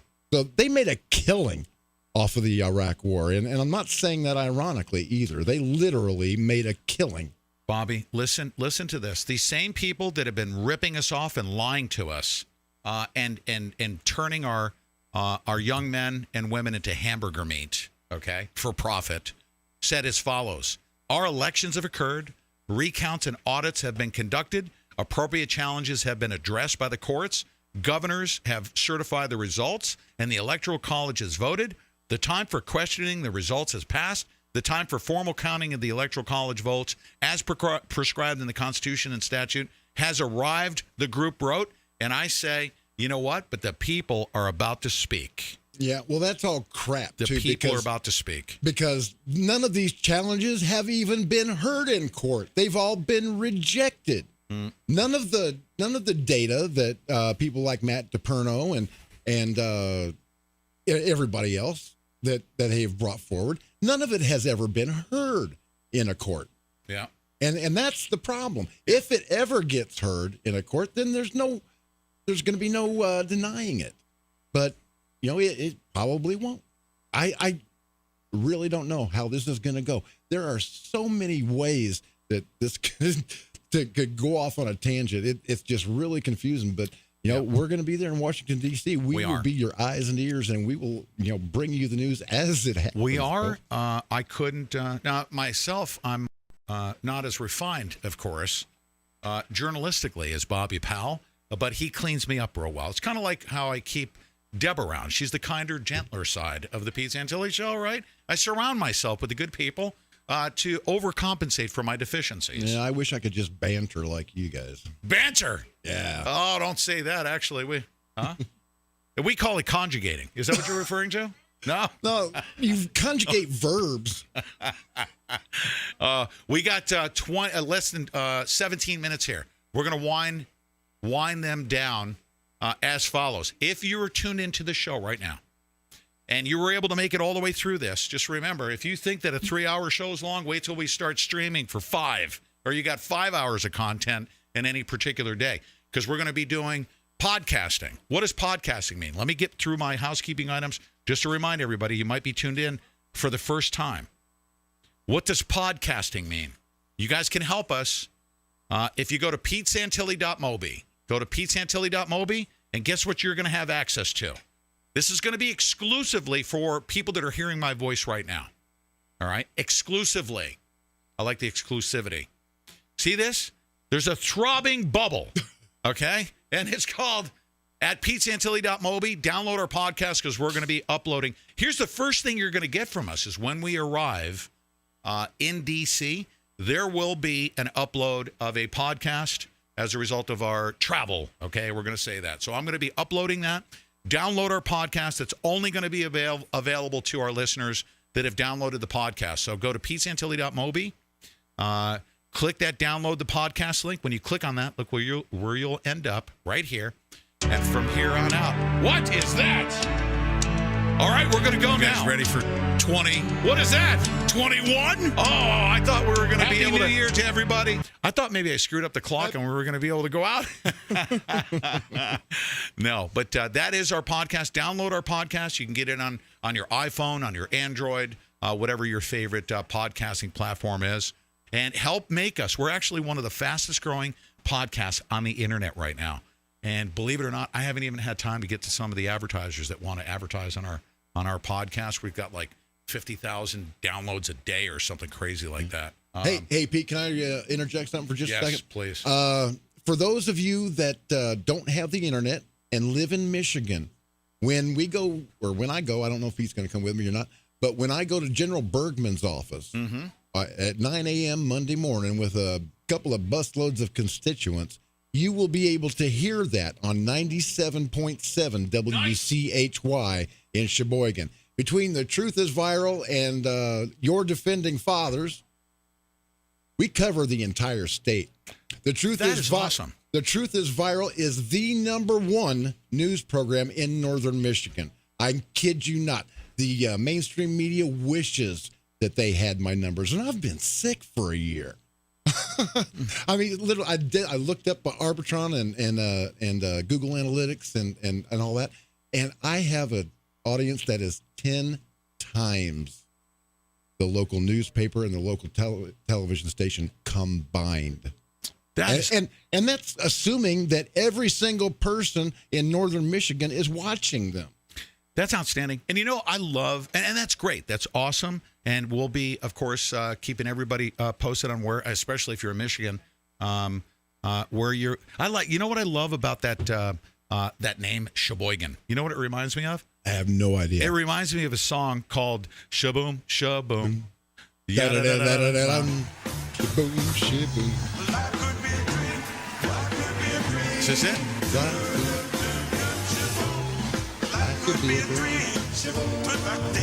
Sheboygan, Sheboygan, da da da da da da, Sheboygan, Sheboygan, ya da da da da da da, Sheboygan.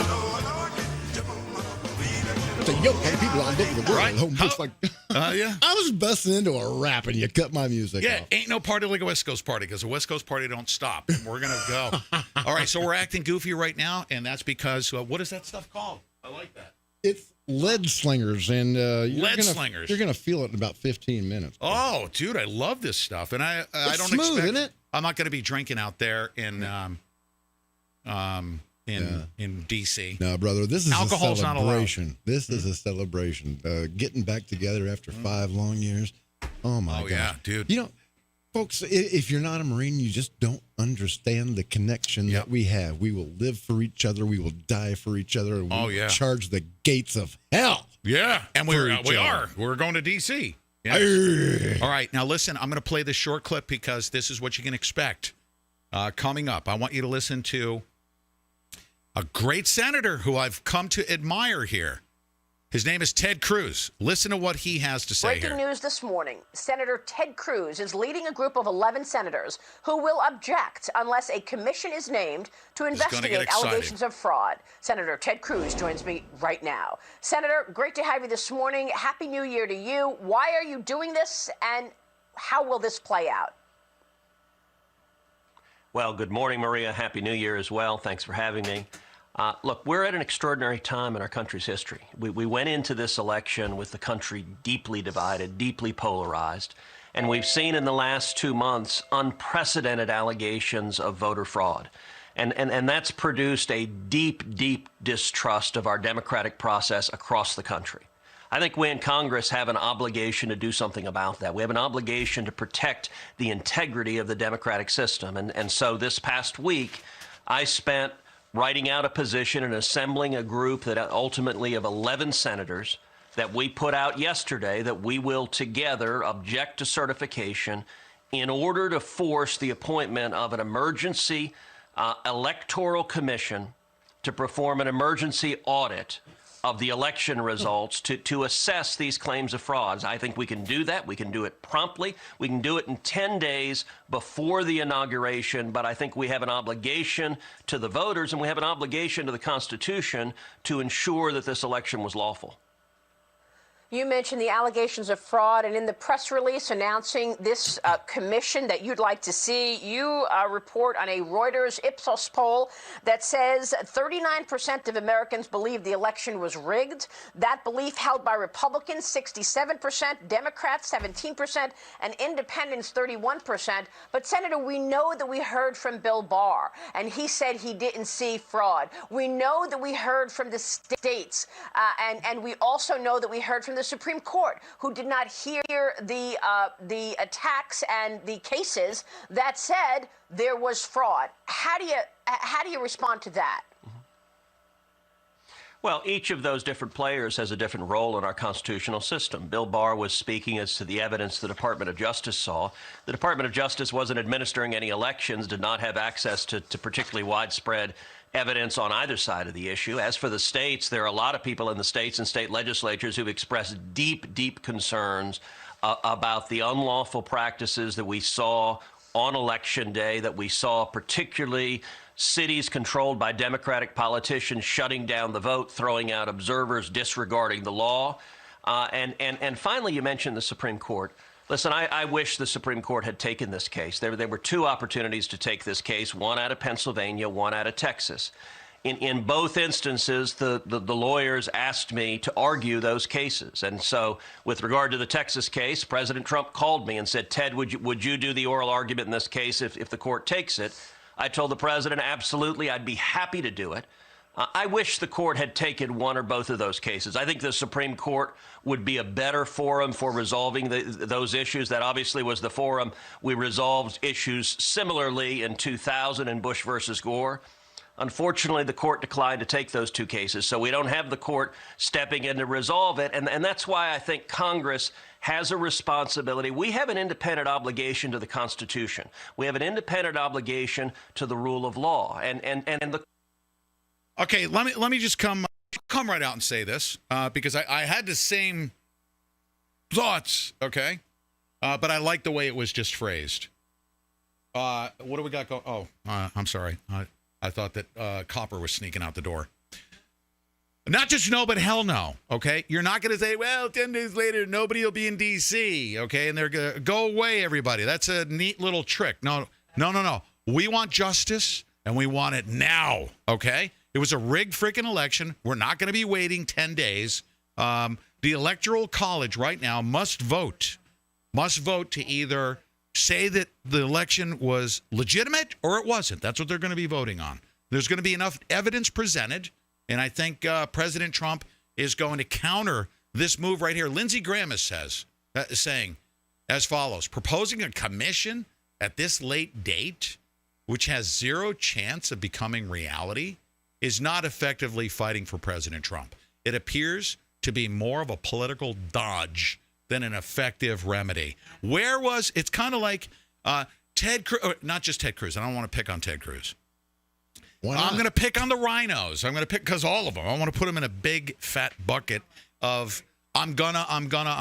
We're going to investigate, kind of like at the last second, right before the election, they bring Jack from Twitter and Zuckerberg in to have a hearing about election meddling. I got deleted in 2018. Where the frig were you then?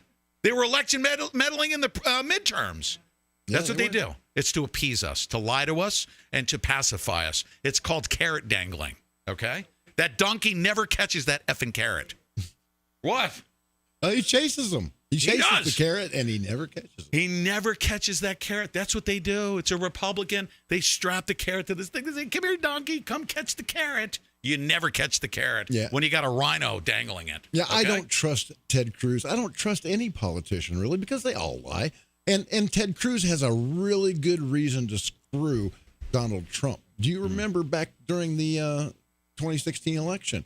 He was calling Trump was calling him lying Ted Cruz, saying that Ted Cruz's father was down in Cuba with Castro, and just all sorts of unflattering things about Ted Cruz. And if I was Ted Cruz, I'd be holding a grudge. Yes. Because when people talk badly about my family, I mark that person.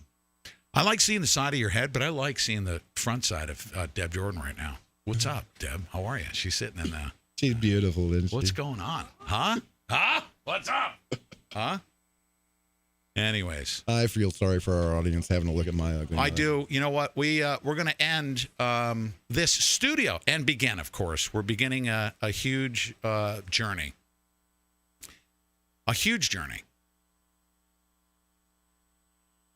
An epic biblical journey. This is like epic the Jews leaving Egypt. Okay, we're going to be parting the Red Sea and just walking right across into you guys the demons. You guys are going to be with us. I'll probably stream more than you'll really want to hear from us. Okay, no doubt about that. Live streaming, but the only thing that you won't get is if we can't live stream because there's 2 million people or 1 million people on their Facebook and we can't get to a cell tower.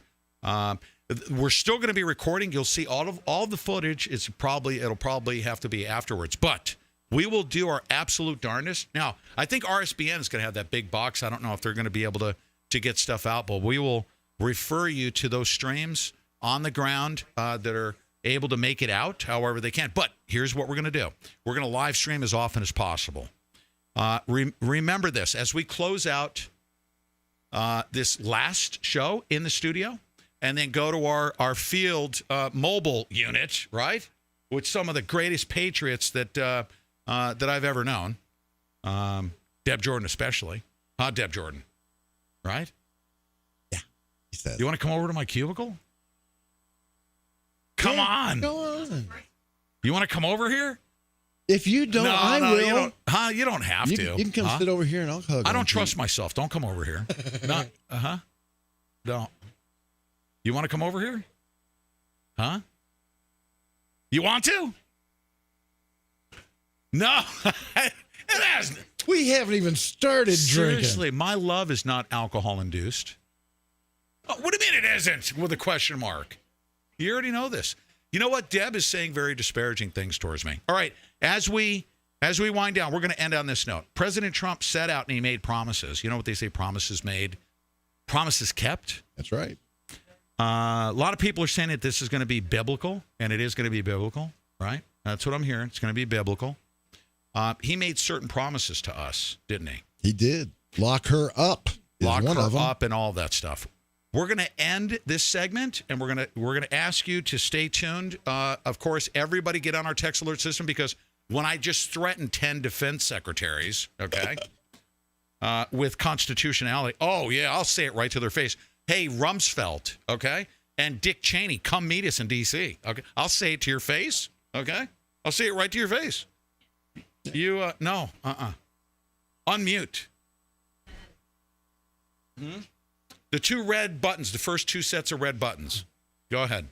Oh, you can't. I'm sorry about that. You can't. I apologize. That's okay. Okay. Oh, and yeah, Pete, did you know about my I'm side really mission? screwing this up. Okay, go. Hurry. Dead air. Side mission. Okay, here's what we're going to do. Is my second side mission in Washington, D.C. I have audio from a NATO spokesman, an official NATO spokesman, who told me that Barack Obama lied to the entire world when he said that Muammar Gaddafi had WMDs, and that was why the United States and NATO had to invade. This NATO spokesman told me that NATO knew that Gaddafi had no chemical weapons because they had been helping him dispose of them since 2003. Yes. And I've also got an interview with an ACLU lawyer who told me on the record that Barack Obama was America's first tyrant. Yes. He illegally killed 3 American citizens. And if the ACLU can understand that criminality, what do you think President Trump's going to do? Yeah, that's right. Now, I know what he's going to do. What he promised us that he was going to do is to fight for us, and he has been fighting for us. Now, fighting for Trump is fighting for our republic. We're going on a march to save our republic. It's going to get exciting between now. I'm hearing tomorrow things start happening, and leading up to the 6th. We're going to be at the Ellipse out in front of the White House. We've already submitted our RSVP to get through to get on the lawn there. But between now and then, this is what I want you to do. Get on our text alert system. Go into our Telegram. We'll let you know what's happening on the ground. We'll be sending you messaging via Telegram on the ground, but you have to go to our Telegram. And if you want to get exclusive access to our audio podcasting, you got to go download our podcast. So make sure you go download our podcast, go to petesantilli.mobi and click the throbbing bubble at the top. Until then, ladies and gentlemen, we're signing off temporarily. We're going to be live streaming like crazy. We're going to be podcasting. We're going to be sending photos. We're going to be updating you. And we're going to bring you one of the most historic events ever in our lifetime. And thank you, guys, for all of your support. We do need your continued support. Let's see where we're at. We're now at 326,688. I'm going to shut the 24/7 stream down first thing in the morning. If you have the means to support us over at DLive, do so. Of course, over at PayPal, you can help us. And we'll make absolutely certain that we share in the wealth by making sure that Bobby gets home. So, ladies and gentlemen, we're going to close out on this note from the President of the United States. Our movement is about replacing a failed and corrupt political establishment with a new government controlled by you, the American people. The Washington establishment and the financial and media corporations that fund it exist for only one reason: to protect and enrich itself. The establishment has trillions of dollars at stake in this election. For those who control the levers of power in Washington and for the global special interest, they partner with these people that don't have your good in mind. Our campaign represents a true existential threat like they haven't seen before. This is not simply another 4-year election. This is a crossroads in the history of our civilization that will determine whether or not we, the people, reclaim control over our government. The political establishment that is trying to stop us is the same group responsible for our disastrous trade deals, massive illegal immigration, and economic and foreign policies that have bled our country dry. The political establishment has brought about the destruction of our factories and our jobs as they flee to Mexico, China, and other countries all around the world. It's a global power structure that is responsible for the economic decisions that have robbed our working class, stripped our country of its wealth, and put that money into the pockets of a handful of large corporations and political entities. This is a struggle for the survival of our nation, and this will be our last chance to save it. This election will determine whether we're a free nation or whether we have only the illusion of democracy, but are in fact controlled by a small handful of global special interests rigging the system, and our system is rigged. This is reality. You know it, they know it, I know it, and pretty much the whole world knows it. The Clinton machine is at the center of this power structure.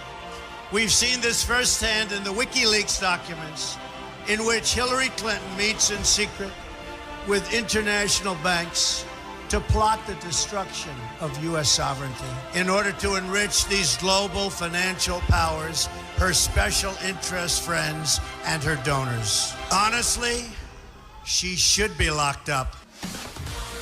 The most powerful weapon deployed by the Clintons is the corporate media, the press. Let's be clear on one thing. The corporate media in our country is no longer involved in journalism. They're a political special interest, no different than any lobbyist or other financial entity with a total political agenda, and the agenda is not for you, it's for themselves. Anyone who challenges their control is deemed a sexist, a racist, a xenophobe. They will lie,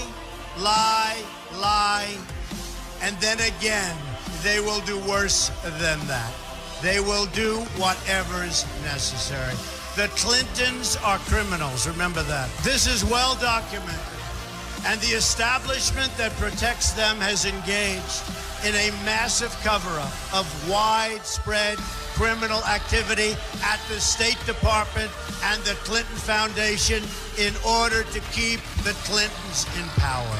They knew they would throw every lie they could at me and my family and my loved ones. They knew they would stop at nothing to try to stop me. Nevertheless, I take all of these slings and arrows gladly for you. I take them for our movement so that we can have our country back. I knew this day would arrive. It's only a question of when. And I knew the American people would rise above it and vote for the future they deserve. The only thing that can stop this corrupt machine is you. The only force strong enough to save our country is us. The only people brave enough to vote out this corrupt establishment is you, the American people. Our great civilization has come upon a moment of reckoning. I didn't need to do this, folks, believe me. I built a great company, and I had a wonderful life. I could have enjoyed the fruits and benefit of years of successful business deals and businesses for myself and my family, instead of going through this absolute horror show of lies, deceptions, malicious attacks. Who would have thought? I'm doing it because this country has given me so much, and I feel so strongly that it's my turn to give back to the country that I love. I'm doing this for the people and for the movement. And we will take back this country for you, and we will make America great again.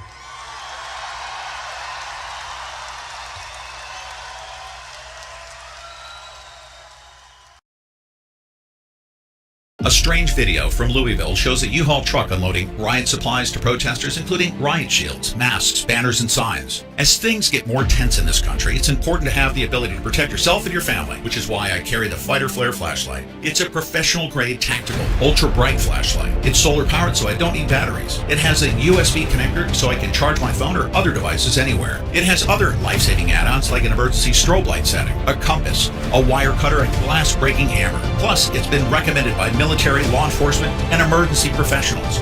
This is the only tactical flashlight I'll choose to protect myself and my family. I keep one in the studio, in our car, one in our house. I keep a Fighter Flare flashlight in my bug-out bag 24/7. For a limited time, the Fighter Flare flashlight is part of a 25% blowout sale. If you want your Fighter Flare flashlight for 25% off, please visit fighterflare.com. Enter promo code P25 or visit the link down below in the description box. That's fighterflare.com. Enter promo code P25.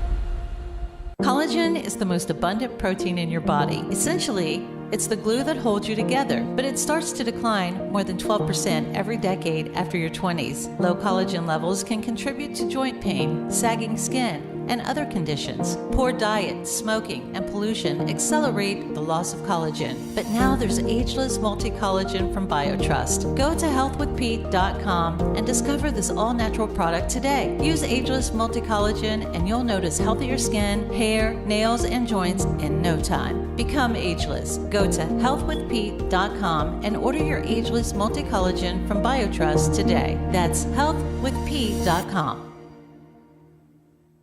Pete and I recently started taking Ageless Multi-Collagen, and in less than a month, I've seen a huge difference in the health of my skin and my hair when I look in the mirror. Get Ageless Multi-Collagen for 51% off plus free shipping by going to healthwithpete.com or by clicking the link in the video description box below. Our American heroes love getting down and dirty, fighting for our freedoms and safety. My fellow Americans, the Hero Soap Company is a veteran-owned business with quality soaps and scrubs made in America for the benefit of our American heroes. Each bar of handmade soap is blended with a mix of essential oils, real goat's milk, saponified oils of safflower, palm and coconut, and all natural colorants. Place your order today by visiting myherosoap.com for a 20% discount, and for every purchase, a portion of sales is donated to charities focused on helping veterans and first responders. Visit myherosoap.com and subscribe for 20% off with promo code PETE. Every soap purchase is matched 1-to-1 and sent overseas to our troops. Go to myherosoap.com and order your soaps, scrubs, and even cool Patriot gear. Support our troops. Support our first responders. Support our heroes and let freedom clean by visiting myherosoap.com. Was your local vape shop shut down? Are you tired of vaping websites that promote rock bottom prices but can't deliver the goods? Then visit shopsunnys.com today. Shopsunnys.com has everything you need to hit the sweet spot every time. With fast and reliable delivery, ShopSunnys.com will have your all-day vape in your hands in no time. At ShopSunnys.com, they deal in only top-quality products like Alt Zero, Juice Head, and more. No cheap Chinese stuff here. Rated one of the top websites in 2020. ShopSunnys.com has a hassle-free return policy and is one of the only vaping websites that stands by their products 100%.